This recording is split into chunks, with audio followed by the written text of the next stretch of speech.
And hello everybody, how are you doing? Welcome in. Happy Friday. I blame chat for this stream. I totally blame chat. You guys are tempting me. That's evil. Evil. Strike sniper. Chat demanded it. It's not my fault. It's a little bit my fault. Not addicted.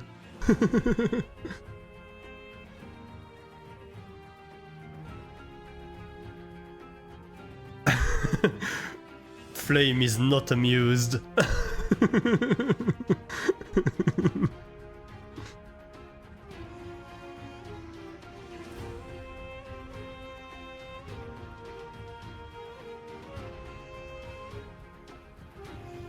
To quote Flame, where was it? If you're all responsible for convincing Alistair to start stream at 10 PM, then you're all responsible for making him go to bed. Chat is innocent by default.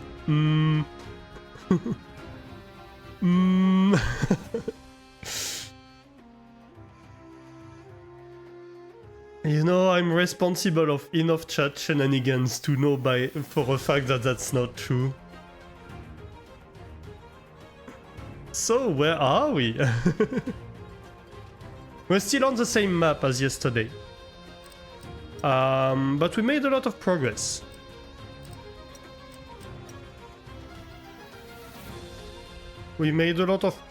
Basically, we have the reputation to get up. Plus, it's always 10 PM sometimes, so can't go by that. Oh, you haven't watched yesterday. Right. Well, it's a mission we had finished on. It's midnight for you, yeah. And yesterday was a late stream as well. It's a mission that we had started just at the end of the first stream. So we are in the city of Ur. And our objectives are to get a population of 3,800, a prestige of 360, to get 32 spacious villas. That's the first game where we get spacious villas. And the monument. So that's our monument. If we look at it from the front, so a nice little ziggurat. These things and these trees, that's the first time we have them available as well. So that's quite nice. It looks like a tasty cake. Tasteful, tasty. So we have these habitation, which are level 3 standard houses. We have the villas quarters over here. Over here we have a bunch of farms, we have a lot of clay industry. And another new thing for this campaign is that we are importing copper, we can't make it, and turning it into jewelry. Yeah, it does look a little bit like a layer cake, which I guess is pretty standard for a ziggurat kind of monument. And so this copper jewelry is the basic requirement to get villas to level 3. And also the other requirement is to get priests service. So we also have... where is it? I think it's hidden behind here. Possibly? Yeah. So we have this new building which is a priest's quarter, where basically you provide priests that patrol around this whole area.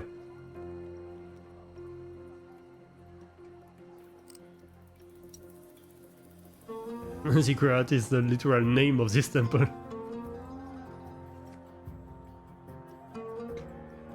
And yeah, so we need to get this prestige up. Right now, it's composed mostly of population prestige. We have 186 population prestige. We have quite a bit of trade prestige, and we have reached basically the maximum of monument prestige, which is due to the temple. It's the name of Mesopotamian civilization temples. Yeah. And I mean, yeah, because it's... But it's also the name of temples, this kind of shape, right? I think you'd probably name a ziggurat basically any temple with this kind of shape. Whether it's in... Like you have this kind of temples also in Indonesia, this kind of things. And I think they're also named ziggurat, I might be wrong. I could very well be wrong, don't quote me on this. You think it's the other way around? This shape is called this because of Mesopotamians. I mean, yeah, probably.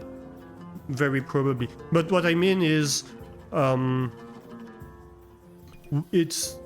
Okay, before I finish that thought, so we need to hold a festival where we need to worship Sin, which is our main god. Because we had stopped doing that, and Sin was getting angry. And for the first time on this map, we have access to modest festivals, so that's nice. Yeah, so if we look at the gods thing, we had reached -1 with Sin, which... like we were getting warnings of you're getting Sin angry and Sin is gonna smite you or something. Which isn't great.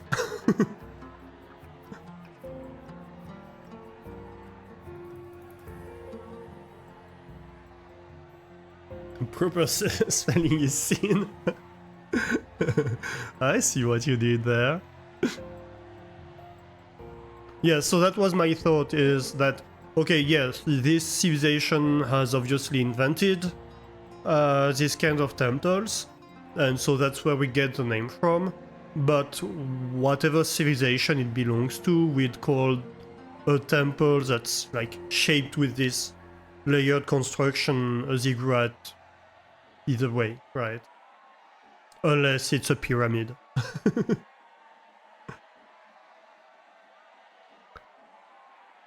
So that's what I meant with that.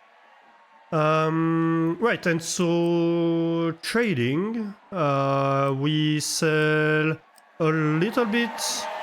Ooh, that's loud. We sell a little bit of copper jewelry, and we sell a lot of ceramics, basically. And we need to continue getting this prestige up. And to do that, I think the plan would be to expand this, basically.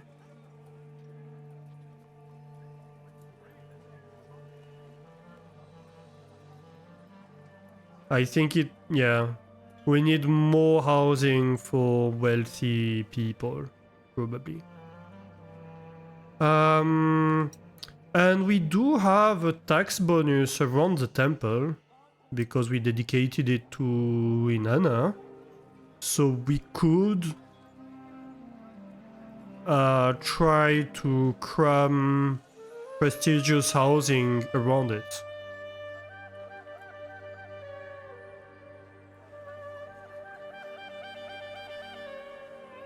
Have you seen God's Anger already, or is it like Pharaoh, just random building collapse or fire starting?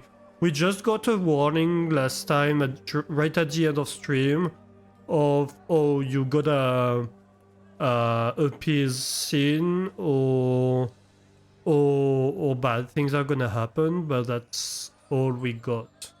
We don't really know what would happen. But we didn't wait to see what would happen. Because when you get this kind of warning, not a good thing.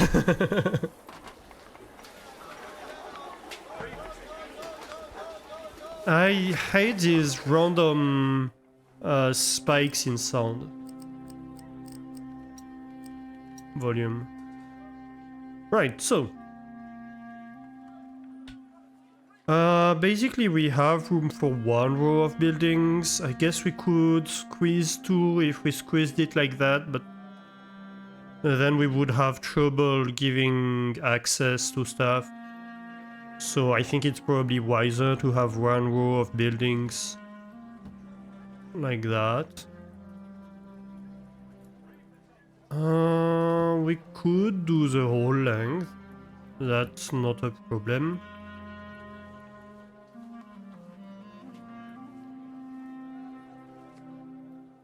And we could probably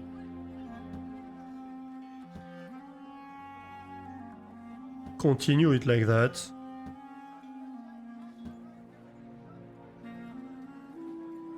That would be okay.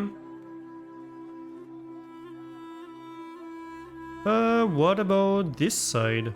Oh, I didn't... No, that's... This looks so much like a house, I thought it was a house for a moment. Right.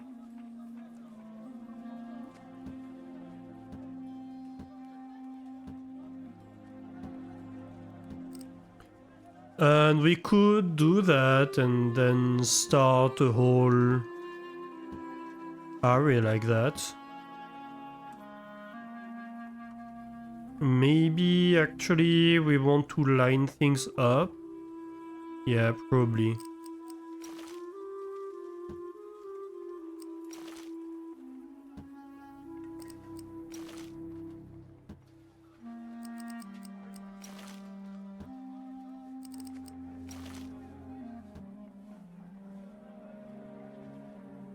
And I suspect this market is gonna be too far to kind of feed all of this, so we're probably going to want another market around here.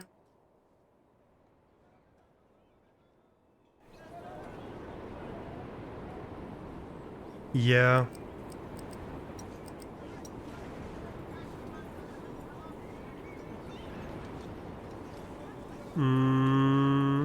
Do we build it like that, or do we...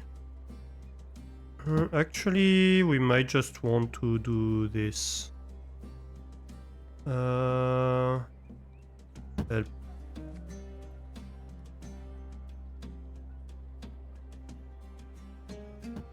Something like that.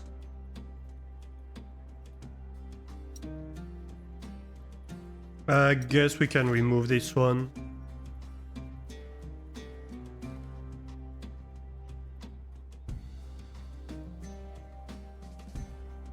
Yeah, we didn't know before that we had to keep preaching our main god.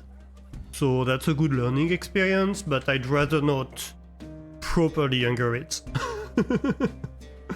Probably a bad idea.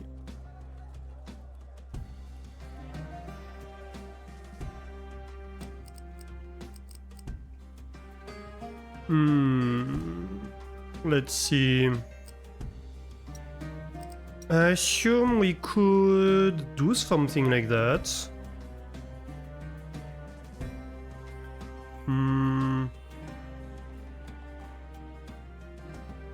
Let's imagine that we place another row of villas eventually right here. Then we would have a stone road right here. And so the market would be right here, right?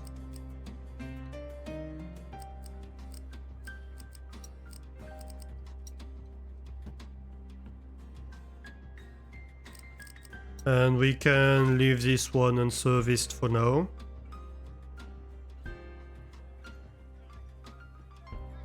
And we're definitely going to need this warehouse.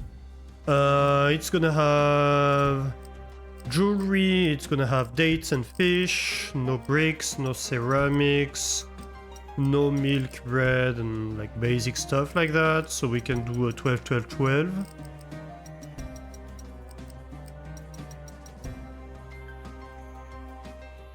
And we're going to want a caravanserai.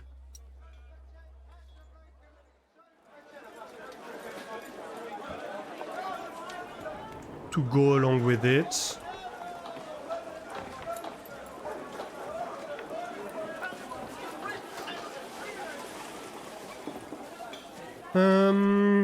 And other services, we'll see. But I wonder if we shouldn't have another city watch over here at least. We're probably gonna have to expand a lot of these services, but that's fine. That's entirely fine. No, let's see. Decorations, because we're going to need decorations, obviously. Why have these changed color? I guess we get a random set each time we reload. Ah, we can have a color picker.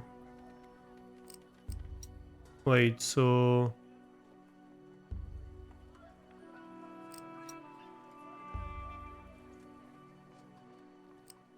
interesting.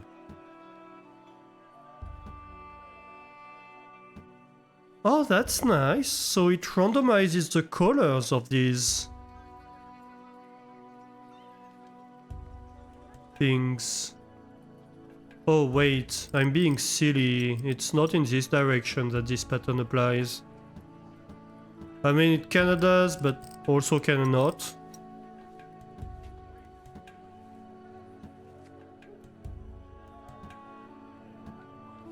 It applies in this direction, however. And then we go from there.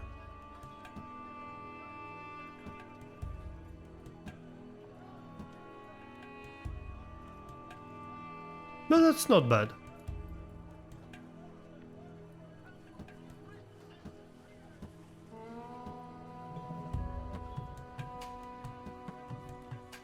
Does not fit. Well, the thing is, it's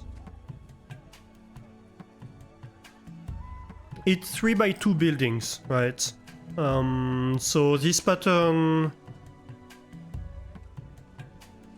would have it would be difficult to find a pattern that fits either direction.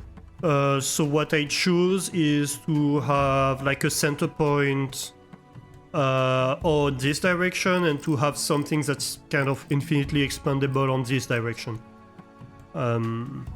Is the choice I made with this one. So you can see here that here every center and road you have this pattern, and then you have two space, and for this one these blocks you have them meet in the middle, expanding from either side.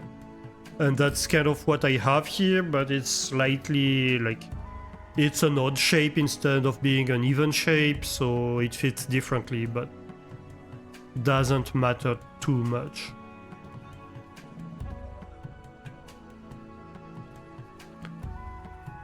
And I guess for this one it fits kinda nicely.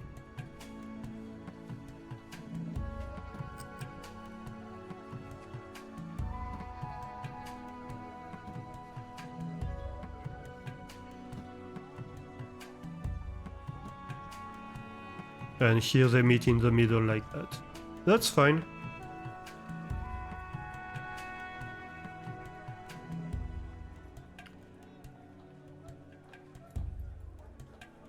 Yeah, so we need decorations around these houses because they need, to get to level 3, they need 9 appeal value. Although I guess with the ziggurat right here, they do get probably a lot of appeal from the ziggurat. Yeah, the ziggurat is a beacon of appeal, so that helps a lot. And in terms of pollution... hang on. A thief robbed the warehouse and got instantly caught. Get wrecked.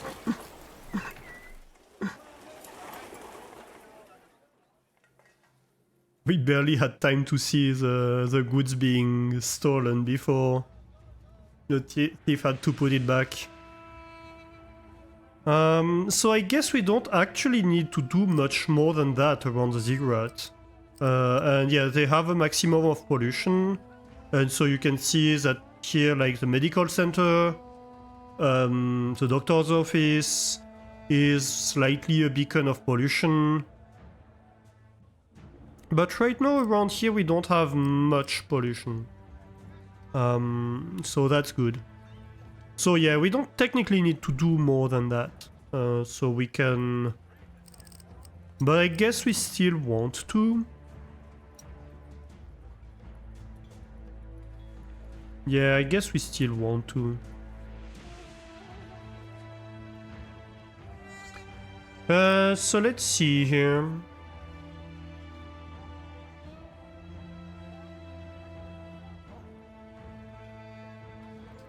This pattern... Where would it be? This pattern would be on the sides, I think? Maybe not. I guess this pattern doesn't really exist on the other ones.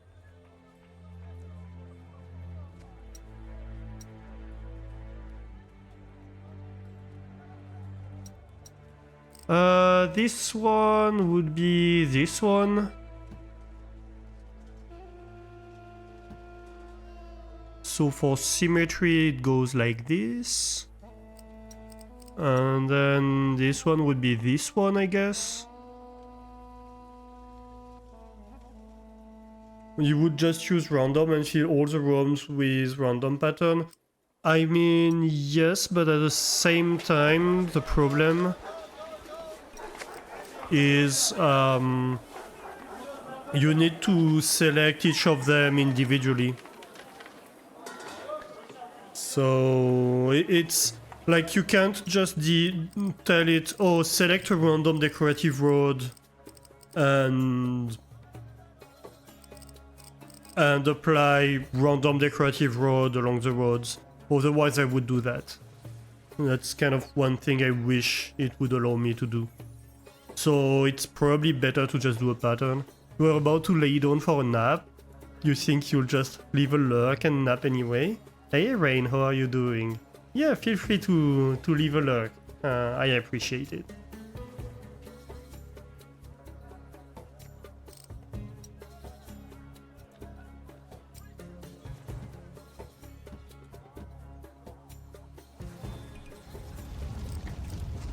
Yep, we have a fire right here actually.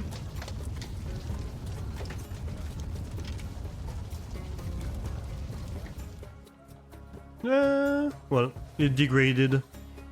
It degraded anyway. Alright. Fair enough.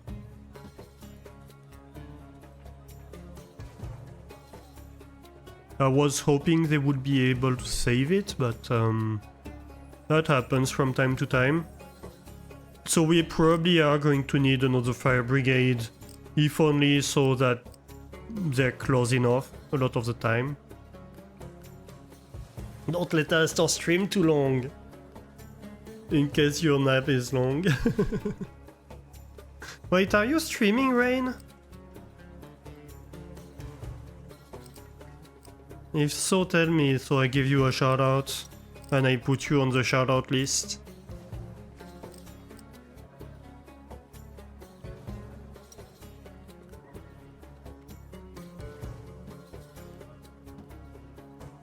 I don't remember if you're streaming.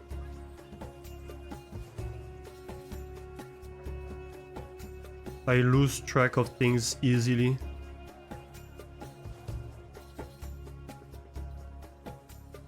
Yeah, but Nemo is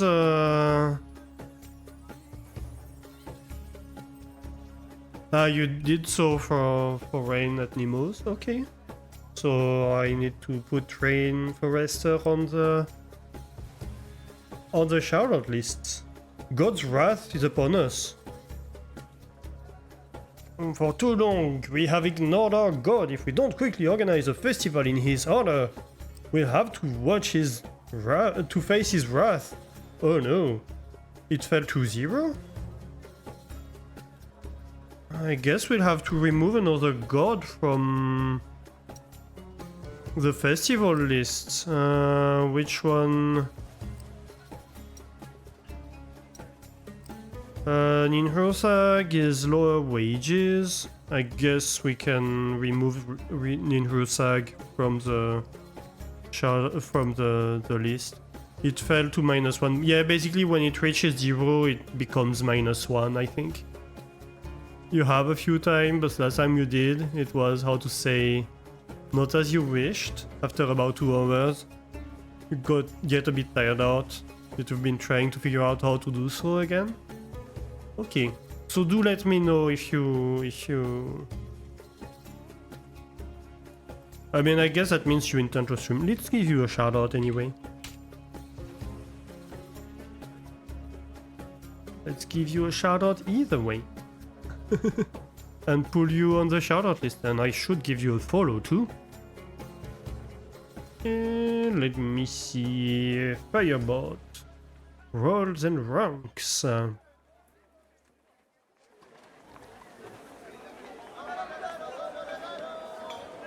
Let's add you.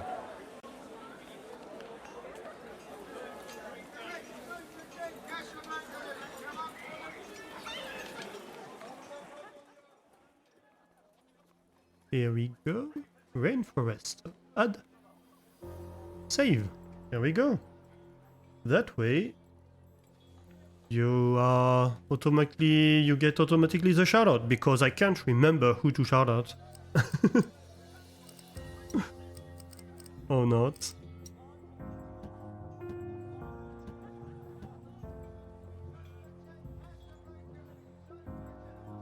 That's about right. Ranch team built a cover, but you've not gotten animals for it yet. You were thinking goats. Yeah, that's too, like... My brain can't follow... My brain just can't follow. It's not that I don't want to.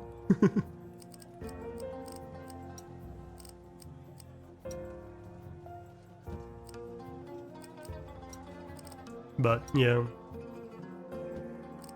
So the only way to be sure is to automate it.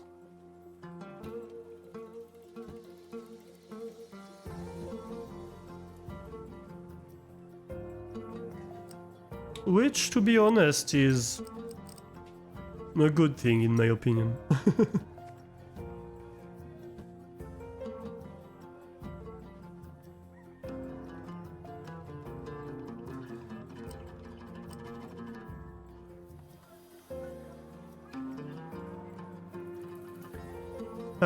Let's see. So we have this one.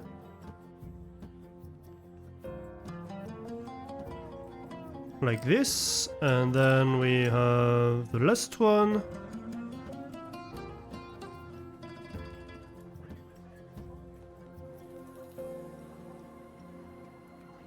You're on the edge between announcing that you stream and not doing so.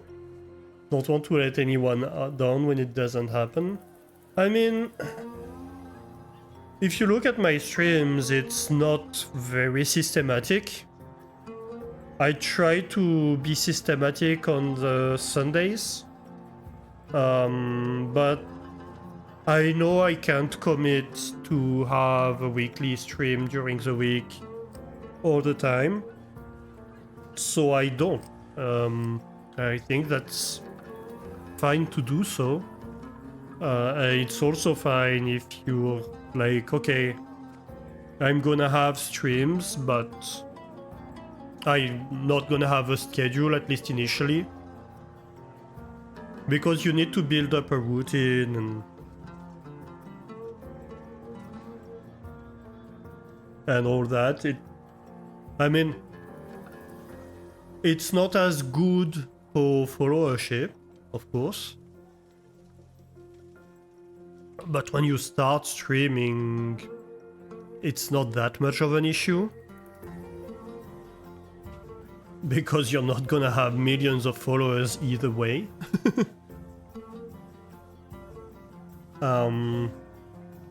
So I think it shouldn't be a constraint. It should, like, If you want to stream, stream the days you want to stream. If you don't, don't. And then you can only stream on 3 days a week, if that. I mean, that's a lot. I stream usually 2 days a week.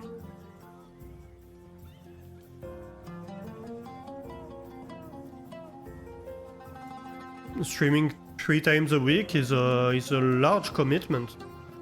Like even pro streamers do it generally 4-5 days a week. It's not that much more than 3, you know.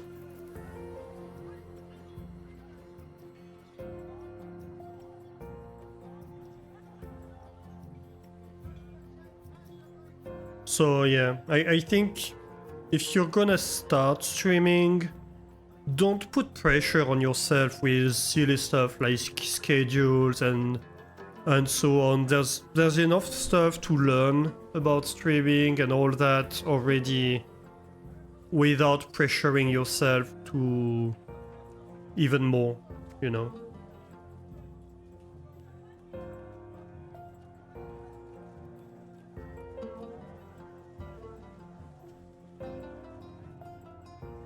Okay, so how do I deal with the supplies here? We are going to want to have fish here, dates and jewelry.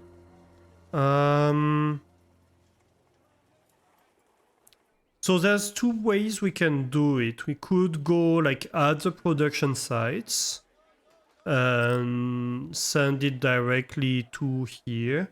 But that's a very long ways away. So I'm thinking maybe we add another depot here. So we have more storage in this area. And then we transport from the second depot to here. We would probably be pushing it for now, with work and adulting, not that much time. We're thinking that about not pressuring yourself, about keeping a regular schedule for streaming, along with other streaming stuff, such as alerts and all that. Yeah, I mean... Yeah, it's like... I mean, if you wanted to, like... start a big thing, like if you think in terms of like an agency setting up a brand new streamer that's gonna have a big launch and like a VTuber agency, for example, you want, if you're an agency, you want everything set up, everything, like you're gonna have regular schedules to start with, you're gonna have emotes ready, visuals, you're going to have well, if you're a VTuber agency, you're going to have a VTuber model. You're going to have alerts, all that kind of stuff, like from the get-go. But it's a huge amount of work. It's months and months of work for several professionals to set up all of that, you know.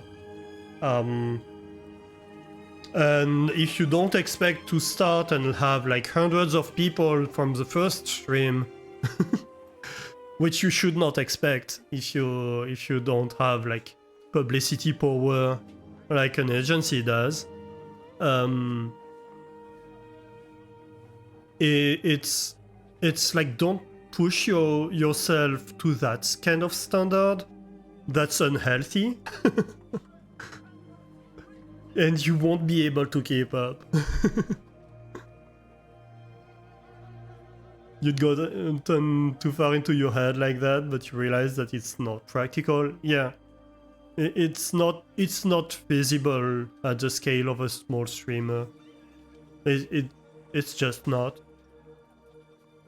So rather than doing that, start small and figuring out what you like and enjoying it. That's the more important. If you're gonna start streaming, you need to enjoy it. It seems silly to say it, but it's the most basic requirement that means that you're gonna continue streaming. So find out what's fun for you, whether it's like community games, what kind of games you want to play, Is it community? Is it solo? Is it... I don't know. And what kind of community do you want to? Because these things are much more important than all the fancy bells and whistles. Of course, it's not as visible from the outside, from a viewer's perspective, but it's what gives you your stream longevity. It's what's gonna allow you to continue streaming, basically. So don't neglect it.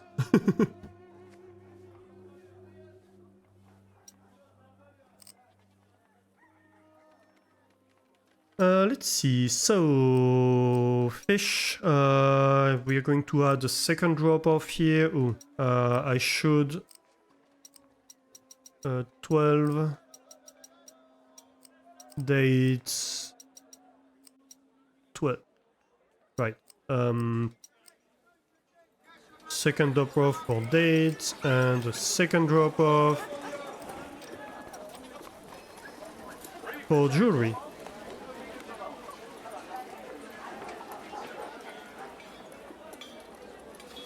Should I invite people from Kick? I'm joking, from what I've heard of Kick. They're not the people you would prefer. Yeah, that's exactly the kind of thing you should think about, is who do I want in my streams?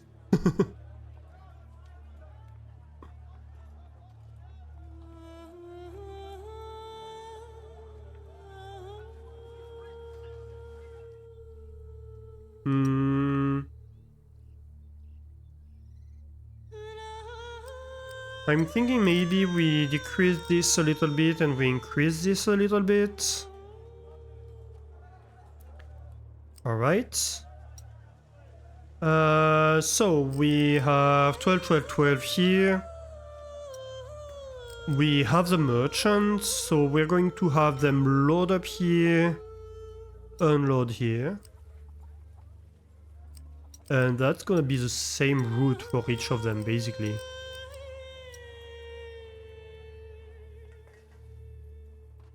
And so that should bring the supplies all the way down here. Next. We want dates, fish, jewelry.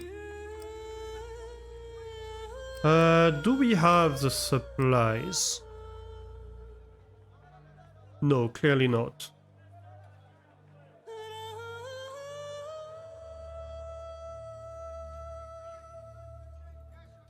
So it seems we might have the supplies in terms of jewelry, although I think it's gonna collapse as soon as we upgrade the houses. So to supply these houses that want stuff, we want 12 more fish per year and 8 more dates per year. So we need to upgrade the production now. Let me go back to the old perspective. Dates production. I think we can upgrade that. Because we want 8 more, 1 more worker is gonna be 9. So we can absolutely, like, have 18 more field.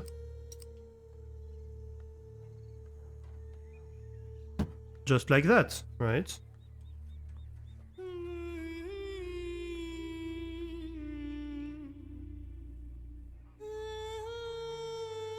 And so in terms of dates production, no, we should be good. We might want a little bit more. And so I'm thinking about expanding this farm a little bit more. Which would require more kennels. 3...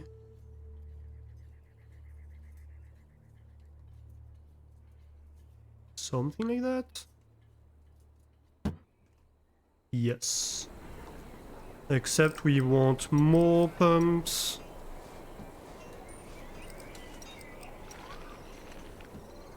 There we go. Perfect. And then we can have a third farmer of dates.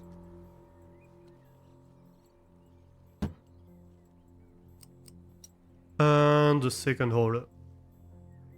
Alright. So with that we should have a surplus of dates, a good surplus of dates, 10 per year, that's good. Now we need a surplus of fish.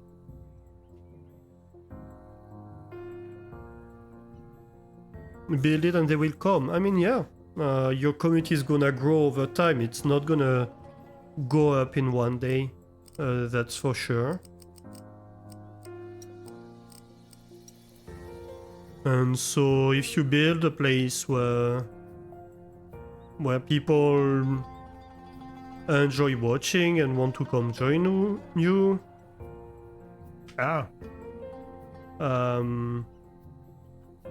then people will come. That's for certain.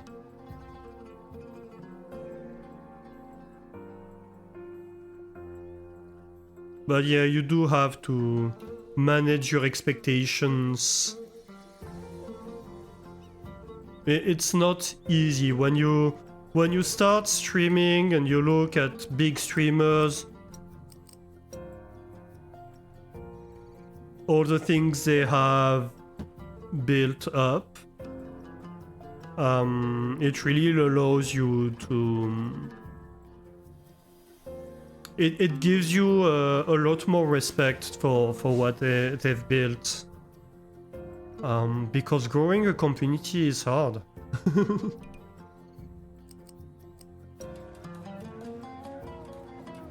Naughty, naughty, where is he? He's right here.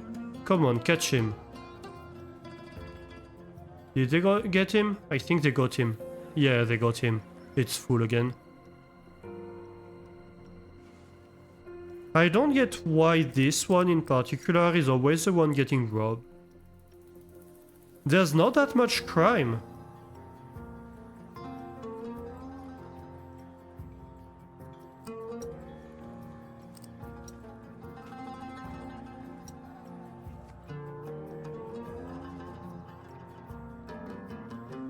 So I don't really get why it's always getting robbed like that.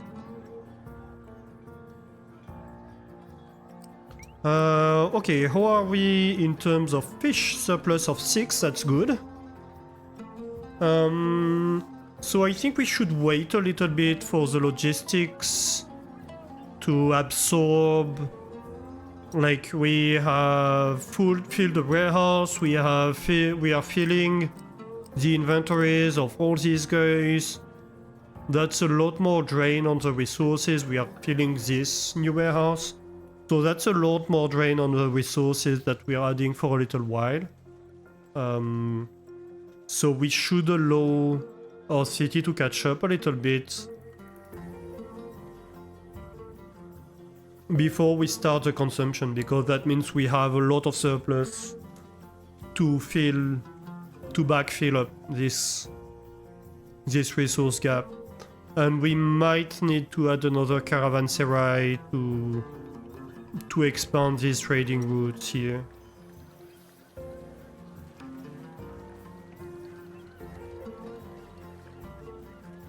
We'll have to see about that, but that's gonna be an overtime thing. What we could start doing would be to expand the route for these. Do we need both priests to patrol this area? I don't know.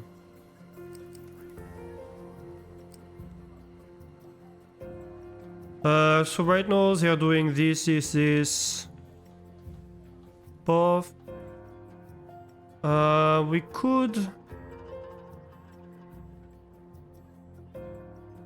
could make them come back here and then go around, I guess.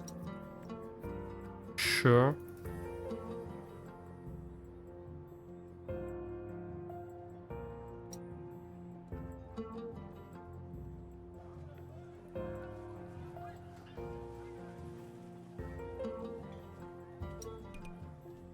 Fire broke out. Wish them luck. I'm busy.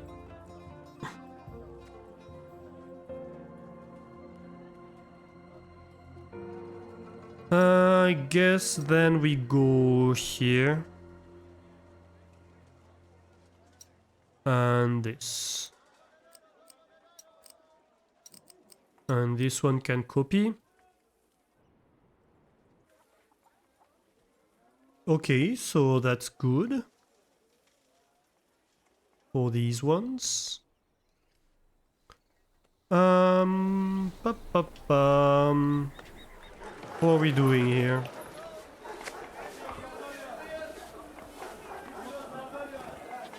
We have supplies in both. Why is it super loud all of a sudden? I'm expecting these to backfill a little bit. Let's accelerate time for a little while. A year or two like that won't hurt. How's the money doing? Oh, we're doing great in terms of money. Let's see about last year. So we were not fulfilling the demand for dates, but that's expected. That's pretty much expected because, well, we're not distributing it, right? Yeah, I think that's good. We should prepare to augment the demand for jewelry, well, to answer the demand for jewelry, but we don't have to distribute it right now. So I think that's okay. Alright, so let's start the market patrol. We can maybe do... Oh. That's out of range. Uh-oh. Interesting.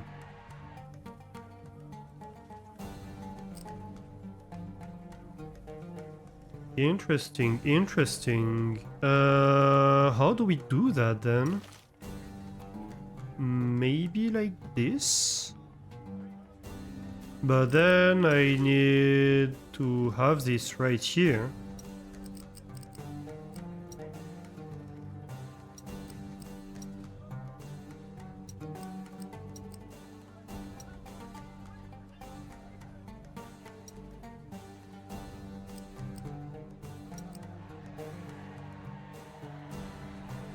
Okay, so let's assume we do this.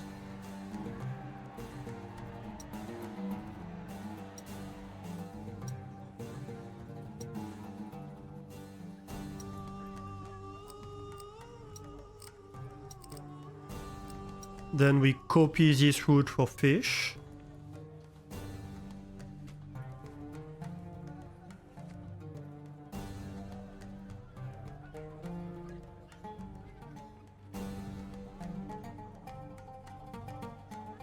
Alright, so these start having the supplies. Good.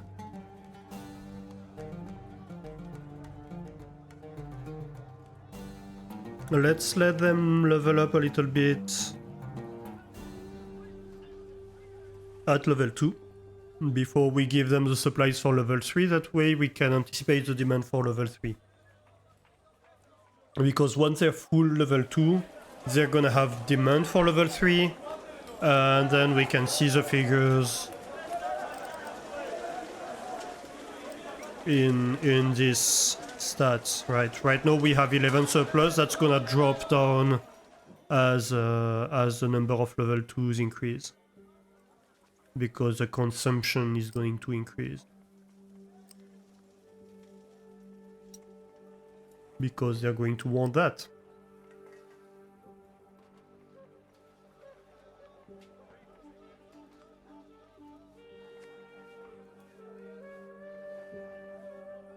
And so that's gonna be my strategy here, is to increase the amount of prestige I get from townsfolk. We get Basically 6% of the townsfolk population at full house level in prestige, which is better than 5% of the income, because one house full is worth 52 people. I don't know actually if it's better. It might be easier to just increase the amount we sell. I'm not exactly certain.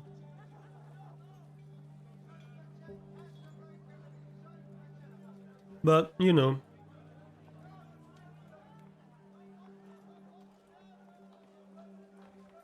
That's gonna be what we do.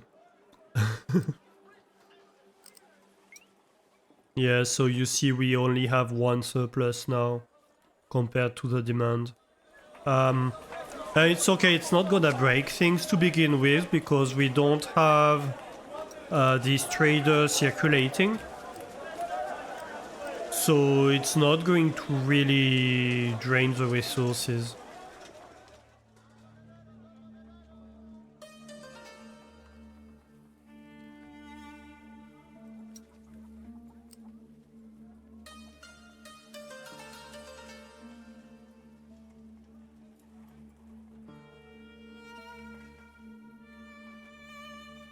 But we just need them to backfill the demand for dates and fish first.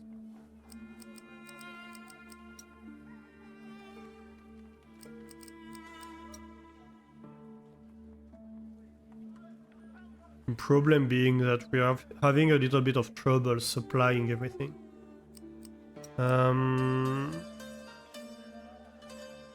Yeah. Usually I want my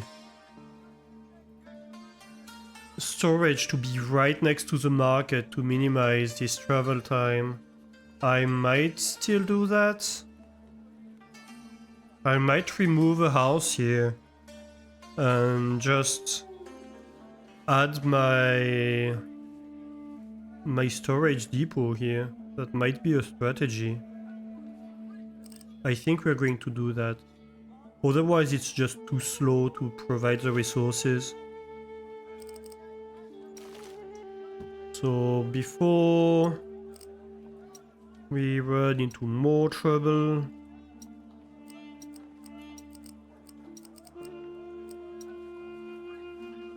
let's do that.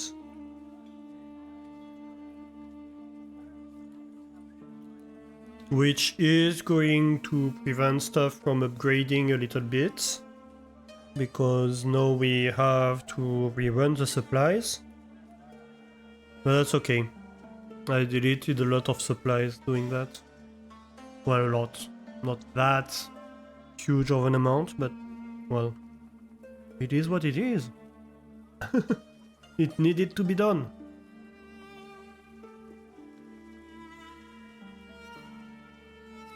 I might actually even...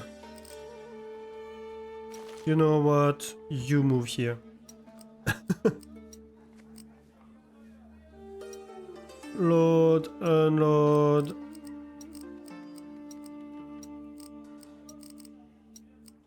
I delete even more supply doing that. We're fine.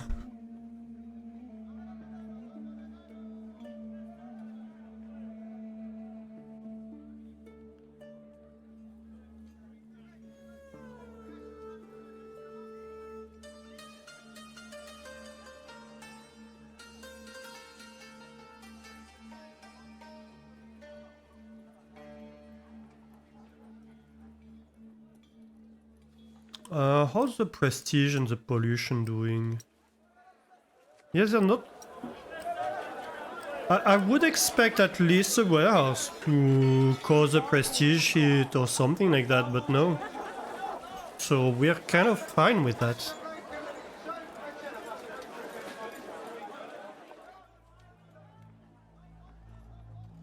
That's good. So let's see, -2, alright, let's upgrade, or start upgrading this. Problem is, we need to have more in range of that. I guess this one is in range.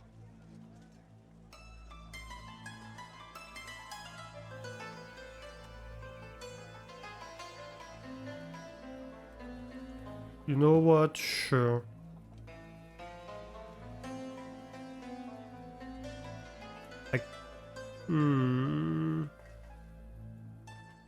Yeah, not sure what to do if I need to add more.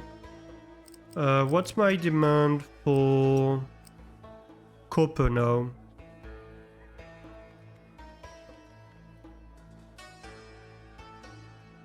What do you mean?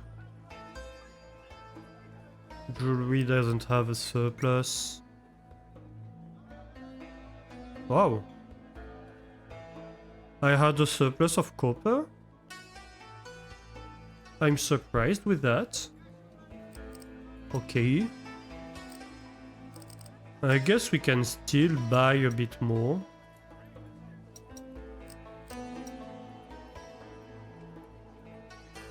Ah.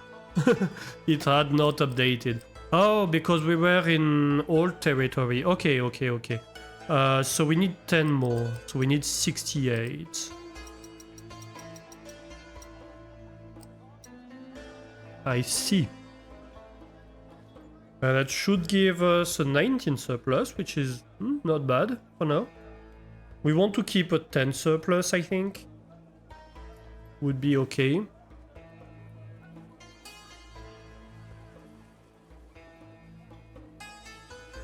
Okay, so I'm a bit worried about the dates and fish supply. Especially the dates supply.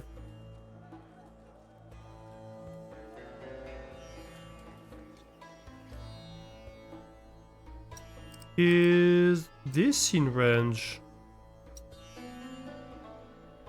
Our warehouse? No, it's not. Why? What am I doing?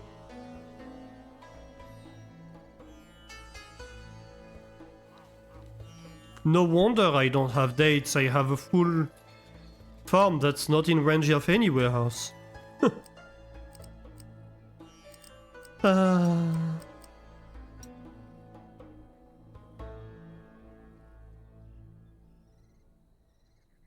Oh, ads.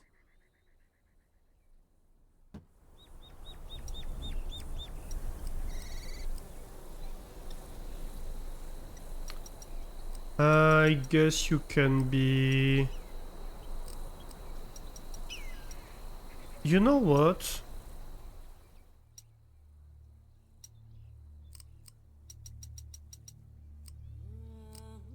You can be date, jewelry, and copper.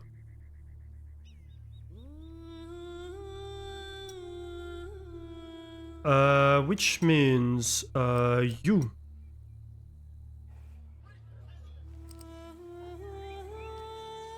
are going to change a bit your route. You pick up here, and you drop off here and here. And you are going to do basically the same. Oh no, not the same. You pick up here and drop off here and here. Okay. And the ingots guy needs to drop off here as well. And that means I can expand the jewelry business this way. I think that's good. And then what I can do is add one more field line here. At the end of the season, we can remove these trees.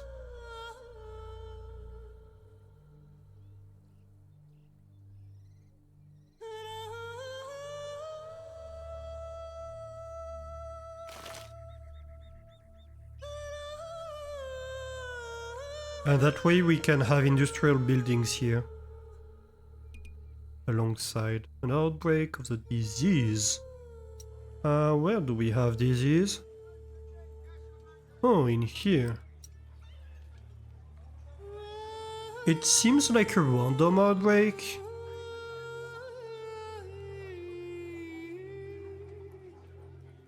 Like, stuff is not that high in the region.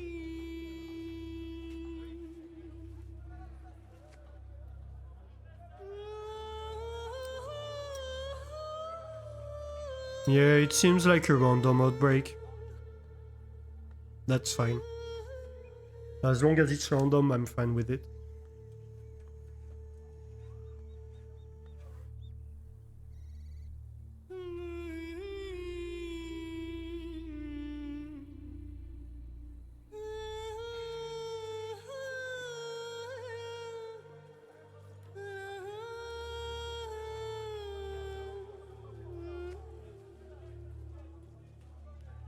So how are we doing here?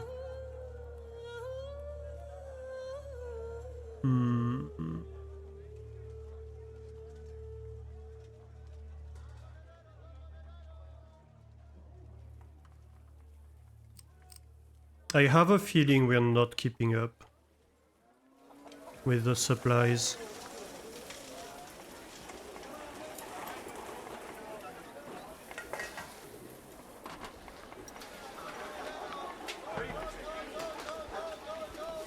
I guess for now the question is the number of houses that have a stable level 2 increasing? Because that's gonna be the real indicator whether we're catching up or not. We might have.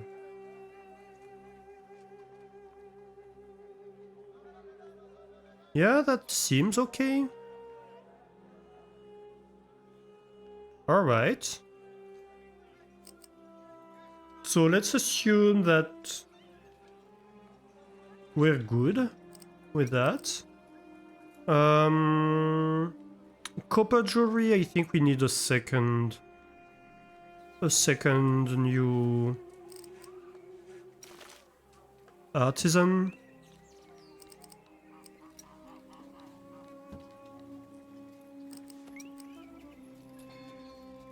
Which means 13 more copper.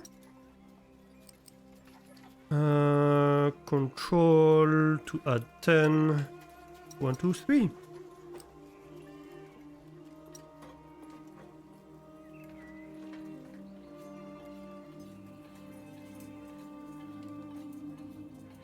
Nice.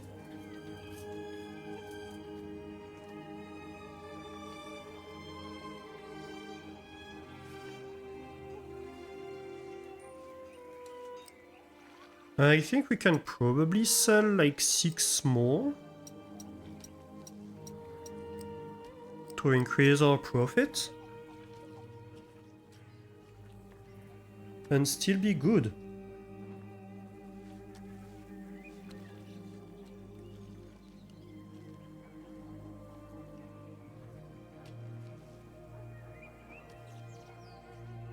The question will be whether we can actually deliver all that, but I think we should be fine, because if these can keep up, then these should be able to keep up as well.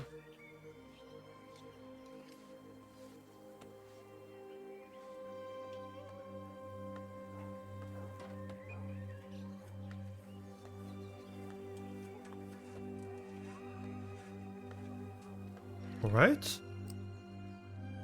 A thief robbed the warehouse. Where is he? I think he got caught. Yeah, he got caught. Yeah, we're not that bad with this. Okay, this is stocking up. That's good. So fish needs to play a bit more catch up, but that seems okay so far.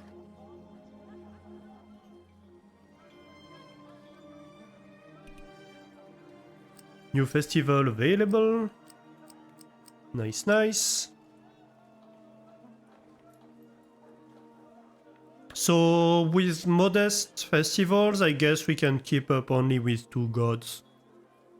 We can't keep up with 3 gods with only modest festivals. We'd need common festivals, I imagine, for that, which we cannot achieve with our current supplies. Like, we don't have enough gift options to be able to fill 3 slots, basically. So we need to discover more different goods to be able to do that. Okay, so I guess let's start distributing jewelry.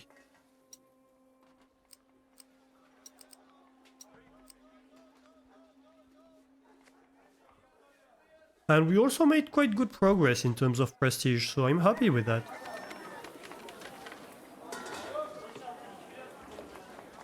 Hey, look at that. 40 spacious villas already.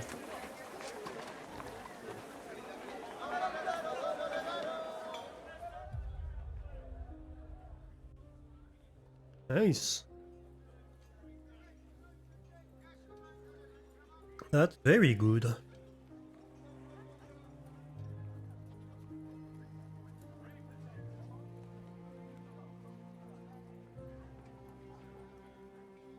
Mission complete.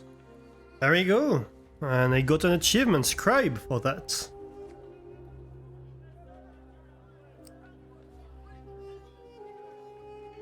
Perfect. Let's go on to the next mission then. So, next mission. The objectives are going to be a population of 8,500, a prestige of 500, wow, that's a lot, and spacious houses, 32 of them, which I think might be the 3rd level of houses. Yeah, thank you for the claps. The victory claps. And that's with the Akkadian Empire now. Alright, let's look at the destruction. The Akkad Empire existed between 2300 and 2100 BC and united the Akkadian and Sumerian populations of ancient Mesopotamia. In doing so, it followed up on the cultural symbiosis between the Sumerian population in the south and the Semitic population in the north of Mesopotamia that lasted throughout the 3rd millennium BC. The empire's founder, Sargon of Akkad, originally served the king of the city of Kish in the 24th century BC. He later led a number of conquests that expanded the power of the city of Akkad over all of Mesopotamia, so we are going to play as Akkad here. So over all of Mesopotamia, Syria, the Persian Gulf, and according to some sources, even Cyprus and Oman. His empire is considered by some to be the first real empire in the history of mankind. Exciting. During this period, the Akkad language became the primary language of the Middle East and also the administrative language of the Akkad Empire. However, both the spoken and written form of Sumerian were still actively used. Akkadian texts can be found in many distant regions, including Egypt, Anatolia, and Persia. The Akkad Empire disintegrated in the 22nd century BC, after nearly 200 years of rule. Ooh, that's not bad. This is usually attributed to an invasion of barbarian tribes from the Zagros Mountains, the Guti. Another theory says that the so-called 4.2 kiloyear event played an important role in its collapse. Specifically, this theory speaks of the climatic event that lasted throughout the 22nd century BC and led to droughts and dust storms. The fall of ancient Egypt is also sometimes attributed to this event. Akkad. Akkad was the capital of the Akkad Empire. However, the exact location of the city remains unknown to this day. Many older stories placed Akkad by the river of Euphrates. However, more recent theories suggest it might actually have been on the Tigris. Even though the Akkad language became very widespread during the Akkad Empire, the actual name of the city of Akkad is not of Akkad origin. Oh, that's fun. This suggests that the city already existed before Sargon. So it's somewhere around here, but we don't know exactly where. Interesting. So Zagros Mountains, where the barbarians that might have destroyed the empire are over there. And so basically it expanded from the Mediterranean Sea to the Persian Gulf, which is quite impressive. Let's go. Empty map or historical start? Let's go empty map, because we had to remove basically everything last time anyway, so we might as well start with a fresh sheet and do our thing.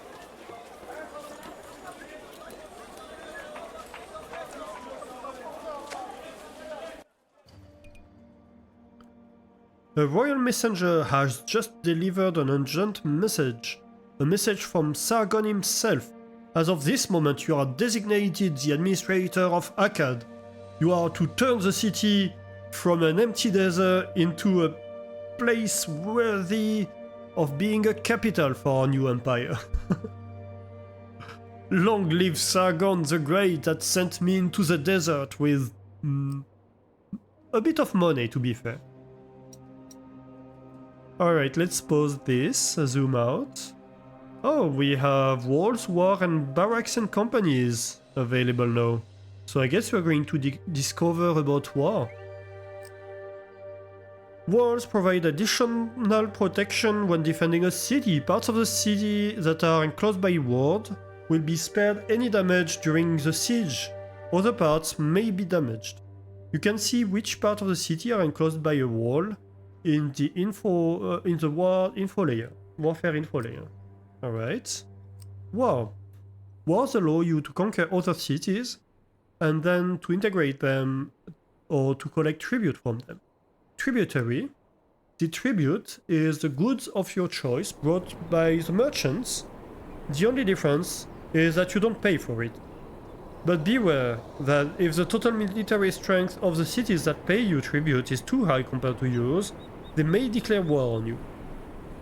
Integration. You can also choose to integrate a conquered city. It will no longer pay you any tribute, but you will get a relationship bonus. You will also get military support from integrated cities for all future battles. Declaring a war. You can declare a war in the Diplomatic tab in the Map Advisor. You can also find here information about city military strength.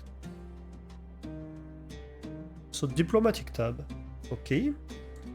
Diplomacy, we can declare war, okay. Strength, weaker. And we see our strength, their strength, strongest unit, protected by walls. Right. And support, okay, so we see their strength and the support provided by other cities to them, I see. Barracks and companies. Company is basic military unit, and each live in its own barracks, recruiting and experiences. Each company requires a certain number of inhabitants from a certain social class to recruit soldiers.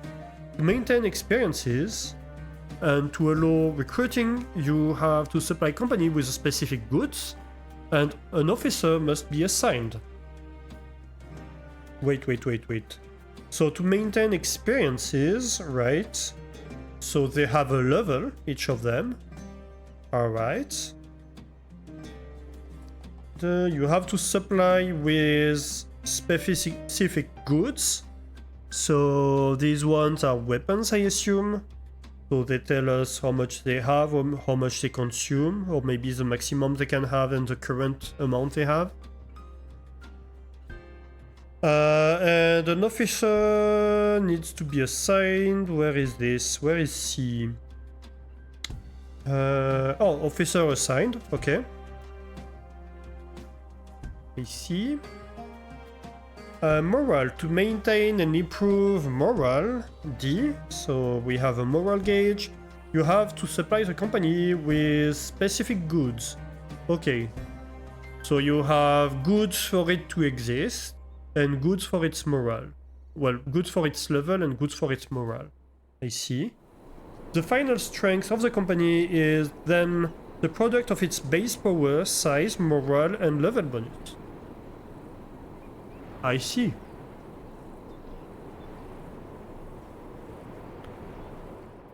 Okay. So I guess we're going to conquer other cities here. Let's see the map. So we can export ceramics, fish, dates, jewelry, what is this? Beer and tablets. And we can import wheat, clay, bricks, fish, copper, barley, and beer. I see. We have Nippur to our south, which imports barley and exports fish. I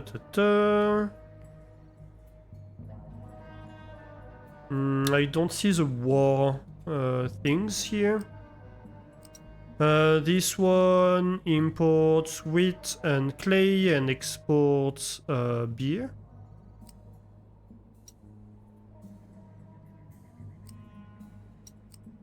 Ur imports bricks and beer and exports dates. Patron god Sin. Okay. Well, not much we can do at the moment anyway.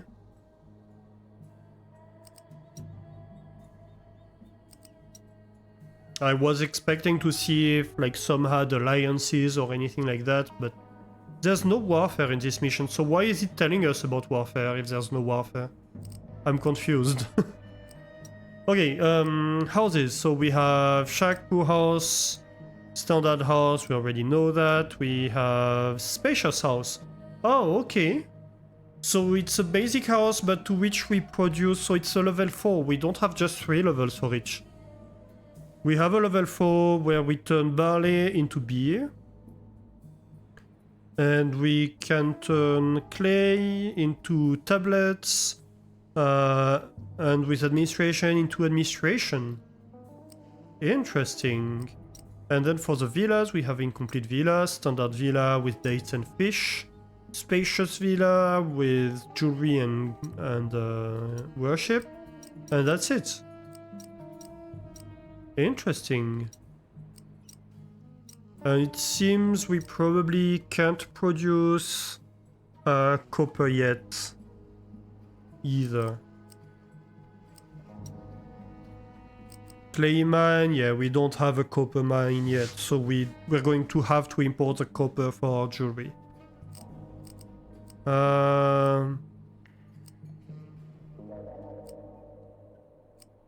Monuments, decoration. So wait, why is it telling us about war? I'm not sure. Administration, okay.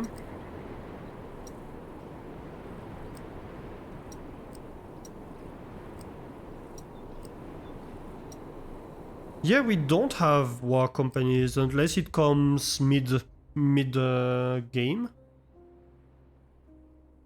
Weird. Okay, so other than that, we have a large coast here with fairly flat surfaces that runs along the road. We have another coast over here. In the middle, we have kind of mountainous area where we can't build agriculture. This one is lined with no agricultural areas, basically. So this one would be kinda tricky unless we go do agriculture in this region. So I think our agriculture will be mostly in this region and industry.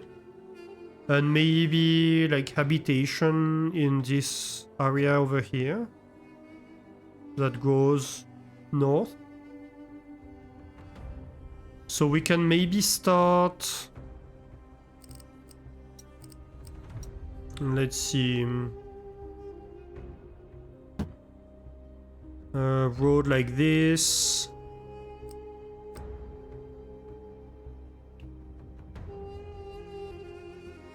That goes this way. So we can straighten up the road a little bit.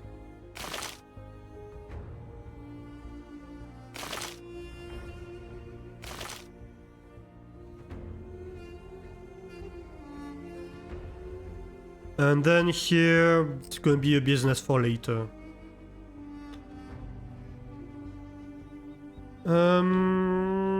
Okay, so then we're going to want to start doing agriculture, I guess, in this area.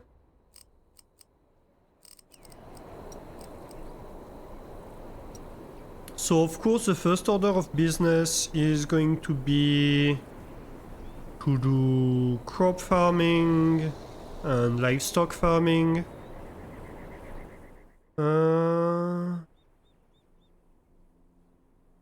Where should I do it? Maybe I go direct irrigation. Yeah. There's not much point. Although, let me think. We should leave some space for industry on this side. So let's not leave too much space behind the farms. Maybe that's good. So we can have space to run the irrigation channels, but that's about it. Okay, so that's gonna be a wheat farm. We're going to have a livestock farm. Pretty much aligned. Right next to it.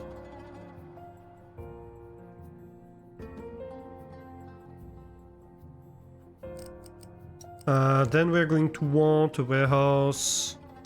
Let's see. Wheat fields.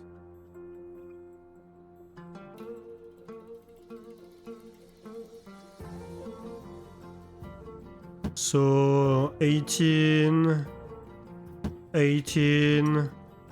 Actually, you are going to move one to the side. Yes. That way I can have irrigation canal here.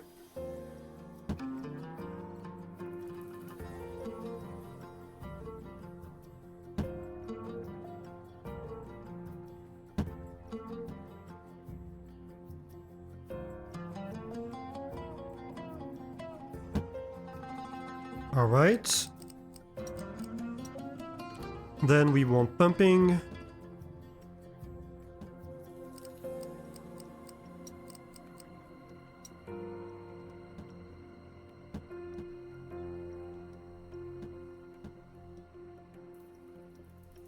We want more pumping. Let's see.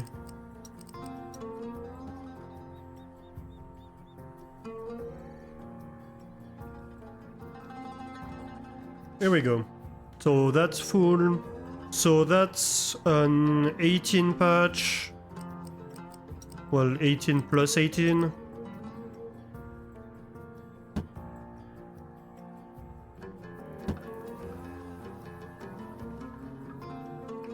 That's 18 plus 18 as well.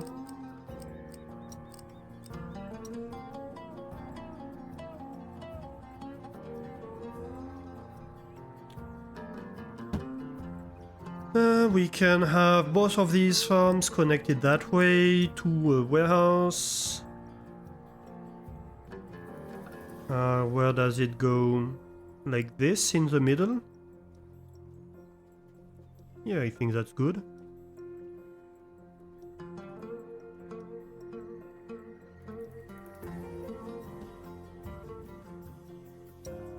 You are going to accept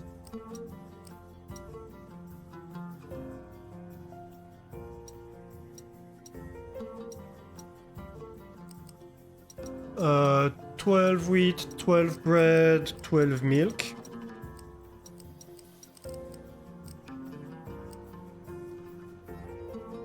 Seems reasonable. Then we need... so 18 is 2 bakeries, I think.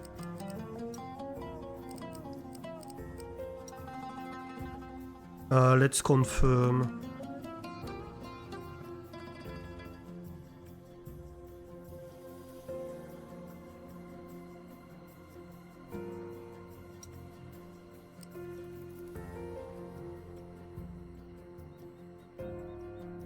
I don't know until I have employment. Right. But I think it's 9 to 9.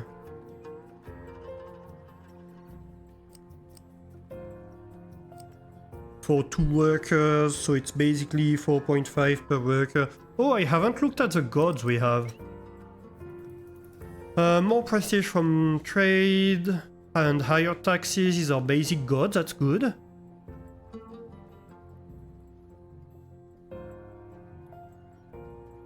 I like that. Higher production of ceramic industry. Ninlil, I do like that. Do we really want these two? Lower crime risk, I'm not too worried about that. Military industry, it doesn't look like I'm going to have a military industry. So I'm not convinced I should care. Why is it not paused?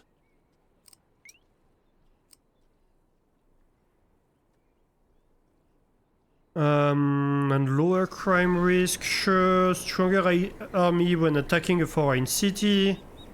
I don't think we need that, so let's choose other gods. Anu could have a lower wages local, that's not bad. Higher production of pastures could be okay. Lower consumption of upper class houses. Higher prestige from population. I think that would be good.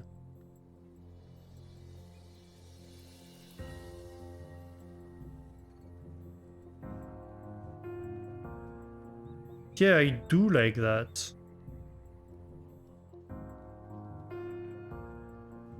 And lower consumption of upper class houses. Although I don't have upper class houses. So maybe... I don't know. Clothing industry, we don't have a clothing industry. Disease risk. Mines, we don't have mines. We could have fields, but...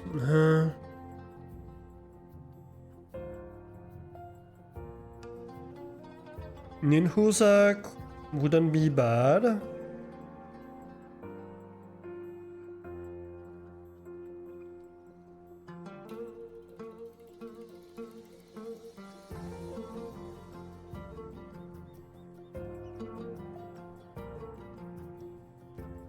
I guess Utu could be good as well.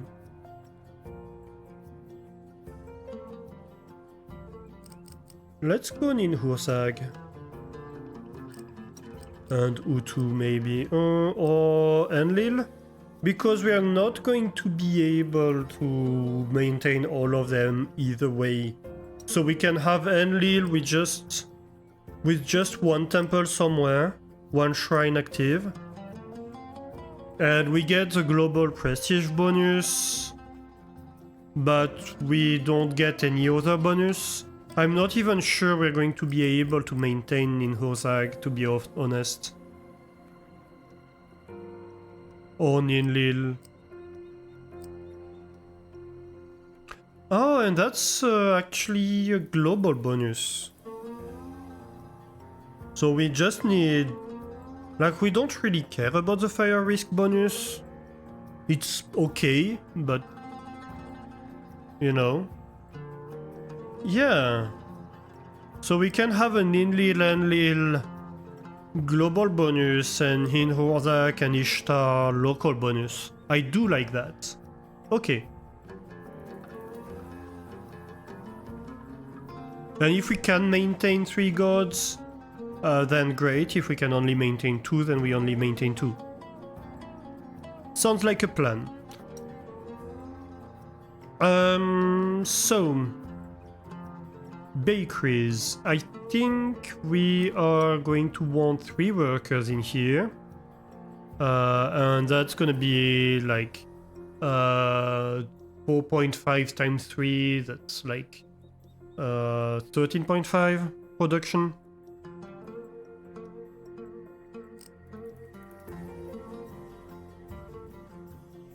And 13.5 consumption, of course.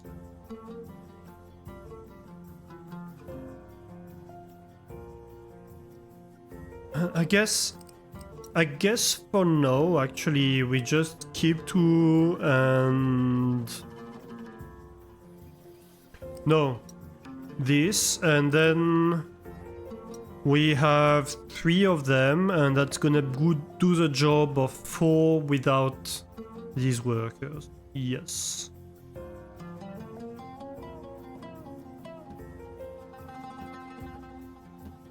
Okay. Wait, no, 3 of them, not 4 of them. See me. Alright.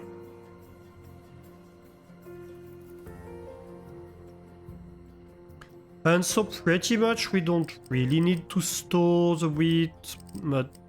okay.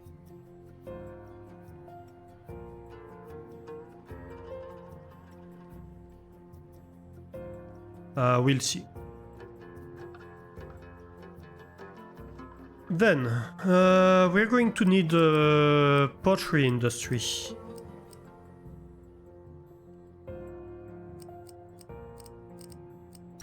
Industry, so clay mines. Let's see. 1, 2, 3, I guess, if I want to be on par with that. Which are each going to have like 3 workers. And then I'm going to want a ceramics workshop for each of them.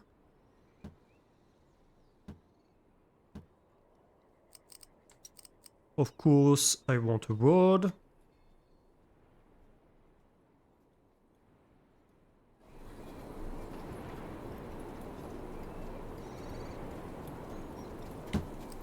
Let's actually have the road a bit shifted.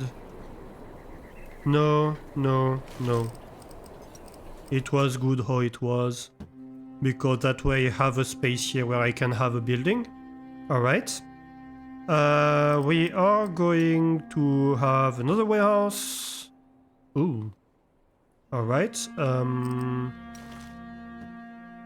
We condense all of these.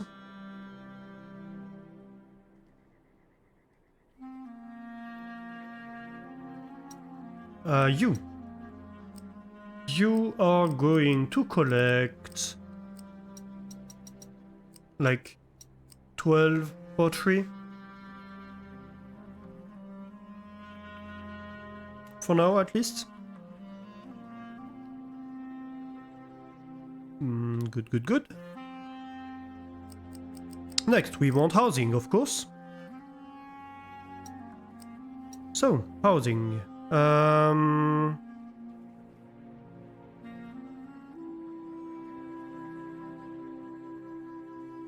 do we do that? We can have a market that stands right here and which has access to both warehouses. So actually we don't need that road. I do like that.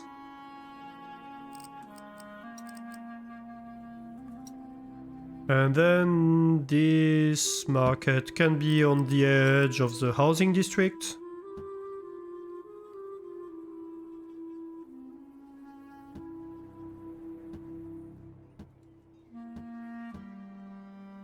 How was it? Something like that? If I remember well. Whoop.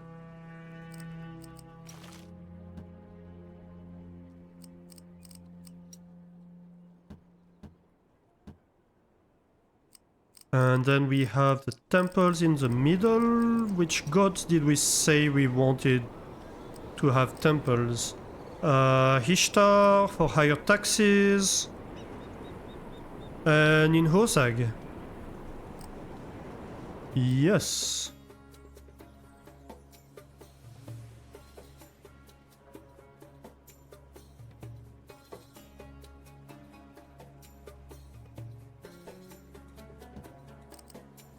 And we can't cover the whole thing, but that's okay.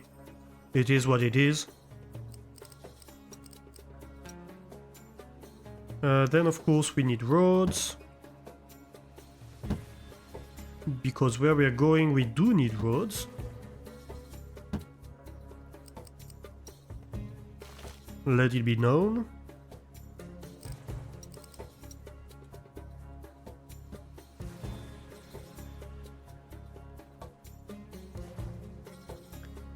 Right. These ones. We are going to want to distribute bread, milk, and ceramics. Poof, poof, poof. Just like this.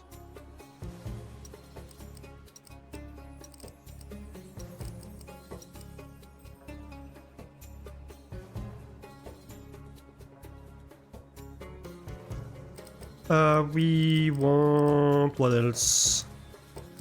Services, well.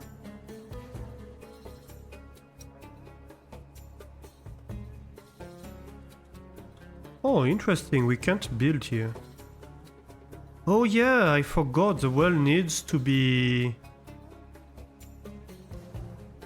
on a fertile tile. Ew, that might turn into a challenge at some point.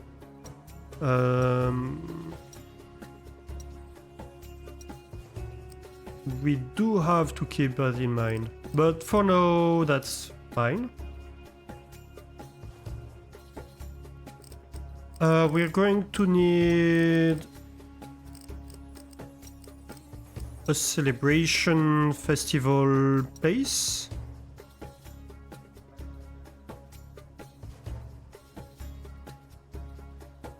Yeah, sure.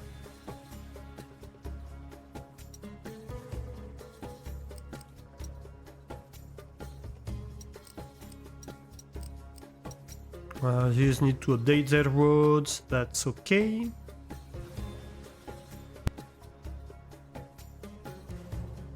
I'm vibing with the music, it's very good music. Really enjoying that.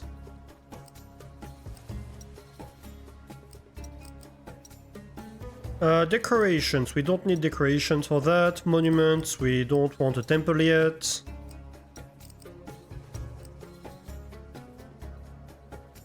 The brewery and all that can come later.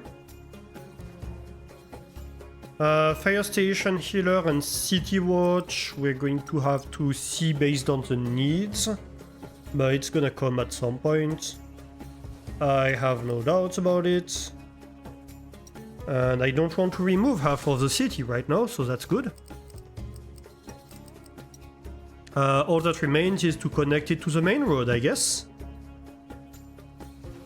And start to run time.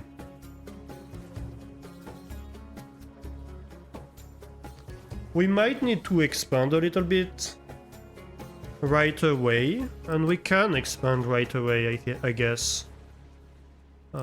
People are going to arrive. What are the needs? 16 consumption. We should achieve like double that, so yeah, let's double this, basically. Where's the copy-paste button? Unfortunately, there's no copy-paste button. But welcome to the first settlers of Catan.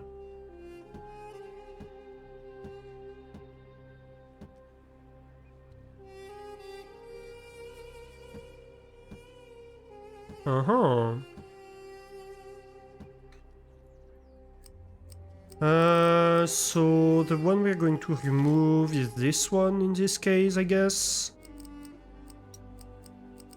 And then we can apply the gods bonus like this.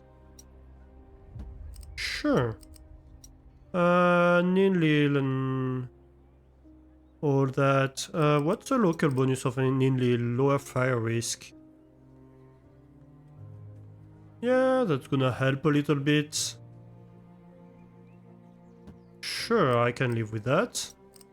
And Enlil, what's your local bonus? Lower consumption of upper class houses. So completely irrelevant right now.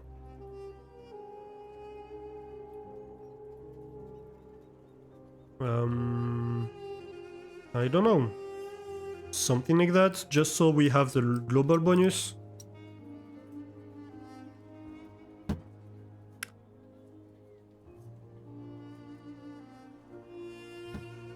We can do this, and we can already start expanding the roots, I assume.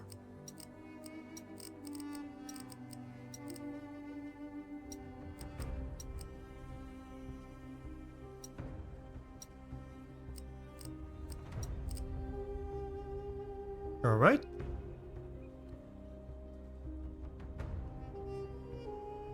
We have 400 people needed. Stuff is starting to run. Great. But even with the basic housing, I think we might already almost cover the workforce needs. So that's good.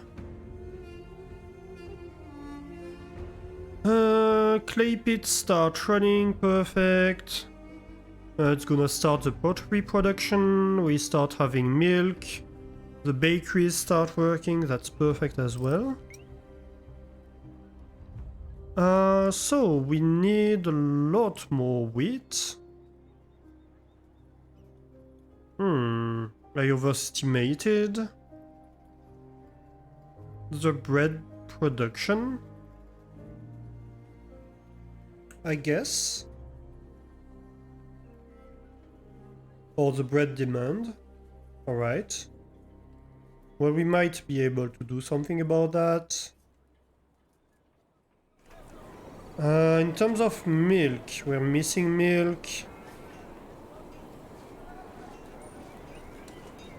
Why do we have -4 clay? Or maybe because of staffing issues. Possibly.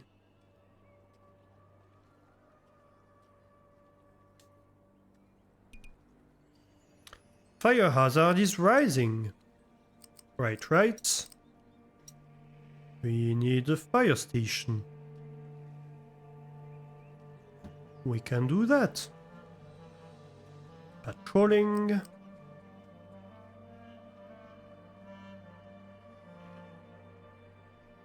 This should keep the fire hazard under control. So, what's your consumption? 13.5. And you are producing... Oh yeah, because you're only producing 9 per slot. Right. So I overestimated the production of the fields. So basically, one slot of these, one slot of harvesters, is one slot of bakers. So we have 1, 2, 3, 4, 5, 6, 7, 8, 9 slots of harvesters, and we would need 9 slots of bakers, and we would need 9 slots of harvesters to keep up with that. We need a healer. Can do.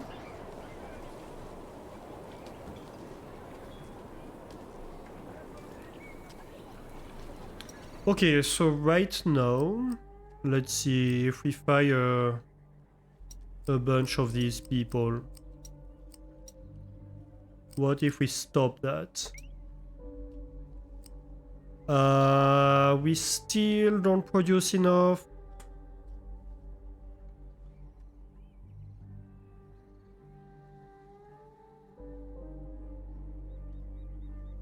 We produce 18 wheat and we consume 27. So we need still to fire 2 of these slots, I guess. And that should be enough, right? But no, we are lacking 12 bread. So how many? 1, 2... I think we need to add 3 of them, right? Yes, we need to have 1 more of those. And so that means we need 1, 2. Can I feed them fields?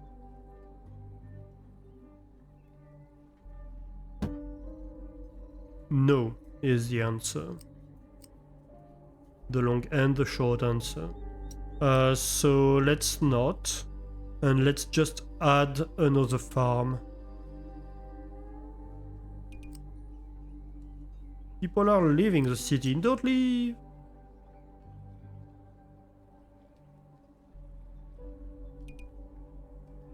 People are coming back! Okay, stop showing me because that's gonna blink a lot. Until we figure out all the things. That's gonna be a bit far, but that's the best we can do, isn't it? Yeah. I guess we could. Can I ignore? No, no. That would be unreasonable. So let's go far enough.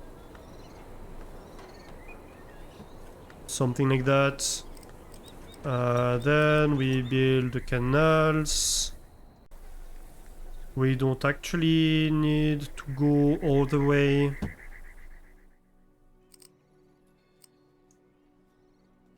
Because we go too further at the edge. So we can go like this, technically.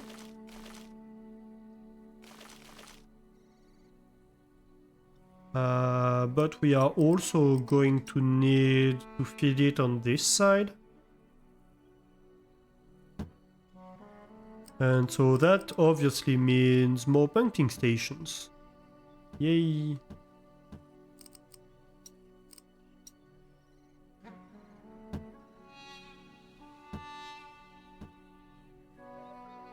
Alright. Farms, fields. Oh, we didn't go far enough? It's possible. Oh no, wait.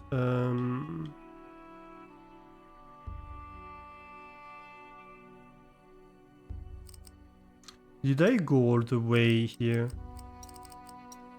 I did. Then what did I do wrong? I just didn't go far enough with the irrigation canals. Okay. Yep. I need to be flush with the farmhouse. Alright. Let's do that once again. 18 here. 18 there. 18 everywhere. Alright. I might use these fields. You know what? Shave it a little bit more.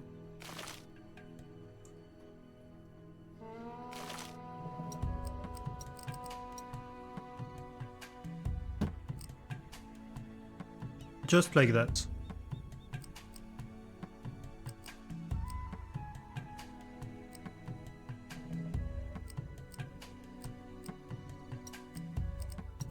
which I guess means here we are going to do it like this and shave it a little bit too.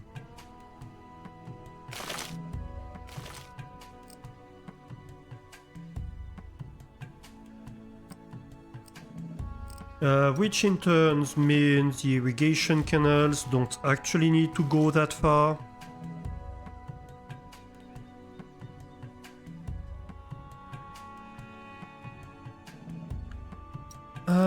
You. I can have overextension of the field, it doesn't matter.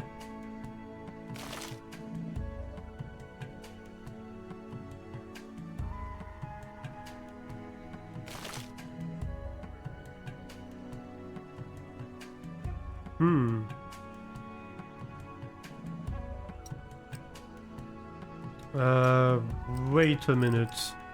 I didn't go far enough, did I?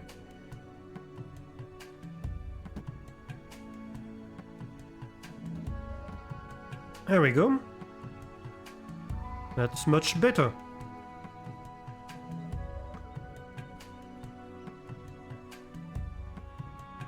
And so this one... Well, so far it's okay.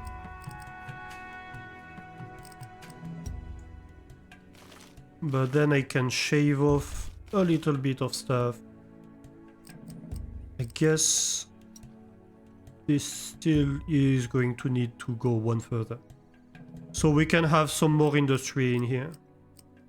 So for example, the bakeries could go right there.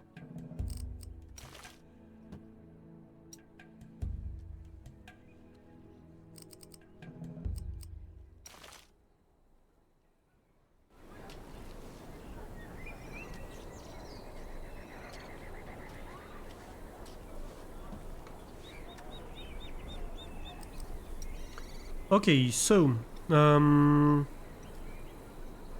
we can have a warehouse right here. Do like that. Which is going to accept wheat only. And I guess this one doesn't need to accept wheat anymore.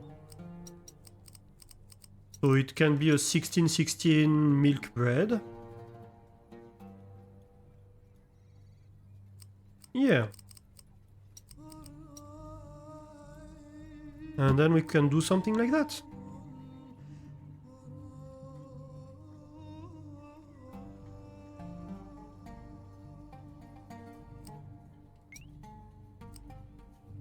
Okay, so we are way overproducing wheat, and that's fine. We want 12 more of milk.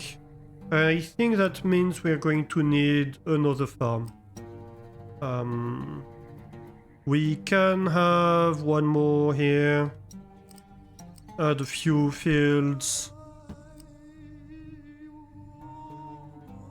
So it's full. But we do need a second farm like that if we want the full capacity.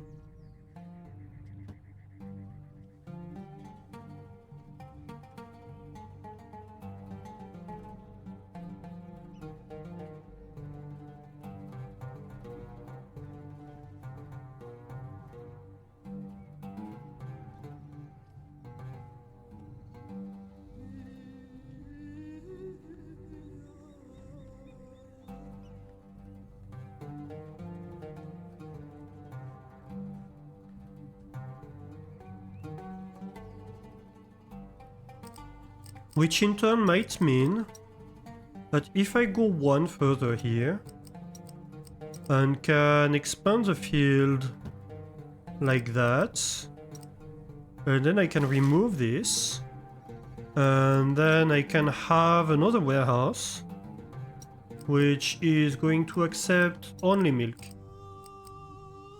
And so this can become bread only.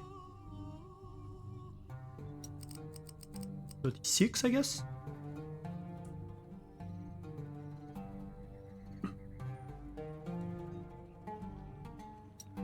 And this should be...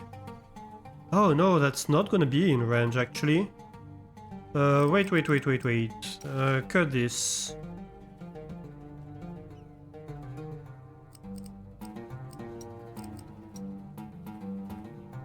So we do the reverse. We expand the field right here. We remove 2 lines. Or 3. Something like that. If I remove 1 more line, is it still enough? Yes. Right. And then we paste this here. Right.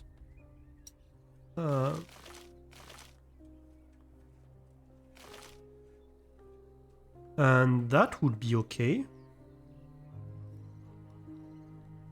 Yeah. This accepts milk only. Oh, but then we're going to need to ferry milk.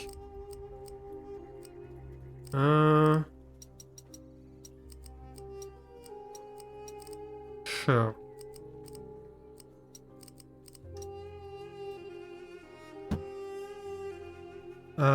Because this... Yeah, this would be out of range of this one, so we're going to need to ferry milk towards this, I guess. That's fine.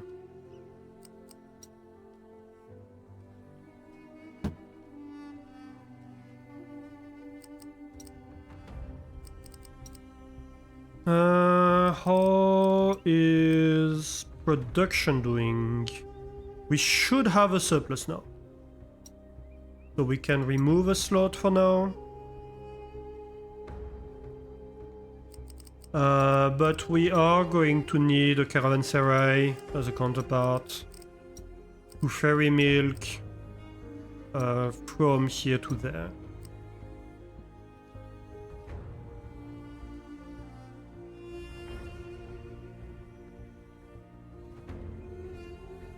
Okay.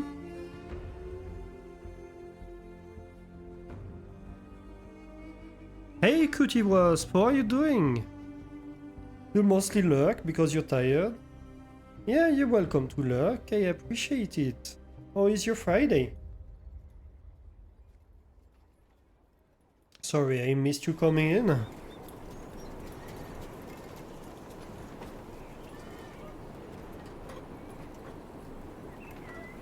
So, how are my supplies now?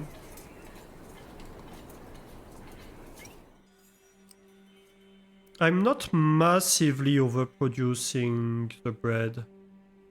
I might want to overproduce slightly more, which I could.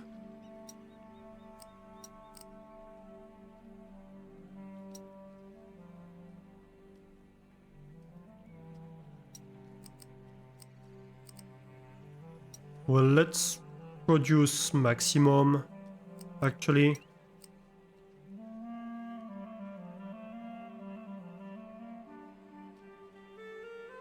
Doing fine? You played a lot of games with friends. No, it's just you're just having a relaxing time. Nice, nice. That's great. Relaxation is important. Very important, in fact.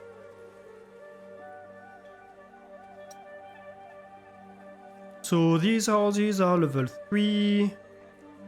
Oh, we're going to need some beauty for level 4. Interesting.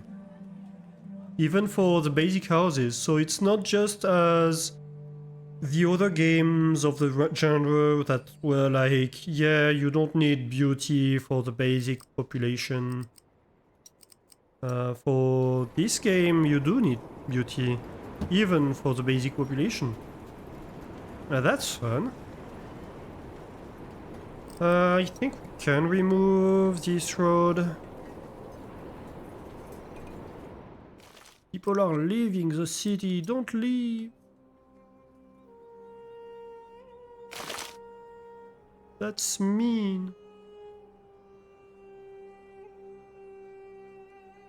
If you're gonna be like that, I'm gonna remove your living road. That way you can never leave.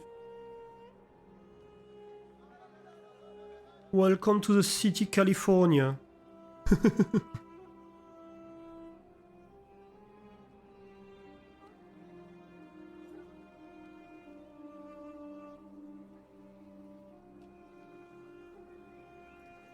You can check out anytime, but you may never leave.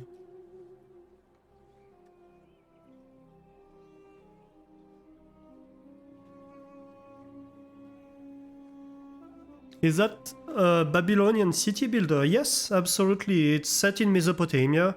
If you have played games like Caesar 3, Pharaoh, Zeus, it's very much in the same spirit of these games. I mean, you see the graphics are extremely reminiscent of them, etc.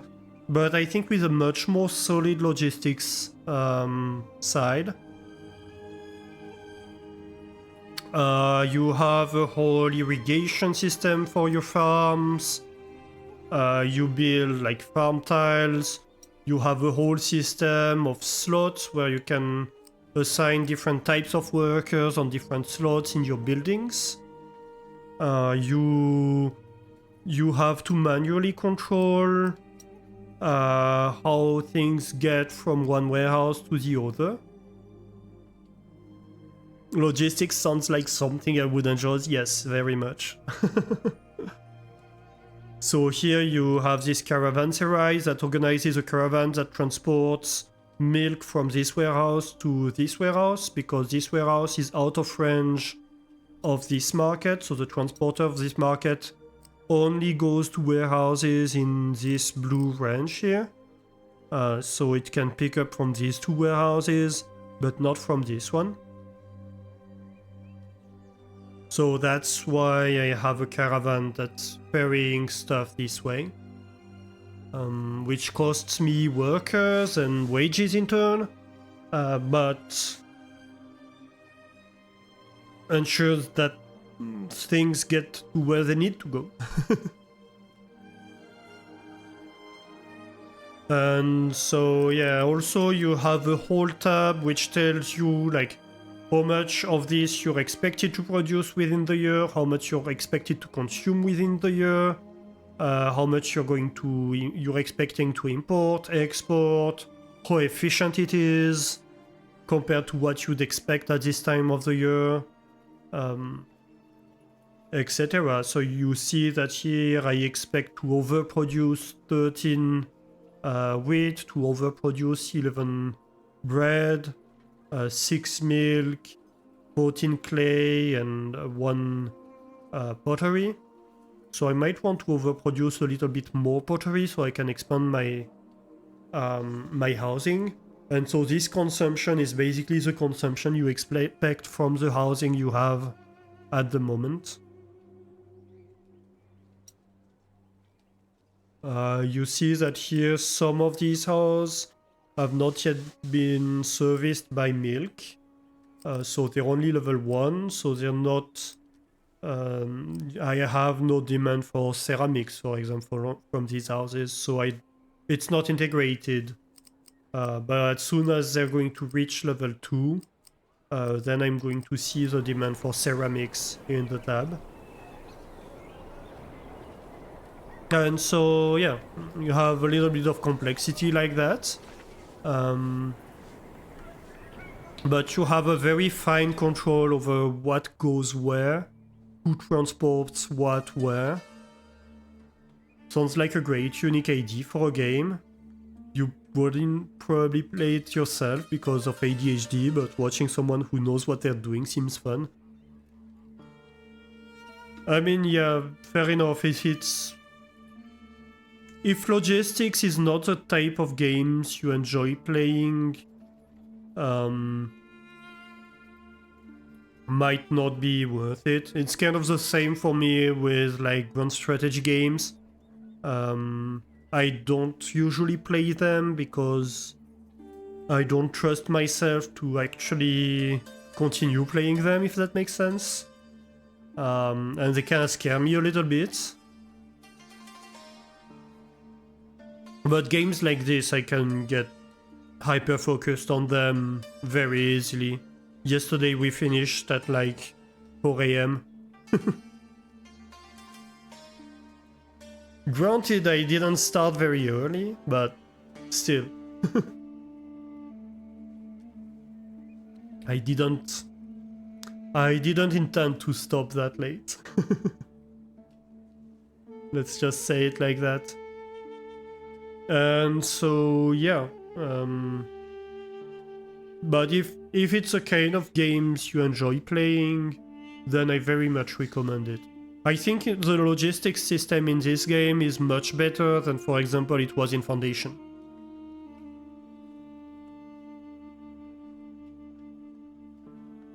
There were a lot of issues in Foundation where at some point, if your city grew large enough, the logistics completely broke down. And in this game, I don't foresee such an issue in this game because you have the level of control you would need. Like, you might need more buildings, more people working on it in proportion, but you can control it. Like something right now is kind of blinking on and off. Why is it?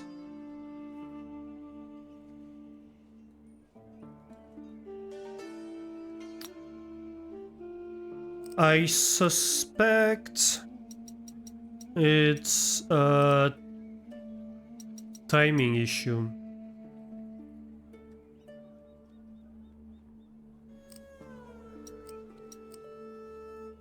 So let's change that. We're going to pick up from both of those, and even though it's a bit silly because we just move it next door, you're going to fill in here. And then I'm going to have another one, which is going to take bread here, deliver here.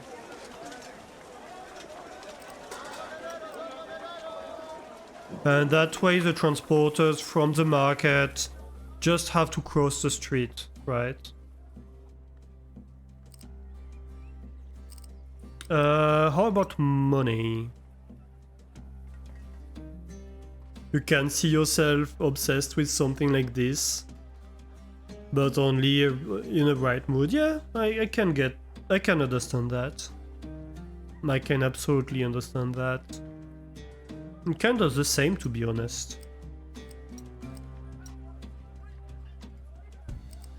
Right, so right now we can only organize poor festivals, so I think we're just going to do it for Ishtar for now.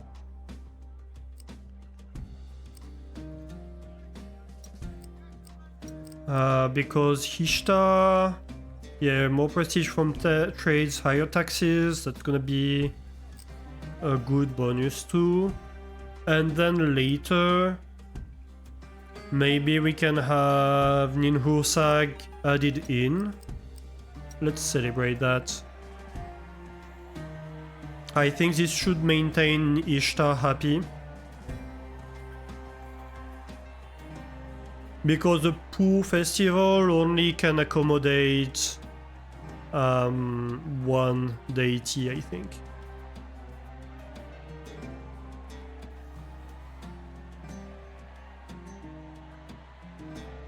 Alright, step 2.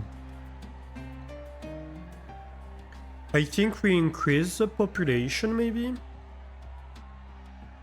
Or no, maybe we try to go... Let's see, we need beer and administration.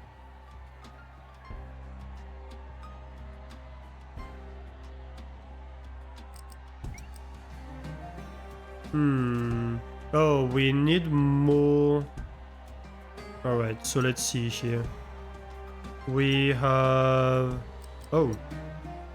Wait a minute. 13.5, you consume 13.5, right. I forgot to fill these slots, so that's why I was having issues.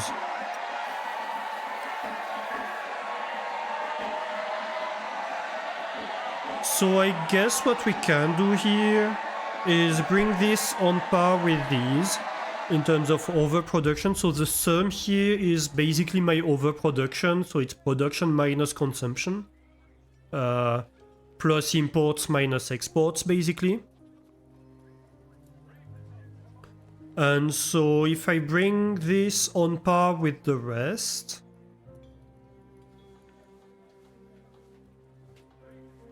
then I can increase the expected population, basically.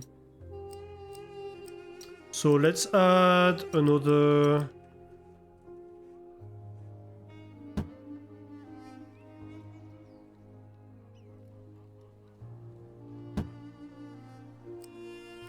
We can add 2 of them like this.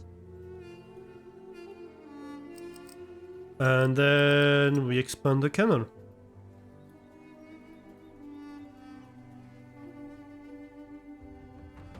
Like this? Yep, like this. Perfect. And we can even expand it for free because we have enough pumps, because we have shaved off enough stuff. Alright, and so now in terms of production, we are way overproducing. Good.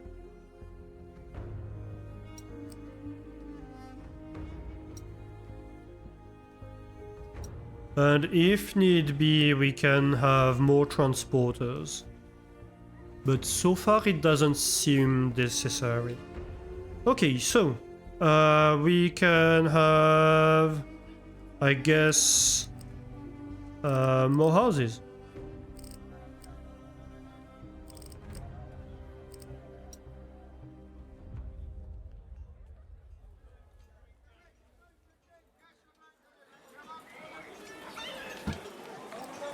I can remove one slot here, which will be reserved for temples. And let's start making stuff, stone roads.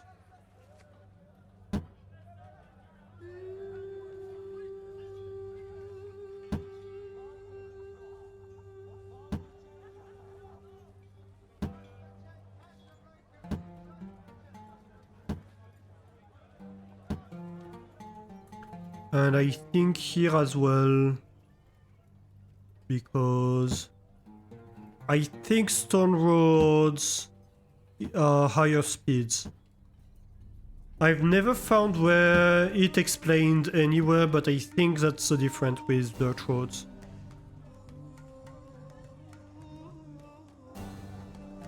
Okay, so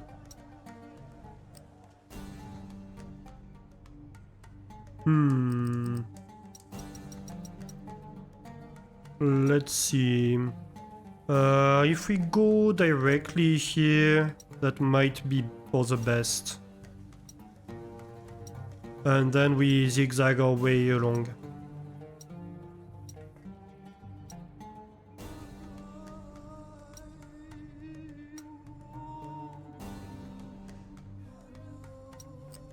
Alright.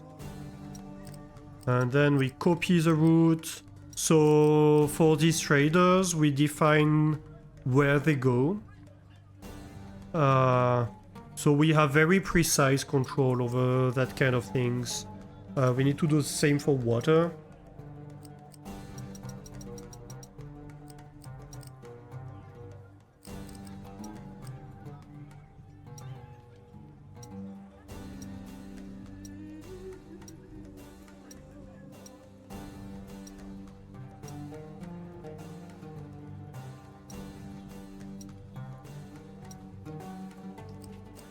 Of course, you can't go infinitely far. You have a range where they can operate. But as long as you stay within this range, you define their route. So it solves the issue that similar games had, where like you didn't really control where the market people or water people were going. And this led to you having to very precisely plan the roads by kind of knowing their algorithm in a way. It was a bit of a mess. So here now you have just two types of stuff. People that walk randomly that basically go where they're needed within a certain range. Actually, I don't even know if there's a range. Like if you have several fire stations, they share. Like people, like different buildings respond to the closest fire station. But otherwise, I think they don't have a range. Hey, Spud, welcome in, welcome in. How are you doing, friend? Hello, everybody, welcome in, Raiders. I see a bunch of lovely people here. Hey, Espifa, hey, Sally, Vermilion, Dringles, Rolly, and Purple too. Hello. How are you all doing? What were you playing today, Spud? Were you still playing Mafia? I don't remember. No, the closing shift. What is this? I don't know about this game. Beautiful city I have made. We just started making this city. But thank you. Yeah, we just started. Cutie Wasp, what a cute name. Yeah, exactly. So we have just designed like a little bit of a farming area, a little bit of an industrial area, some housing, and that's it for now. So we are right at the start. This is a new map. We just finished the previous map, and in this new map we introduced level 4 of the standard houses. Where we are going to be able to produce beer and administration and provide them with beer and administration. We were meant to be playing that space, but you were struck down by the fickle OBS reliability gods. Oh no! So you played a chill art game and an indie horror. Oh, nice! That sounds fun. Yeah, it always sucks when, like, you have a plan and it doesn't work out because tech issues. Definitely hugs. So yeah, that's a brand new city that we just started to design. And so that's an interesting thing actually with the level 4 of this house. Is usually in these types of games, the basic tier of population, the peasants, you have to provide them with goods, but you don't have like beauty requirements or anything like that. In this game, you do have beauty requirements for the higher tier housing. So that's a nice change. I actually like that. It's not super high, but it means you need to do some beautifying, at least.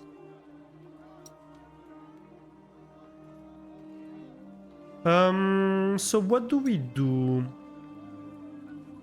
Do we start making... maybe we start a little bit of jewelry industry. That might be good. That way we can use it for trading, and later we can use it for higher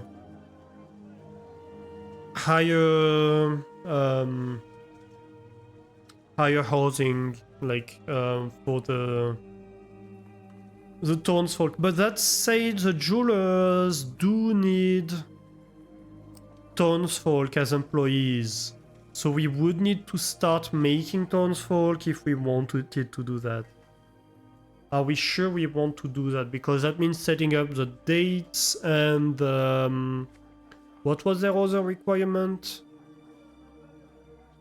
for level 1, well, level 2. Because the level 1 in the townsfolk has nobody in it, it's just a pure waste of space. But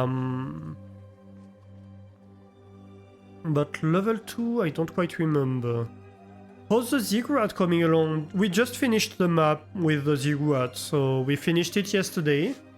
And we just switched maps with coming to this new one. So on this map there's no ziggurat.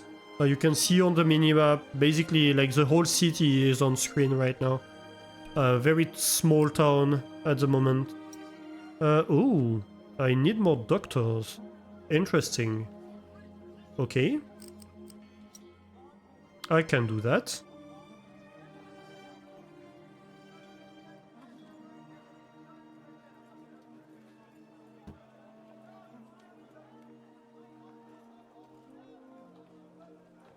Let's see, maybe... Maybe we do this and we remove that one. That way we have them at each end of the city. My beautiful buttery voice lulled you to sleep. So you never got to see the finished article. Well, you can always check the VOD, and later on I'm going to upload it on the YouTube channel as well. So if people want to catch up the first streams of Nebuchadnezzar, it's gonna be uploaded to YouTube when I take the time to do it.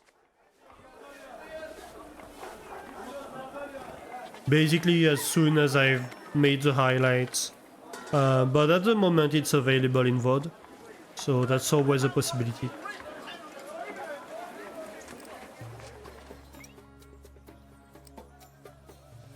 Oh, we have a lack of bread and ceramics. Alright, I can do that. Let's make one more clay mine.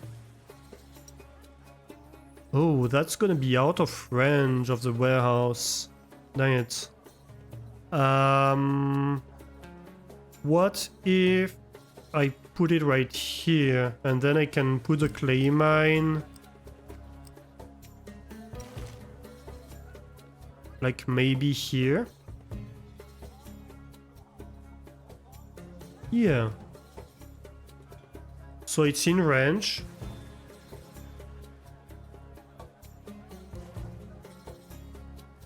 Yeah, I do like that.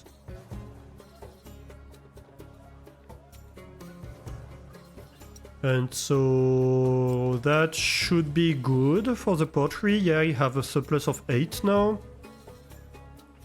And -8, I guess that means I need one more bakery. Fire risk dangerously high. Okay, so that means I need another patrol of the fire station, I assume. How about crime? No crime yet. Okay.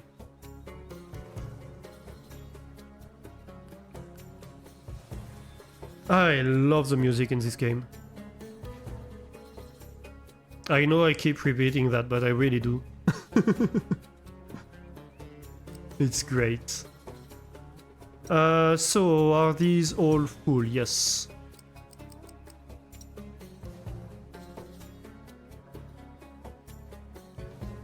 Ah, same problem here.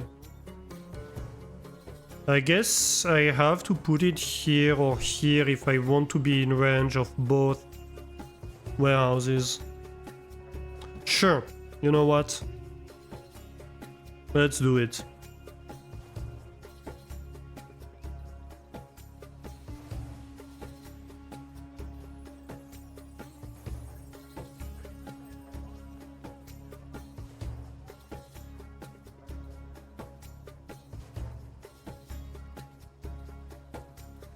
Okay, no, let's bring some beauty to the life, should we?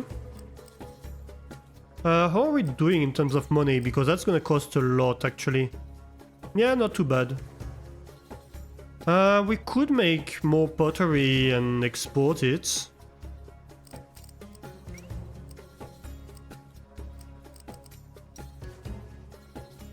We could export to Dilmun.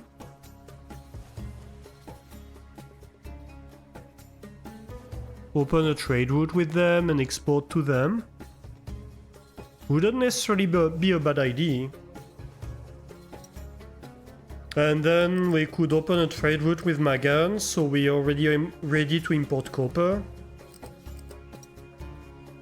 Because that's pretty much going to be our copper provider, right? I think that might be a good idea.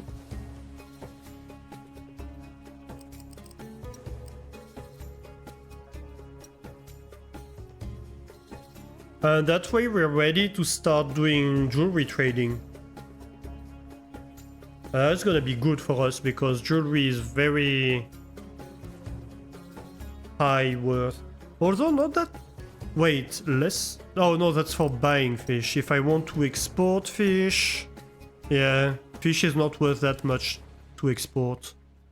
To import, yes, but not to export.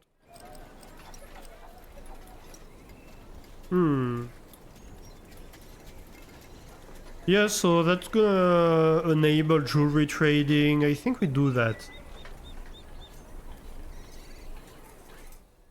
So where do we place a port? We're going to need a long enough straight. Rotate. That's not long enough. That's not long enough. My god, this cost is a nightmare. Can I terraform, please? Is there anywhere I can place it? Or do I have to do it on the other side of the map? I might have to do it on the other side of the map, actually. Technically, I could do it here. I have an inkling it wouldn't work very well. Yeah, I might have to do it here.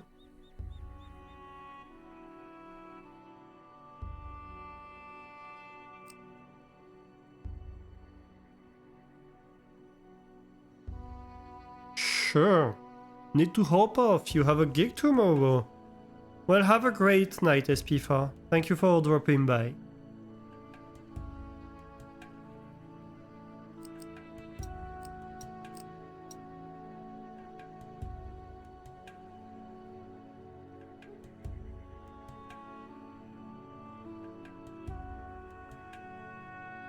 Let's see, we can put them right next to each other. Then I can have a road here. I guess if we're going to use it, we're going to pave it.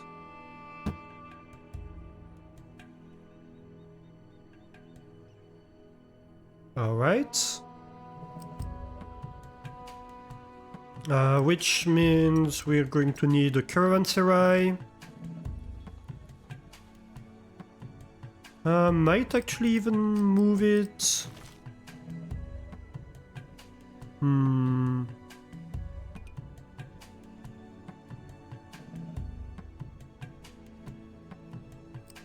Hold a new festival. Let's go, Ishtar.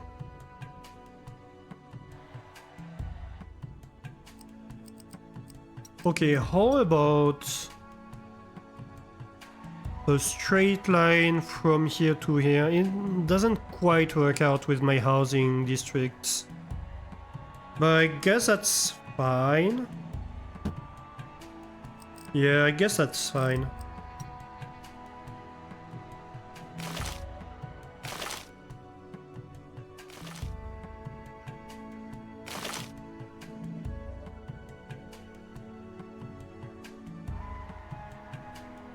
Alright, so if we do that, we are going to want, I don't know, let's say 1, 2 of them producing for now.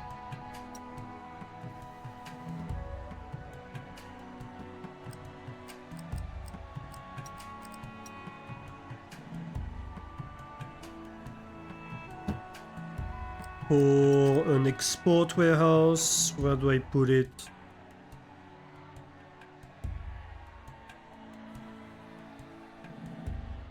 I guess over here is fine.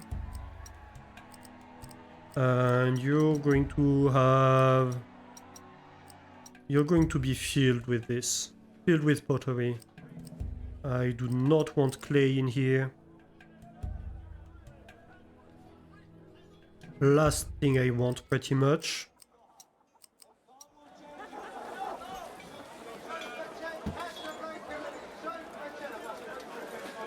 Alright, and so you are going to take pottery from here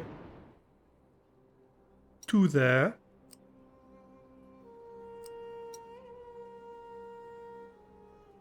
I might have a second one. It would be nice if he was telling me like the transport capacity of this trader. Because I know how much he can hold, but the throughput of the trader, of the caravan, will depend on the length of the road. So it would be nice if like once the road is established, he tells me, okay, with this road, this trader is going to have this throughput capacity, basically.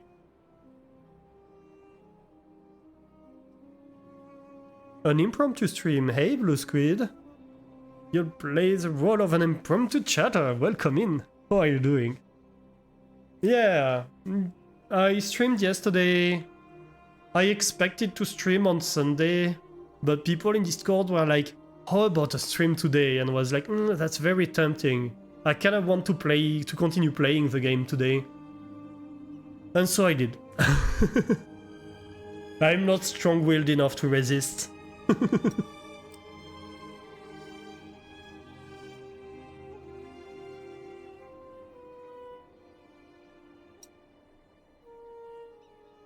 Okay, so we trade all of that. I guess we go to the map now. We need a little bit more to be able to open a road toward Dilmun. We're going to need to send them a gift to start trading with them.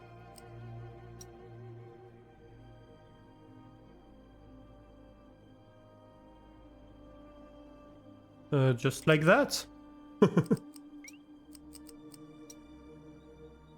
Here we go.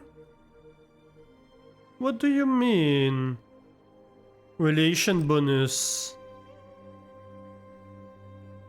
Like, I barely even started trading with them. They're like, send me more. I just sent you a gift of like all my storage. Can't afford it currently, dude.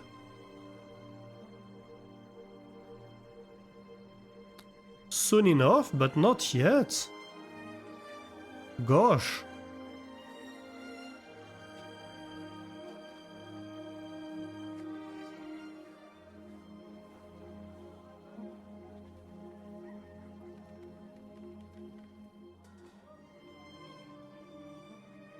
So demanding.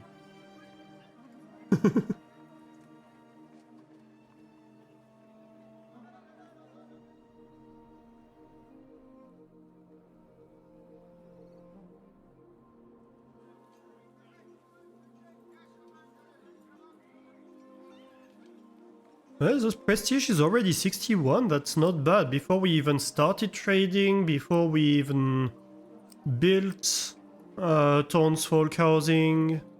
A hydrate, very good idea, said. I have a very cold coffee. Right over here. I could answer the favor now. Let's do that. How are we now? +1 price for import, -1 price for export. 3 trading ships per year, that's not bad. We're basically at equilibrium. Okay, so what's my surplus? My surplus is 36. So let's stand like 30 per year.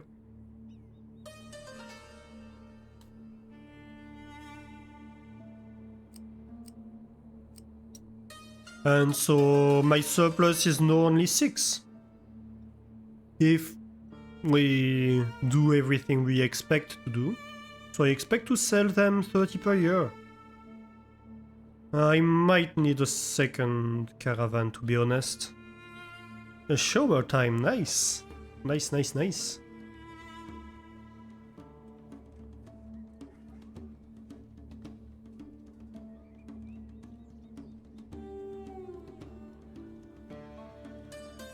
How about my wages? Yeah, I expect to make 700 per year now. That's good. It's mostly the trade. I expect to make 570 from trade, so pretty good. Assuming I can supply the transport. We're gonna now have to see. That's going to be our first fully operational year for this trade route, so let's keep an eye on it in December. My expectation is we are not going to be able to keep up. Alright, so a ship just made it.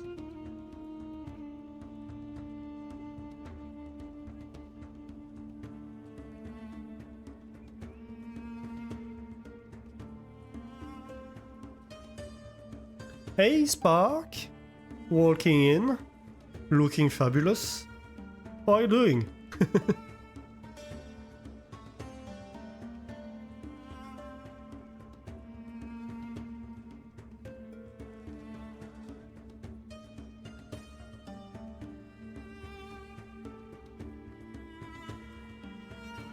September rolling in. Right.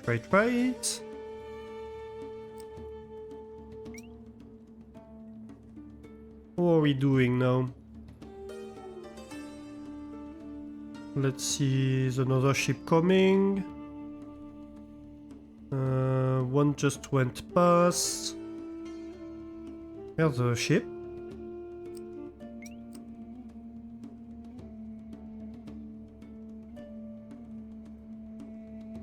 There we go, 30. So we are keeping up. And the storage is not even empty.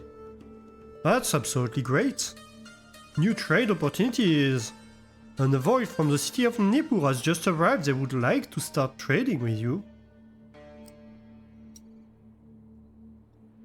Nippur, what are you selling? What are you buying?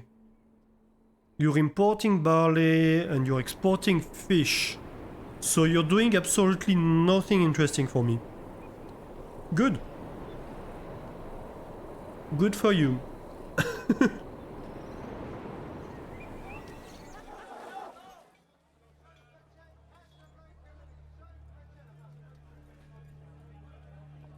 Okay, so next. What's next on the agenda? Yes, we are making money, so now we want to beautify the streets. Let's see. Road decoration.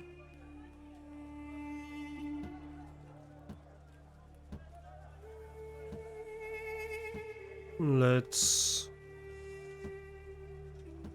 have little intersections like that. How's the beauty doing? Not bad.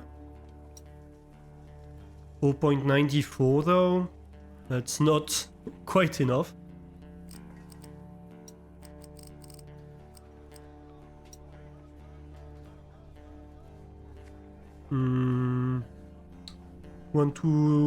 Let's see, 1, 2, 3, 4. So basically that's the middle.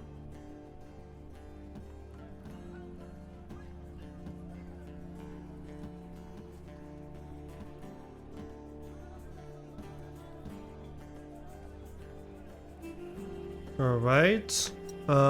This is 1.5 at best. Yeah, we're going to need much more than that. New trade opportunity. Ooh, want to trade. What do you have to offer?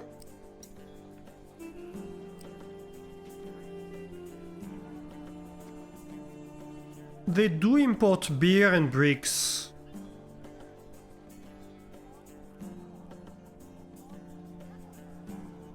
They do import beer and bricks. So that could be a nice opportunity. Hey, Raliza! How are you doing? Welcome in, welcome in.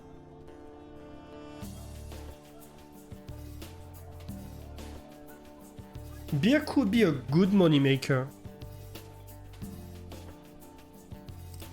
Although I think our first priority would be to open trade with Magan.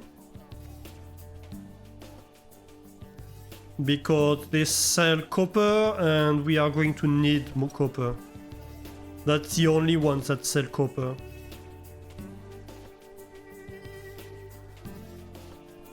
Doing good, nice. Beer and bricks, food and shelter, what else do you need? Yeah. Liquid bread and a solid anti-rain, I guess.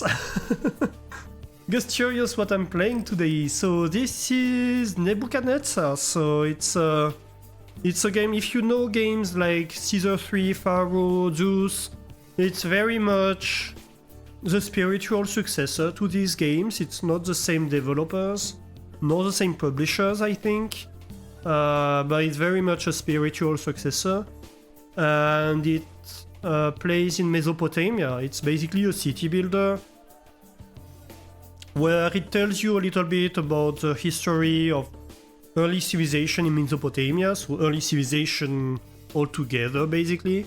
Like the first empires, the first cities, all of that. And as you play along with that, you build cities and you develop new technologies. So we have like farms, we have an irrigation system,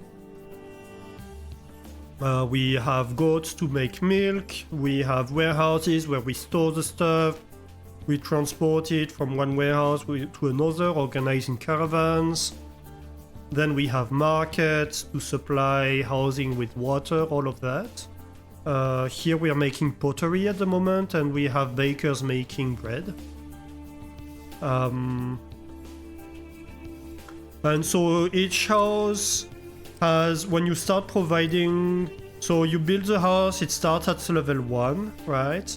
If you start providing it with bread and milk, it evolves to level 2, which is going to house more people, bring in more money in terms of taxes. Then if you provide it with ceramics and water, you raise it to level 3. And right now we are gearing up towards evolving these houses to level 4. And so that's peasants housing. If we want to develop, for example, jewelry, we are going to need townsfolk to start working in the jewelry makers, because right now all the stuff that we're making requires peasants. Although I guess we might need townsfolk to start making administration. So to get to level 4, we might need to get into townsfolk housing. And that's a different type of housing with different requirements. And so it's games that are very much centered around logistics and all that stuff. You also have a religious side, you have a military side that we haven't had the opportunity to explore yet. The game told us a little bit about it at the start of this save, but it doesn't look like there's military in this map. You do trading, so right now we just set up pottery trading, so we have a port right here. We are transporting pottery towards here using the caravans, and we are selling pottery to the neighboring city of Dilmun. So we are playing Akkad, and right now it's the start of the Akkadian Empire. No military is the perfect amount of military. Yeah, I mean, I don't disagree, but assuming everybody agrees, unfortunately.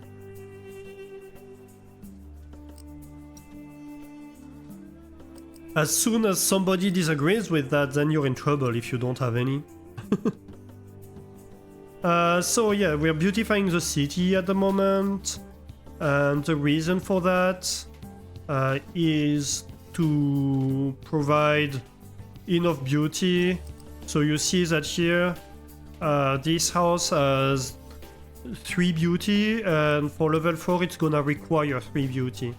And this is pollution. We have 7.2 pollution. Certain buildings produce pollution. So all the industry buildings, for example, produce pollution. Thankfully, level 4 doesn't have a limit of pollution, so we can pollute as much as we want, they don't care. The townsfolk housing can have issues with pollution if we put it too close to the industrial. So that's something to worry about for them. But not for these ones. So let's see, beauty. Beauty, beauty, beauty.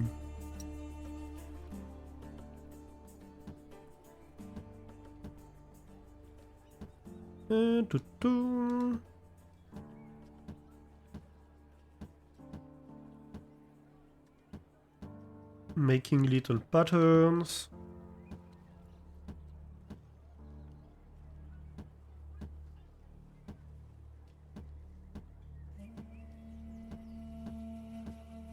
The streets are going to be very beautiful. Never played City Builders, but sounds fun. When you get the hang of it. Yeah, it eases you into it relatively well because it introduces the mechanics one by one, not too fast.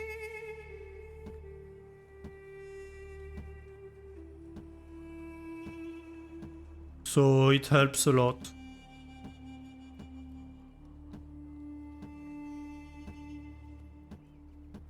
Like the first 5 maps are basically tutorial maps in this game. And like in the first map, you have level 1 housing only. You just learn very basic stuff. And then little by little. So for example, the level 4 here of housing, this is the first map where we can do it. The military I don't know much about because we have had no map where you have to do any military, for example. Alright, so I think by the looks of it, we are above 3 everywhere here.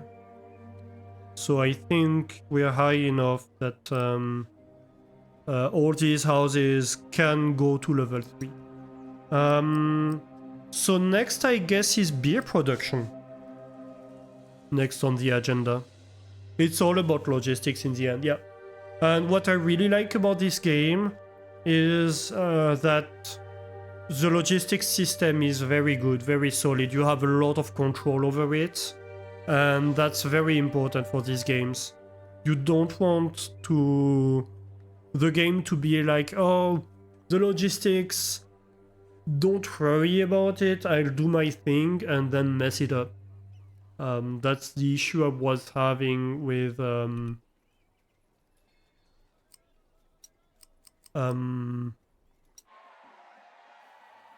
how is it called? Foundation. Foundation was messing up the logistics. And one of the reasons I haven't played it again is I don't think they fixed it. And if the logistics doesn't work, the game just stops working at a certain scale. And that's very sad. In this game they did very well for the logistics design. So I'm very happy about that. Because that's the last thing you want. To have a logistic system that doesn't work. It will be a huge mess. So I guess let's start making barley farms. Let's make a barley farm right here.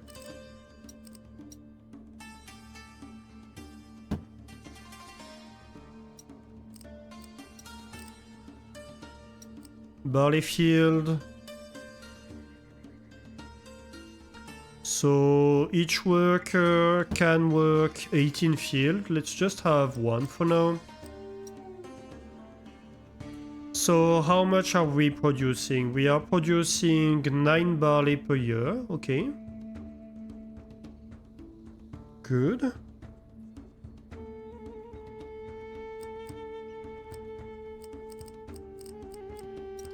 Next step with that is to make a brewery, which consumes barley and produces beer, and it does require townsfolk. Alright. Oh no, it's burning. Is my fire risk high? Kinda. Let's hire more people at the fire station. No crime risk right now. Not too much disease risk. We should be fine with disease, I think. Okay. Okay, so we have a barley farm right now, but we can't do anything with it. Because we need townsfolk to start working the barley farm. So let's deactivate it. Actually... No, let's not deactivate it. We're going to do a dates farm instead. Scrap that. You're making dates instead. And we are going to start getting townsfolk in town.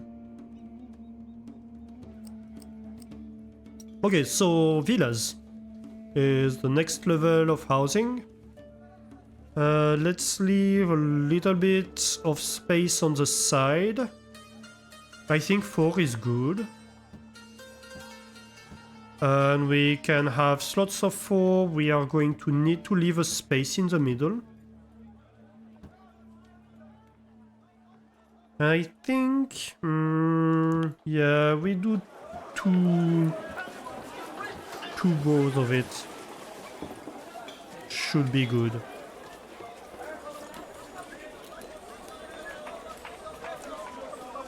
We should be fine with disease? Sure. I mean, I have a healer right here and a healer right there. So the question is just, do I have enough? And I think we have enough, we'll see. If we don't, we can add more, but so far I think we have enough healers.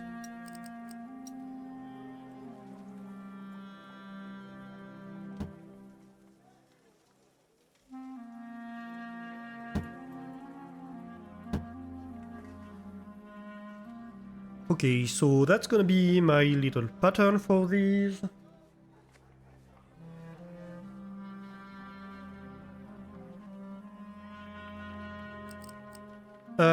We are going to need a standard market for them. We can have it here. It's going to need a warehouse.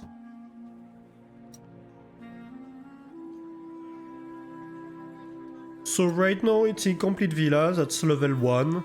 And so you can see that the incomplete villa has a maximum population of 0 and brings in 0 income tax. And we need to provide them with dates and fish if we want to do anything. So we're going to need to do fishing. Let's get fishy.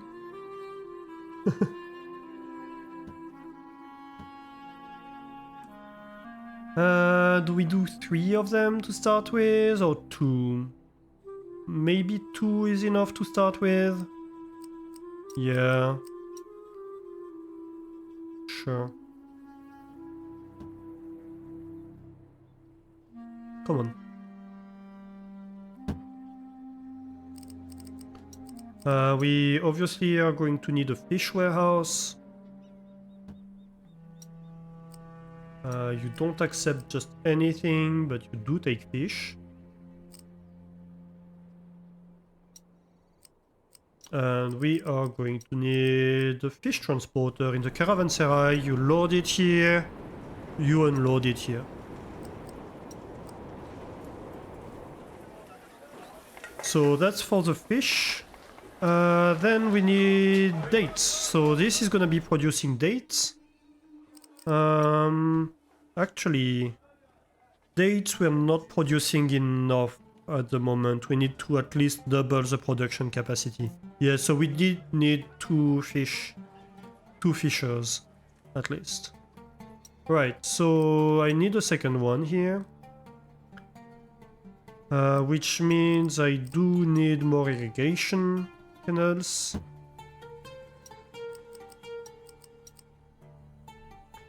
I guess we could have mixed farms technically. Up 18 more fields. So that's full capacity for these two workers. And so I need a warehouse, of course.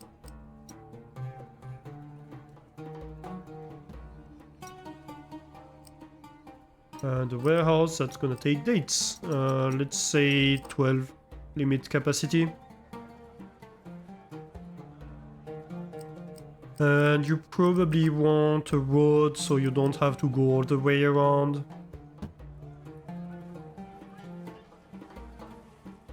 Alright, caravanserai I guess?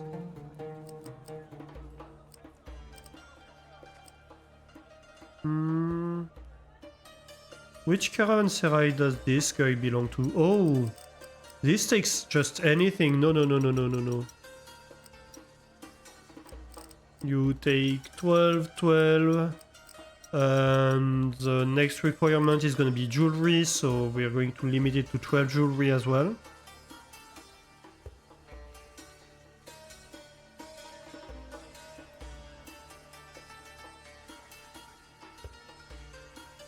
I guess it's this one that goes over there. Yeah, fine. So let's add another caravanserai.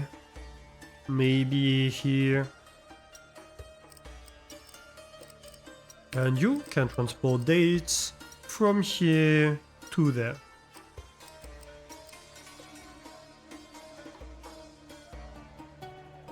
Alright. We do have an ad break going on. I'm going to take a real quick break. We're going to pause the game for a few minutes. And I'm going to take the time to go make some more coffee. We are going to be right back, don't leave. And I am back. Welcome back from the ads, everybody. I do log this be right back screen associated with this game. The Alastor Space Program. We're going straight from clay house and inventing irrigation to space program. Thank you, Spad.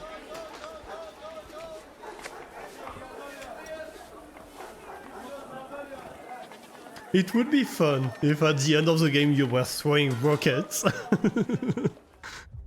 A bit unrealistic, but... Thanks, Marty.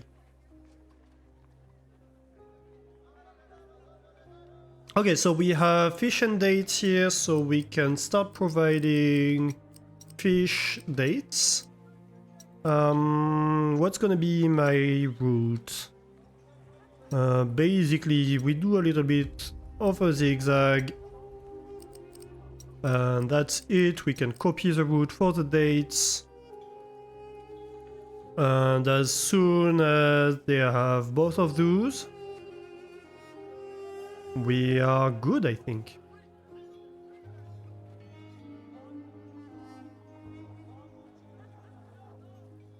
One thing I do like is that you don't have an upkeep for the buildings. you have wages for the people. So you could be like, okay, I'm not going to fill these slots.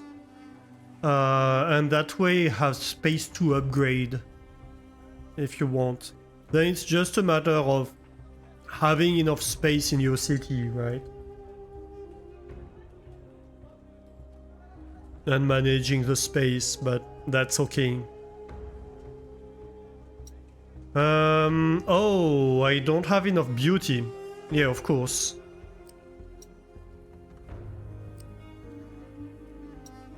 Of course I don't. Silly me.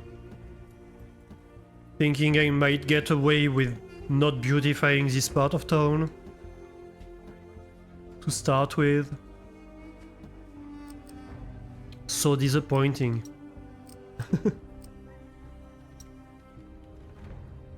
So 1 2 3 1 2 3 1 2 3 1 2 3. So that's 12.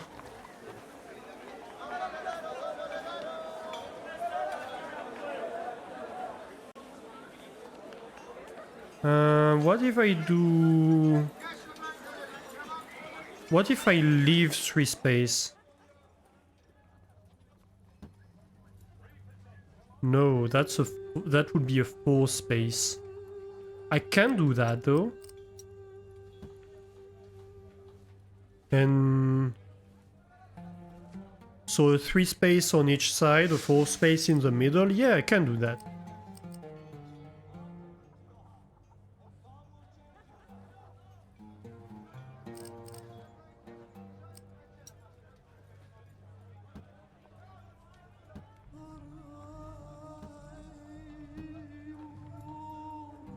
Yeah. Fair enough.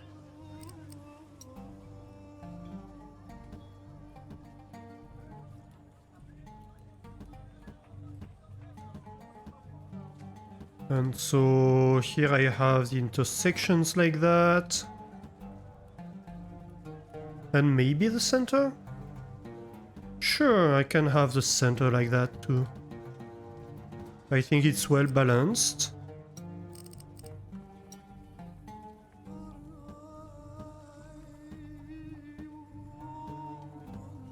And then I continue radiating from the intersections. And then I have 4 gaps on each side to fill, which can be filled with this, I guess.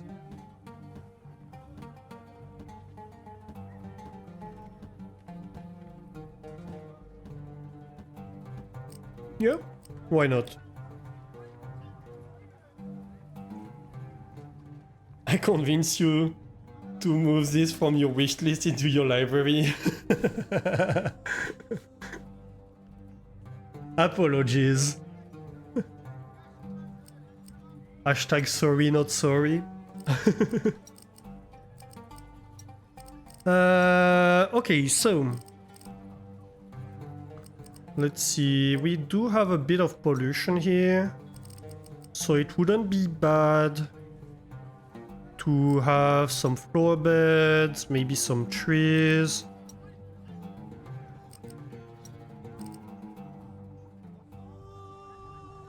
Yeah, we can have some small trees and some flowers, I guess.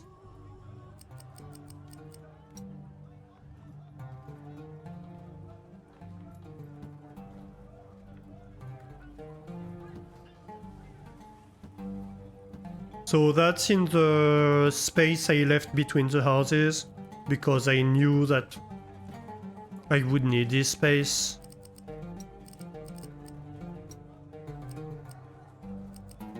We can have like small trees here, like this, maybe a few palm trees over there.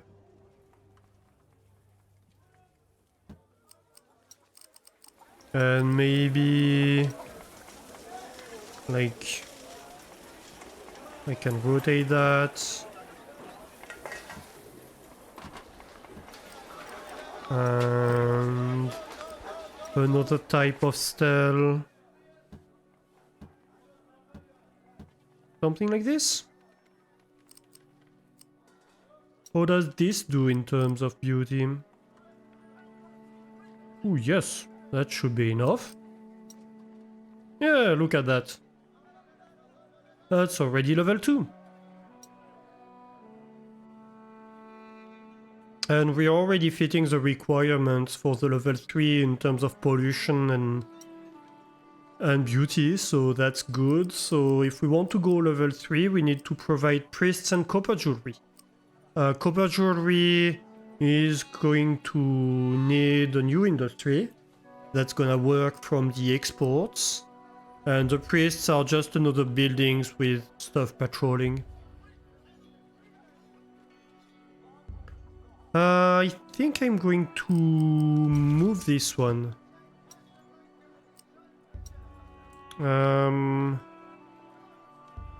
You were loading here, unloading here if I remember well.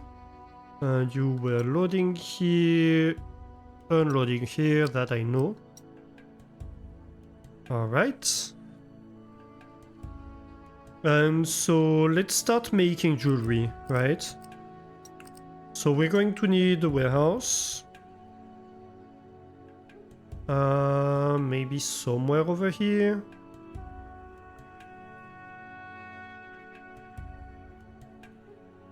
Or actually we could have this industry right over here.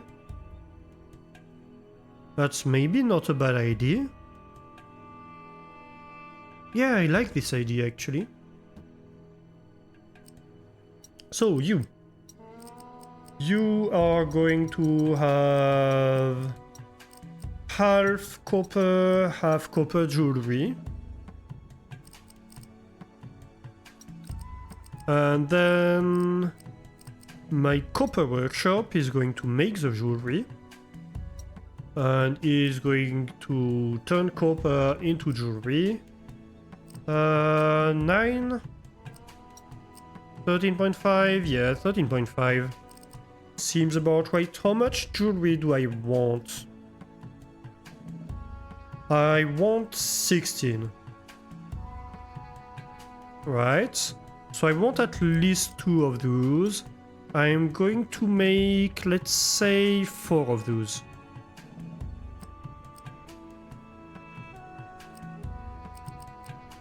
And the reason for that is trade. We're going to trade it.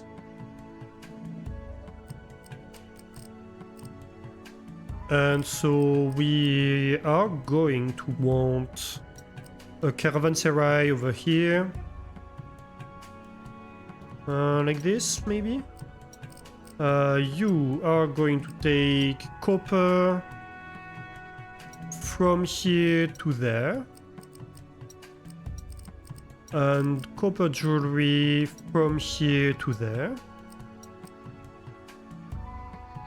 And in here we are going to have a caravan of copper jewelry from here to there. Doesn't work right now, but we are getting to it. And so now we need a trade route with Magan, which we can... well, which we might be able to open once we have enough pottery in storage. It should come. I saw we had enough almost. I just was too slow to click. So I think it's just a trader that picked up 20 of it. Here we go. Perfect. So the trade route with Magan is opened. And so that means we can buy from Magan and sell to the moon. And so that's why that was important. So how much copper do we need? We need 54 copper per year. And we're going to overproduce 38 jewelry per year. Alright.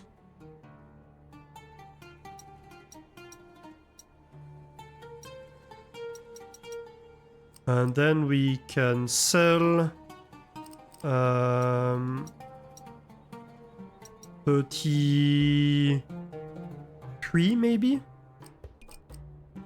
Oh, festival available.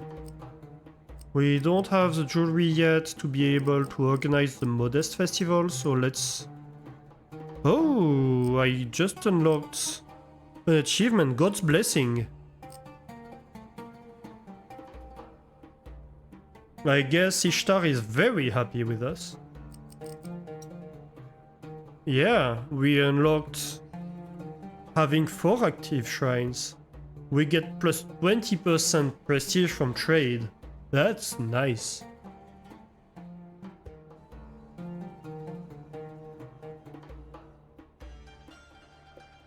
And we could have up to 4 active shrines. We only have 2 at the moment. I guess we should install at least a 3rd one.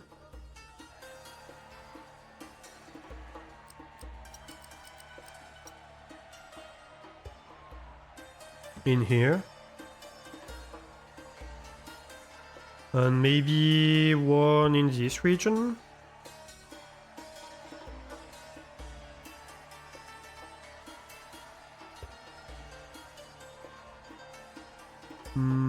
How do I deal with these?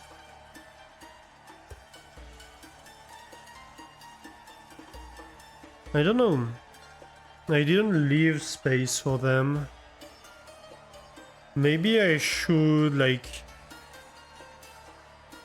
rotate it like this, insert it here. But it would only reach 2 houses.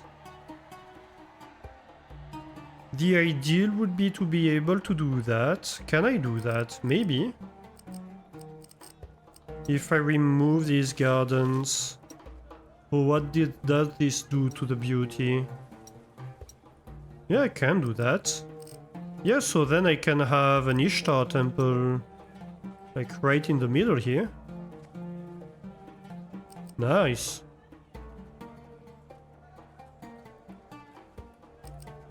That's gonna do good things to my taxes.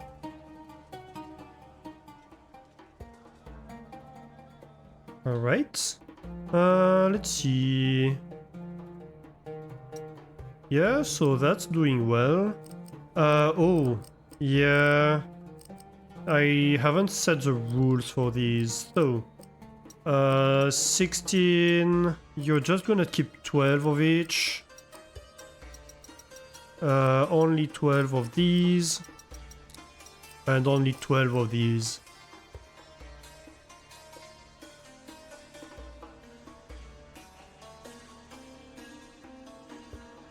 That way it doesn't get overfilled with stuff.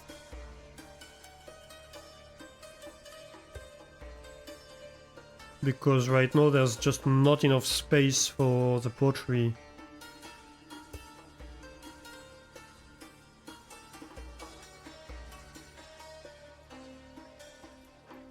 Okay, that's good. What else? Did I actually organize the festival or not? Yeah, I did. I know I could do a modest festival if I wanted.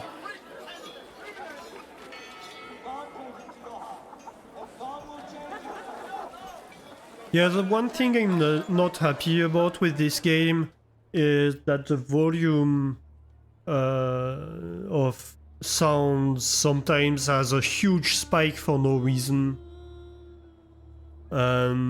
Is in general badly equalized. That's a very minor thing to have against the game, to be fair.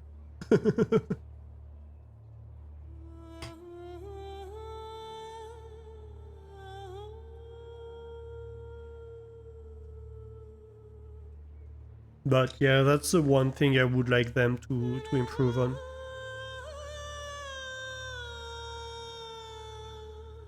The music though is very good.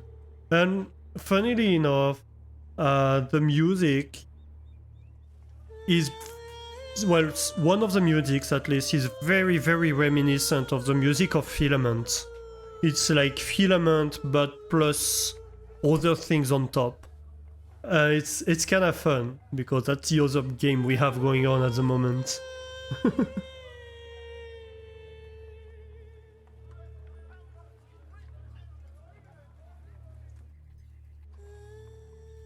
So, how are we doing? I think we're doing pretty good. We need priests and jewelry. So let's set up the priest.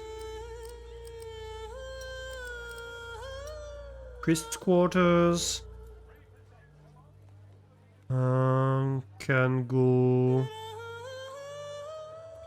here, I guess. Sure.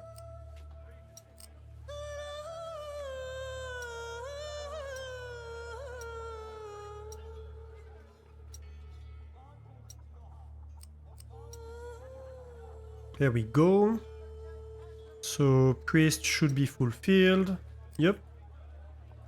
And we just need to put jewelry in the market. And that's it, really. And then we watch them get to level 3. Nice.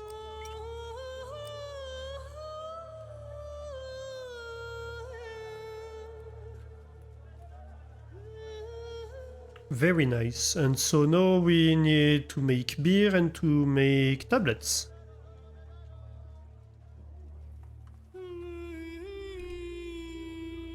A fire broke out. Where? Here. What's the fire risk? Yeah, I might need a second. Especially with industry starting to develop here. Yeah, so we need, I think, a second fire station here, and we are going to need a city watch.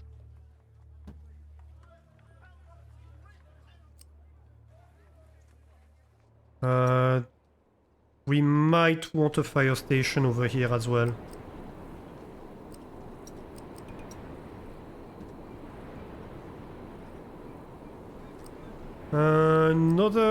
The city of Lagash wants to trade with me. What do you have to offer? They would buy beer, but Dilmun buys beer already.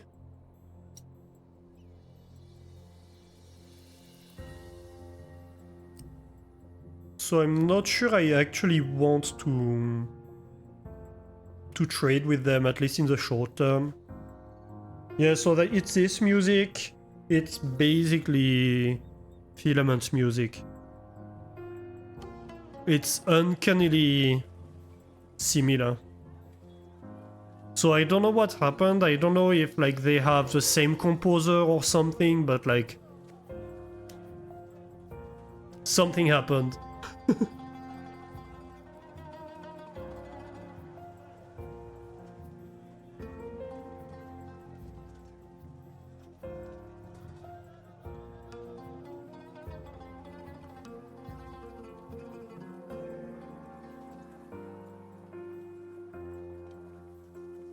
I'd say if it's not the same composer, there's some plagiarism going on. It's too similar. Random event. An outbreak of the disease. Oh no. Yeah, we need another healer. We have outpaced the healer's capacity, I think.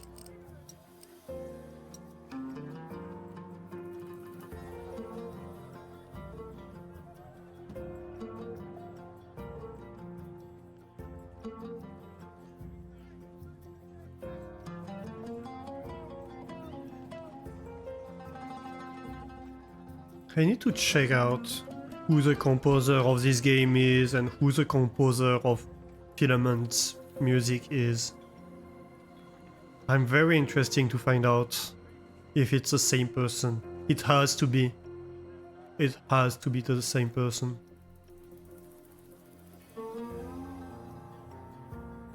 I don't see another legal way around it.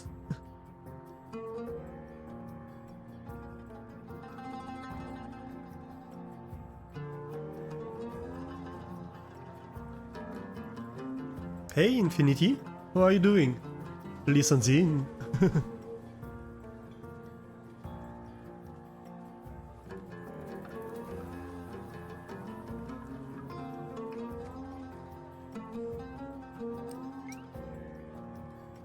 To be fair, both musics are very good, so I wouldn't be surprised.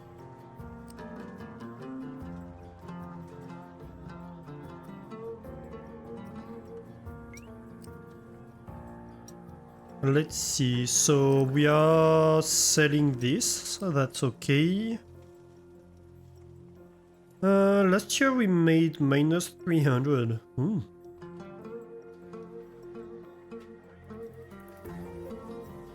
We have a trade deficit at the moment. Why is that? Or we should have a trade deficit. We are buying a lot of copper, selling a lot of jewelry.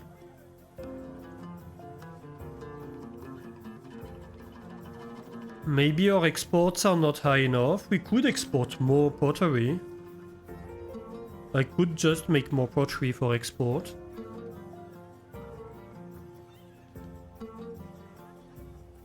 Hope I've been doing well, yeah. Doing great.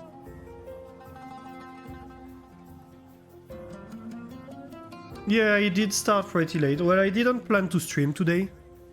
And, chat forced me.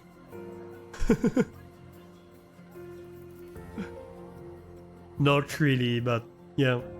I hadn't initially planned to stream today, so that's why the stream started pretty late.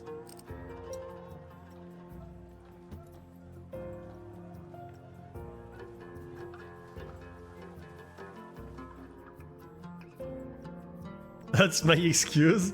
Yeah. And people in the Discord were like, hey, how about you stream today? I was like, maybe that's not reasonable, but I kind of want to play the game too, so alright, let's do it. So clearly it's chat's fault. Oh, I'm already at the maximum here. I could sell to Megan.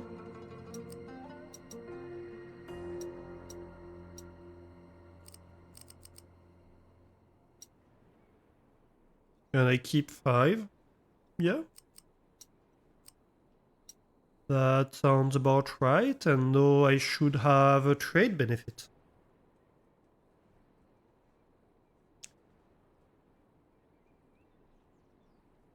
Good.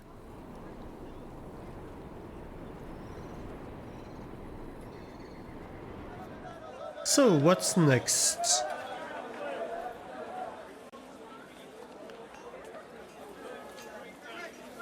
Next I think we make beer. Where is crime risk dangerously high? Okay, so that's not enough. And we might want a second one. Understood.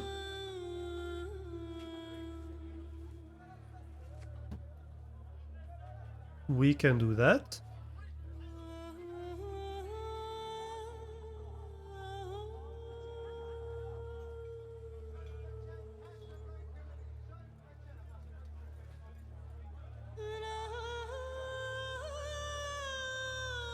How about the crime risk in here? Yeah, we might need another police station in here. Just because, well, this area is completely unprotected otherwise. Or at least it's protected, but by stuff that's right here, so... You're glad I didn't conduct lab experiments with the same discipline. I used to decide when to stream. Or I would have blown myself up a dozen times. To be fair, I never dealt with stuff that could blow up. Worst I could have done would be electrocute myself or like shine a laser in somebody's eye. I did deal with pretty scary lasers a few times. Well, one time really.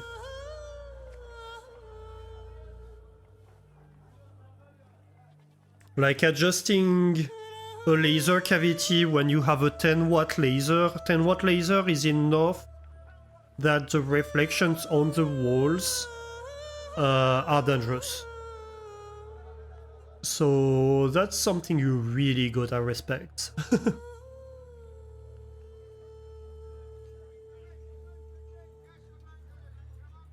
That's something you've really got to respect.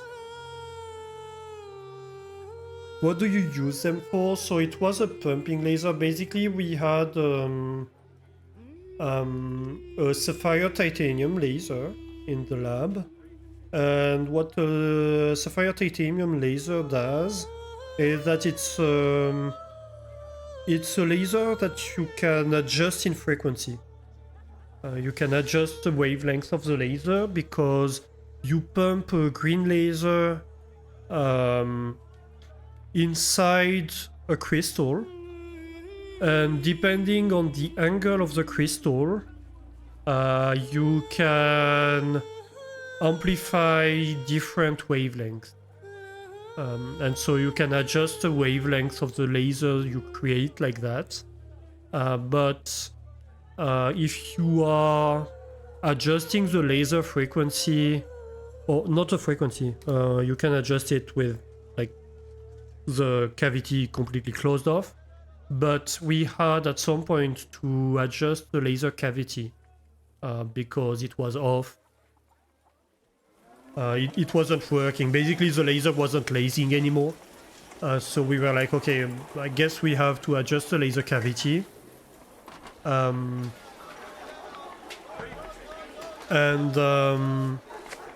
when you do that, you have to see if your laser cavity is well adjusted. You have to start having light in it, right? And so you have this pumping laser, which is your green laser, which is really powerful. And when you start to want, when you want to start lasing, or you hope to start lasing, you have to increase the power of this pumping laser pretty high, so you can actually produce enough light within your cavity so it can start lasing. And so you have this extremely powerful laser that, because you have opened the cavity in which you are pumping it, normally it's completely closed off, but because you are working on this system, then it's open to the room. And so you have an extremely powerful laser that you're working with in the open. And that's the moment where it can be kind of scary. It's not the scariest type of lasers. The most scary types of lasers are like infrared lasers, where you don't see the beam, because you can shine the beam in your eye and you're not gonna see it until you get blinded, basically. And so that's extremely scary, especially if it's a powerful one. But still, like, that's a laser. If you, at 10 watts, if you put your finger in the laser beam, it's gonna burn your skin. Plenty of goggles knocking about. Yeah. You don't enter the room without goggles that completely block off everything. That's the basic minimum to survive your work. Basically. Yeah, no, that's stuff you have to be extremely careful with, and to make sure. But the counterpart of the fact that you have your goggles on is you don't actually see the laser, right? Because you have these goggles that are completely blocking off this wavelength. So you're working with something that you can't see. And so it's complicated. You can accidentally like put your finger in the path of the laser beam and burn yourself. So you have to be very careful about what you do.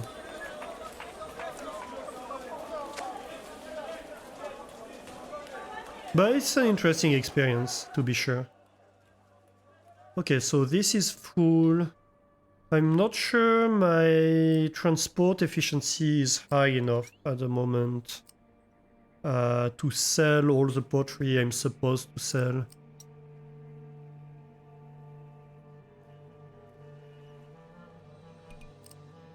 Oh, new festival available. Yes, please. I would like to have a bit more milk if possible. Can we deliver milk somewhere or something? Alright. Come on. You can do it.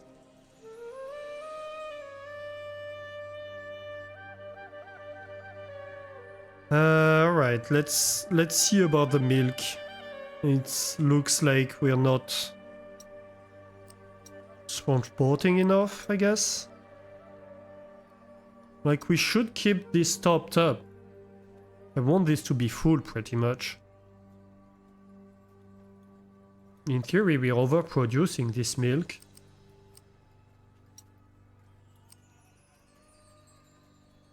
Yes, let's go. Actually... Let's... higher ceramic production, lower wages... More prestige and lower upper class houses consumption.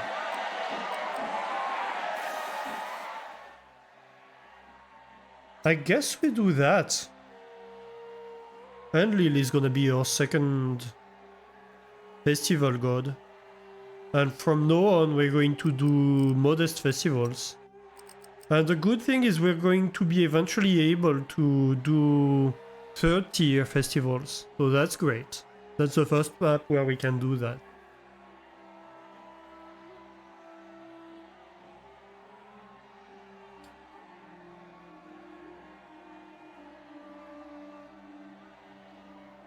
So we wanted to start making beer. Let's do it. So we're going to want to leave some space for the irrigation canal, of course.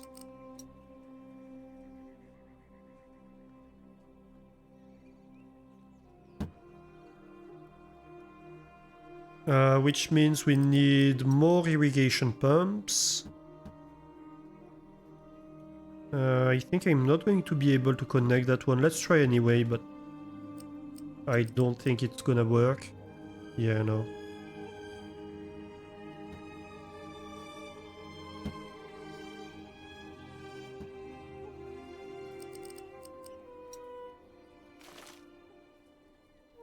Okay, that's good. You. I want a barley field.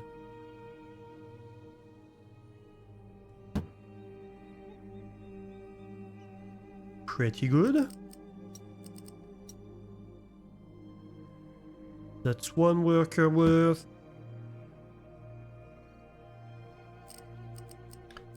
Step 2, I want a road. Cause you know, roads are useful sometimes. I'm going to want a warehouse. I guess on this side? Yeah. Sure. This warehouse is going to accept barley only.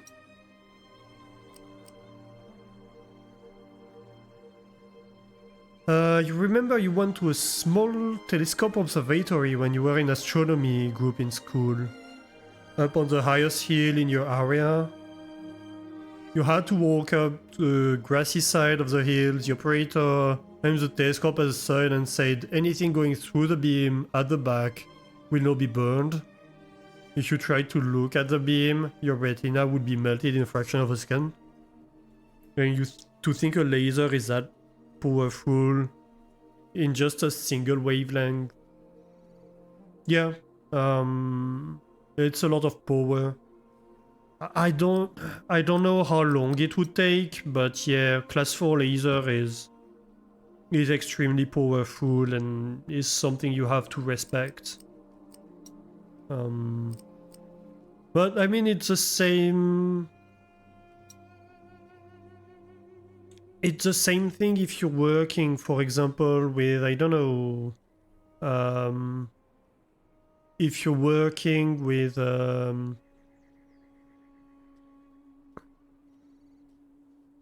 what's a good example with chemical stuff? You have stuff that can explode. You have to respect the materials you're working with, basically. Otherwise, you're gonna have a bad time. Oh, I didn't realize we don't have enough townsfolk. Oh, because these things have downgraded? Is that it? Yeah. I'm not producing enough. Alright. Well, I guess we need more townsfolk. We need more of these houses. So, yeah. Like, you're working with dangerous stuff, whether it's chemical products, laser, stuff like that. You have to understand the risk and to respect the stuff you're working with. And that's pretty much it. Once you do that, you are...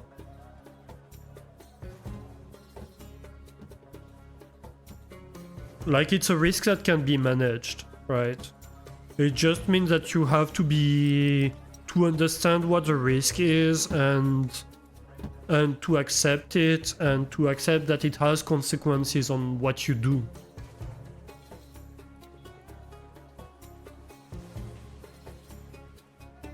You remember handling all the carcinogenic additives in your month of biolab? Yeah, stuff like that. It's pretty regular to work with this kind of stuff when you work in science, because there's a lot of things you have to do for your job that requires this product. You try to avoid them, but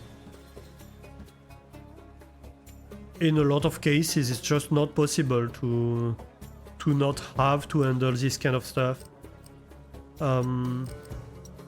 So you just take the associated risks on board, take them into account, and you have procedures to deal with it that you need to follow. That also just means that you have to not try to rush things faster than they should go. Which is something that can be hard for people to understand. But like, you have a speed limit on what you do that's based on trying to go faster would be dangerous and would take unnecessary risks, and so you just don't. And yes, if you cut corners, you could go faster, but you would endanger yourself or other people in a way that's absolutely unnecessary.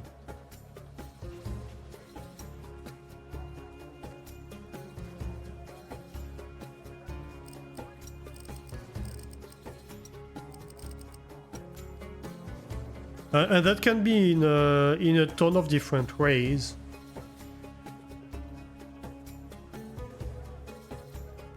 The effects that would harm you are often the effects you want to use. Yeah, not even necessarily always that, but like, for example, in medical trials, you could go faster if you accepted to have risks for people you want to treat that are absolutely unacceptable, right? And so you impose yourself to go slow, to do things step by step, just to make sure that you are not endangering people, because you understand the consequences of doing so, of doing like medical trials in the wild, basically.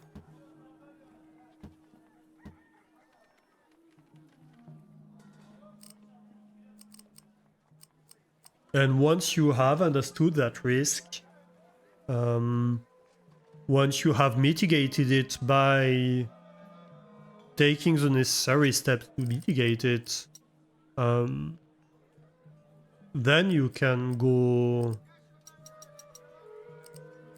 and yeah, sure, you can have my pottery.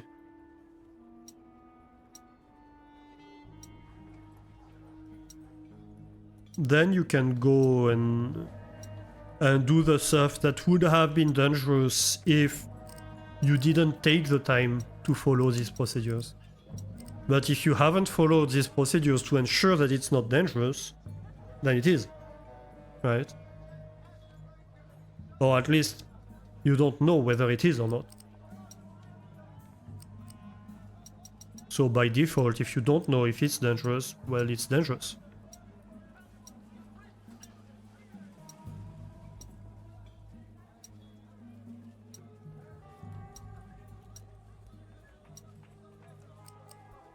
Here we go.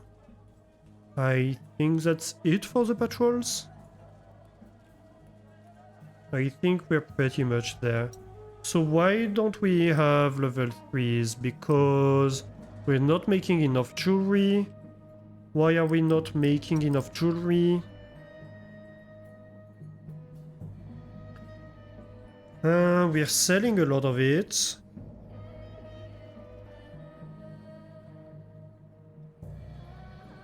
I think at this point, it's a matter of employment, isn't it?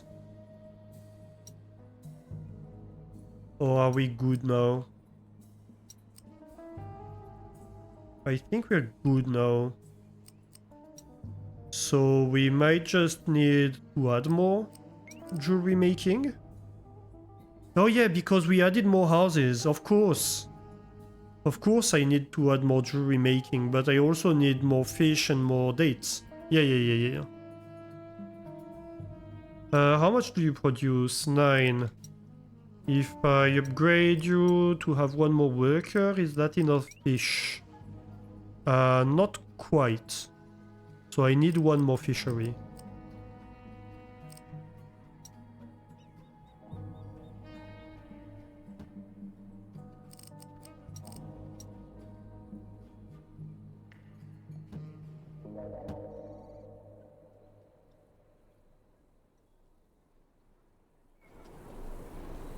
It's just particularly unavoidable if you're using those effects like covering big of light, yes.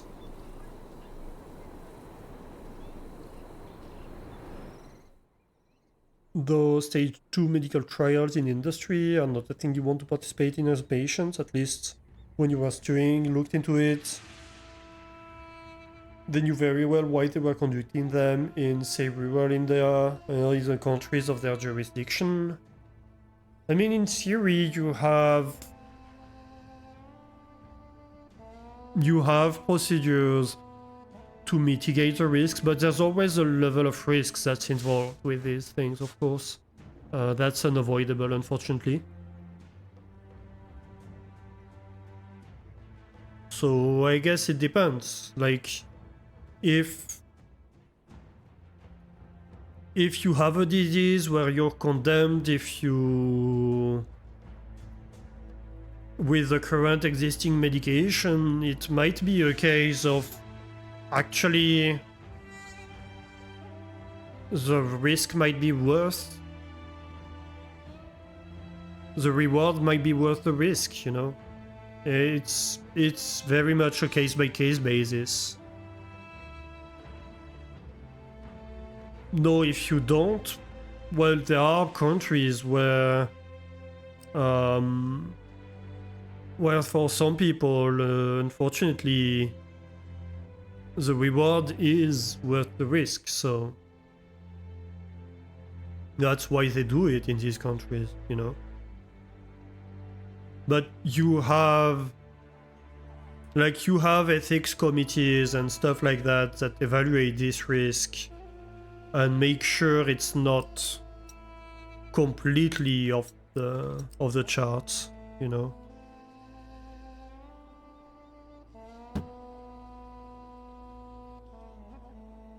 But you have an inherent level of risk for sure with this stuff.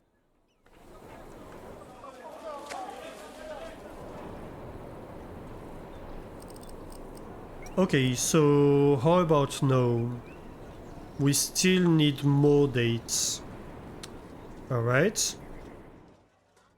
Well, I guess we do another date farm then. Do I convert these to a date farm? Maybe, yeah. And we can do the barley farm a bit further.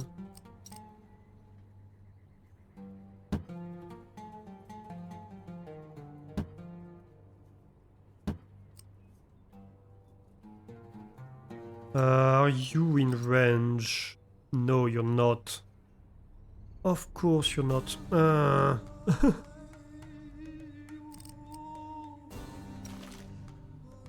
So what if I place you here? Why is there... No, that should be fine. But no, it means a caravanserai. Need loads of goods. Well, loads of goods and loads of goods. Right. And that means this stuff is gonna need to shift, but that's fine.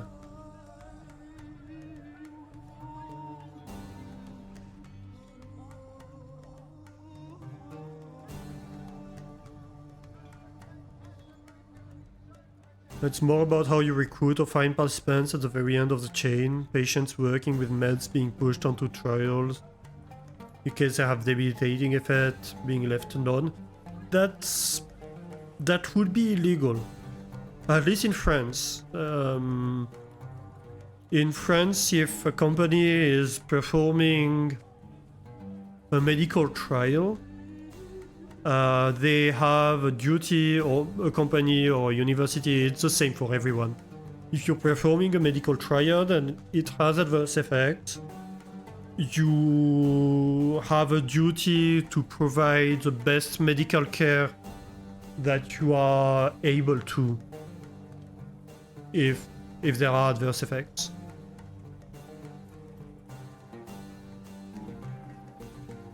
And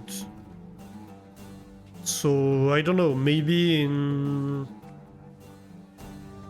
I don't know if that depends on the country where you're performing the trial, or if I assume if it's a French company doing a trial, wherever they do the trial doesn't matter, they would have to follow that, I think.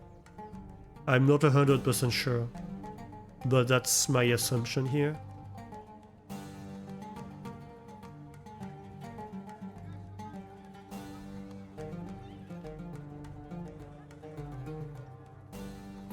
I could be wrong, of course.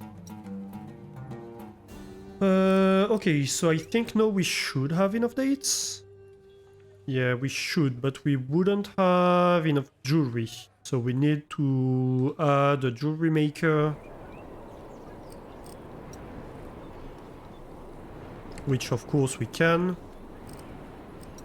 No, stone road, not dirt road. And that means more import of copper, of course. We need 14 more copper.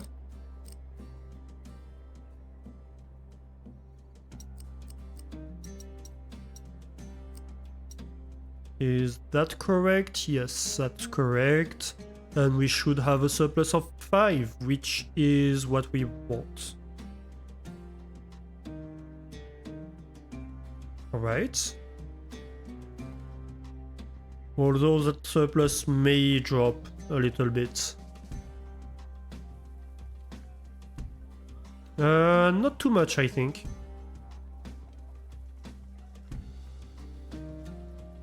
It's just this one that needs to be fixed.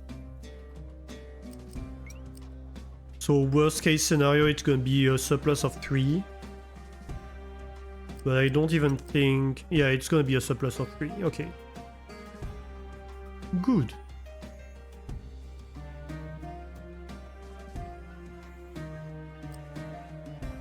So now it's just a question of logistics. Assuming there are enough logistics, we should be fine.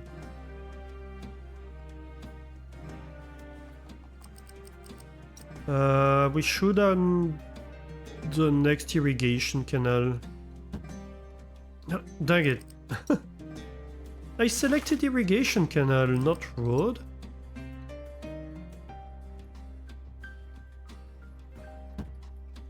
I think that's one too far, no?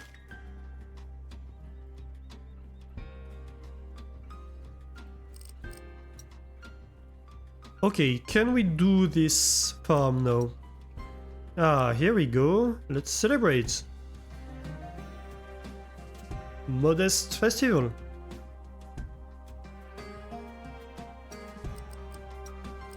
So let's see, barley farm.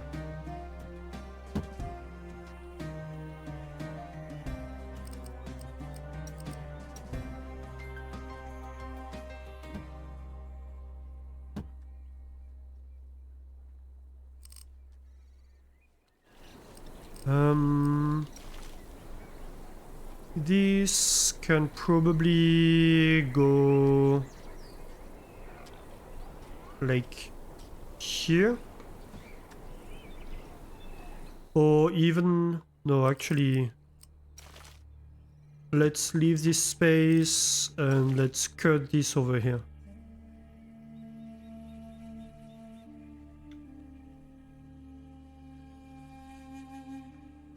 We still had barley in there.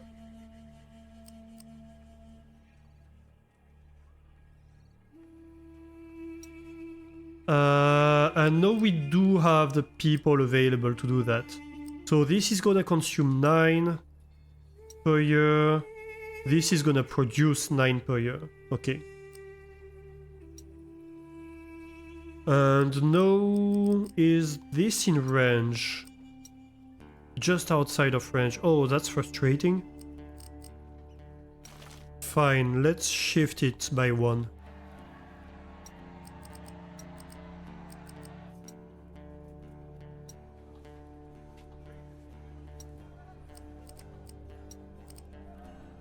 And then we are going to have a beer route.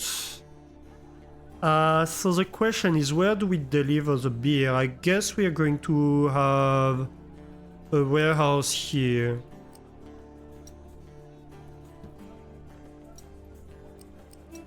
Don't accept anything right now. Yeah, precisely for that reason. You are going to accept beer. And you are going to take beer from here to here.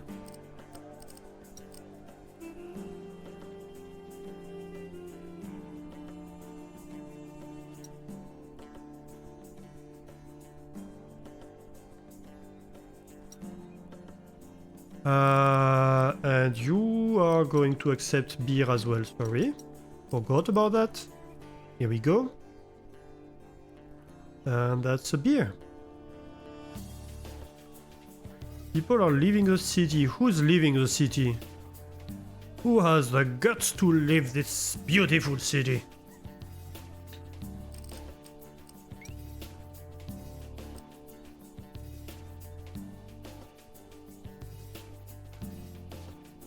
Alright, and I need 49 production of beer.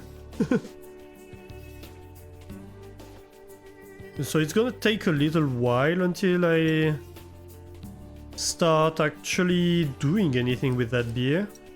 And we can sell beer, so let's for a little while just say, okay, you have like 12 beer capacity. Where's my caravanserai over here? You? Yeah. You're going to take beer from here. Yeah, sure. To here.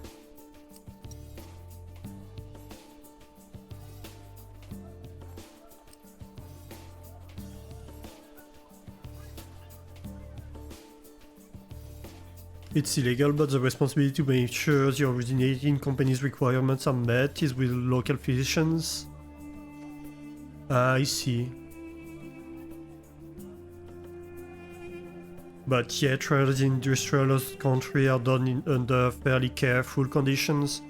Yeah, so it's... well, capitalism for you, basically. The excesses of capitalism.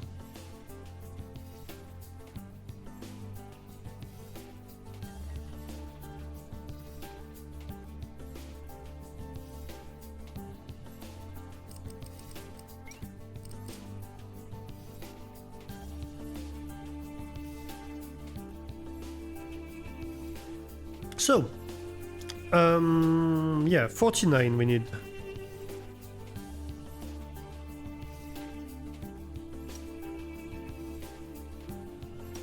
$49 per year. This is producing 9 per 18 fields.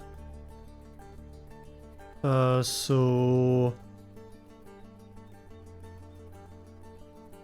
that's like 4 and a bit, 5 and a bit. So we need 6 workers working on that. So basically we need 2 farms at the moment.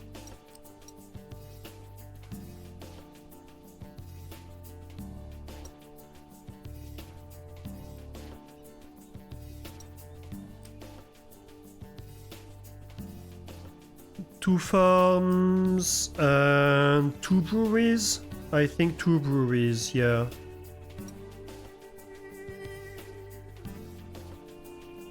No, because we're going to need a double amount of workers, aren't we? So 4 breweries probably?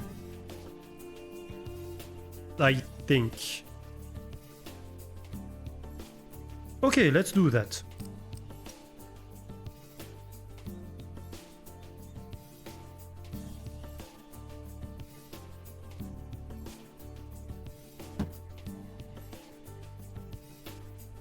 I might have a farm on each side here. I think that might be good. Okay, so let's add a few fields. That's gonna be a 2nd worker, 3rd worker. Good. Then I might do this, or even a bit further, so we have space for a warehouse if need be. No, I think we're going to do that. That way we are in range of the other warehouse too. Yeah.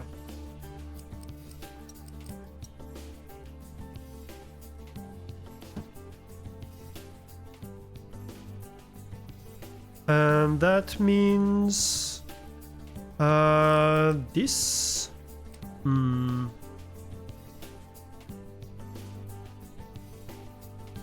Yeah, that's fine. We are going to have the irrigation canal here. Like that.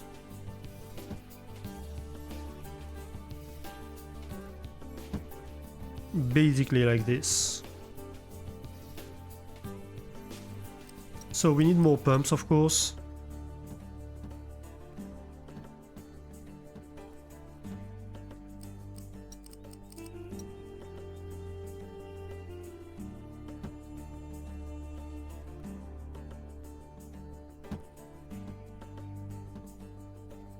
Here we go.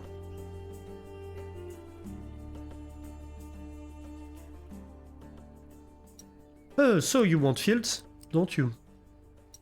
Barley fields.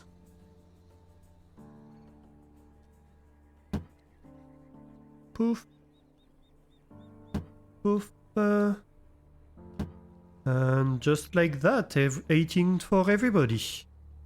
And that should be...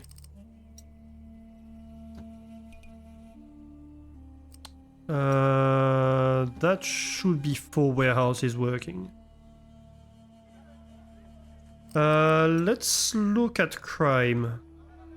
I suspect we might need to enforce a bit more.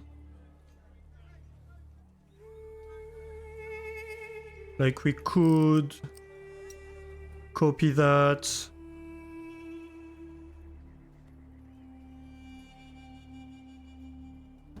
Have this cover that part of town. How about the other risks? Fire risk might do the same. Yeah.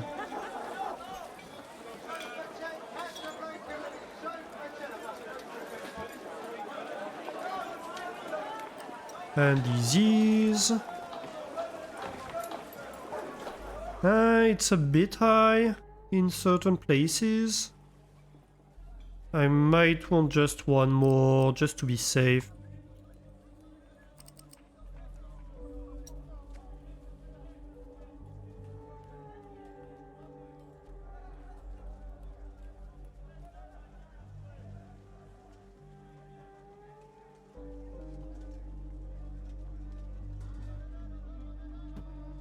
Something like that.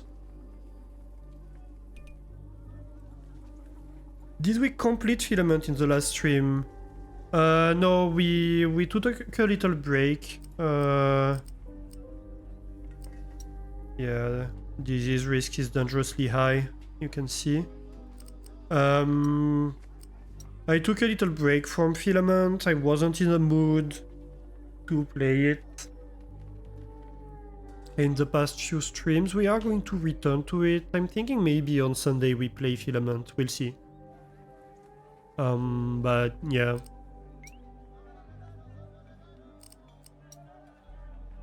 Alright, so we should have a surplus. Yeah, 5 surplus. Let's sell some. I guess right now we can sell everything.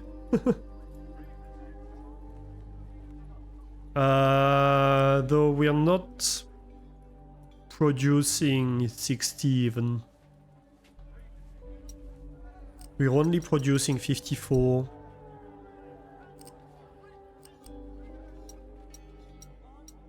So I guess let's keep a bit of a surplus, but that's gonna bring money for the time being.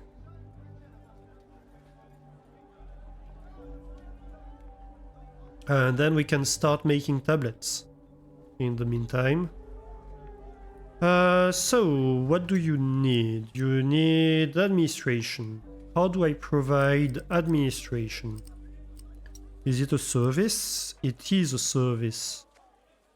It consumes tablets and provides administration. So I'm guessing it's gonna be someone who patrols around. Maybe we could set a tablet production around here then. Yeah, so we have the administrator that patrols around and that consumes tablets to do that. Alright. And so how many tablets are we gonna consume is the question. We're going to consume 49 tablets. Okay. Tablet workshop.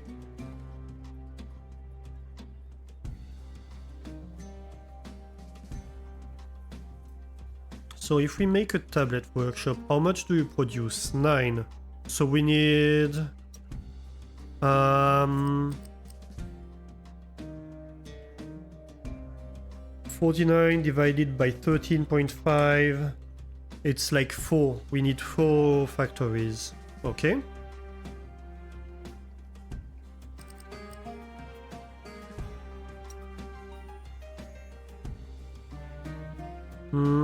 We might want to...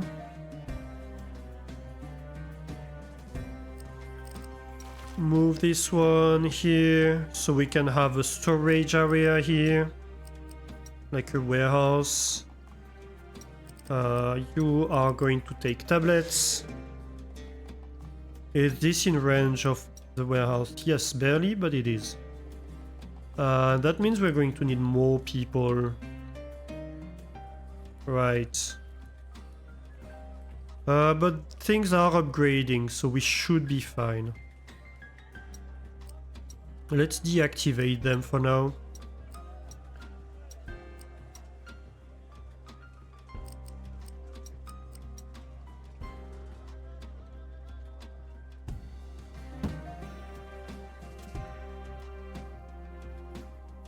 And then each of them is going to want like clay and basically a mine's worth of clay, right? Yep. So let's just how do we do that? Something like that?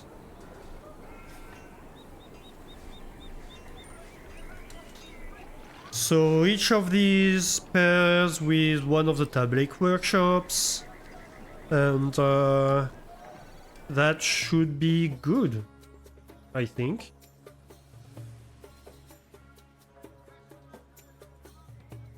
I just need this to be stable.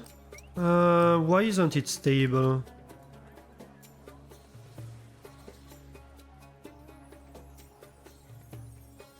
I guess I need to overproduce a bit more of these.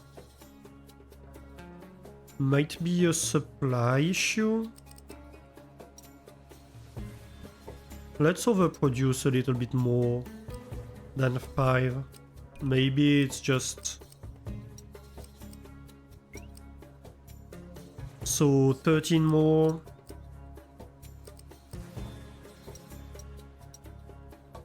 Oh. Is that the maximum? Yeah, that's the maximum. Interesting. Huh.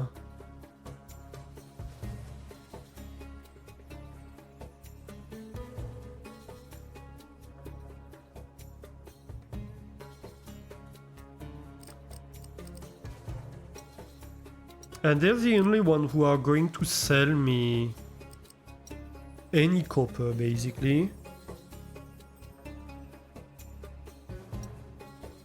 So I need to fire some of these because I can't provide them with the materials, basically. Even that is not working full time, but that's the best I can do right now. Alright, sure. So it just means that I might need to sell less.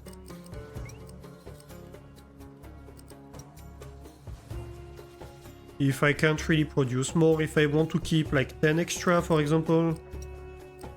So let's sell 3 less jewelry.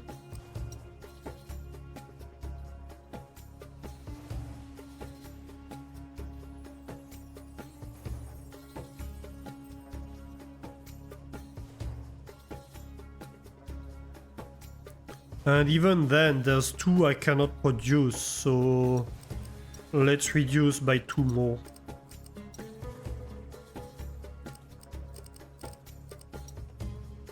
Wait, did I do it for the wrong thing? Did I reduce the pottery export?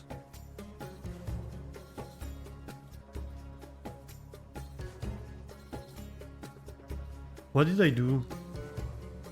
I'm confused. We should probably do that though.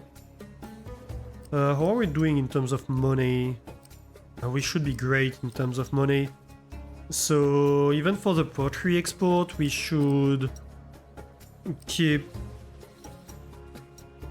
a 10 surplus. Here we go. So 10 surplus in pottery, 10 surplus in jewelry. That should be good.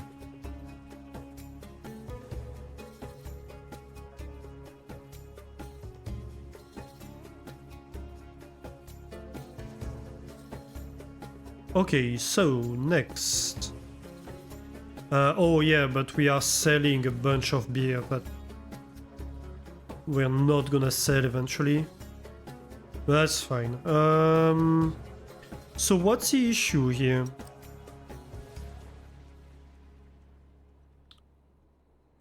This is full. I mean, it's not. So the issue might just be that this is stocking up.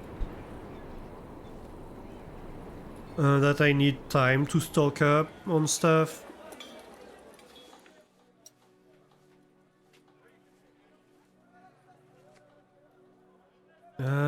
This... It says it has 0.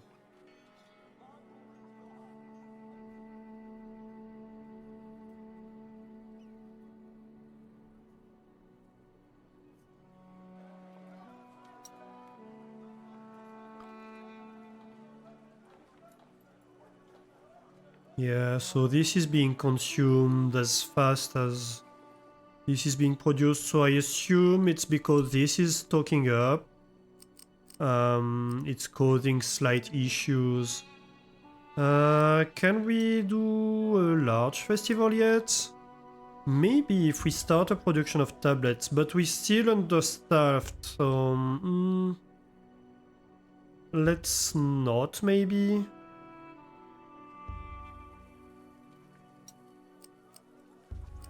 Alright, I guess let's do 2 gods. But very soon we're going to be able to do 3 gods, so we could lower wages or higher ceramic industry production. I guess lower wages.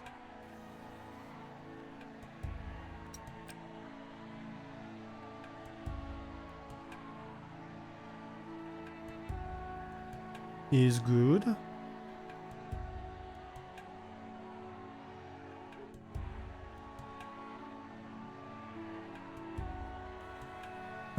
Why can't I maintain them?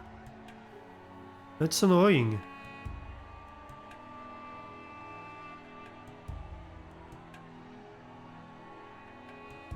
It is annoying. Not enough workers, then close down. I want a surplus of workers, not a deficit. I might actually stop 2 of these productions, so I can open 1 of these. And I can start making tablets.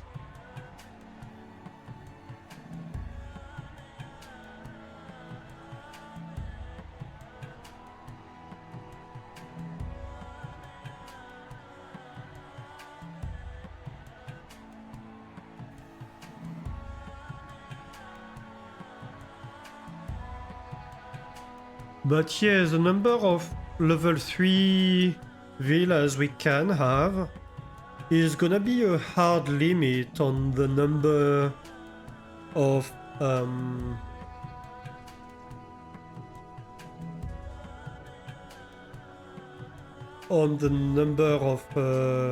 well, is the hard limit for the number of level 3 villas we can have is gonna be the amount of jewelry we can produce, and that's gonna be in turn a hard limit on the number of level 4 standard houses we can supply. So that's gonna be an interesting... because basically the import limit on copper is the hard limit for the size of our city, or at least the size of the higher level stuff in our city.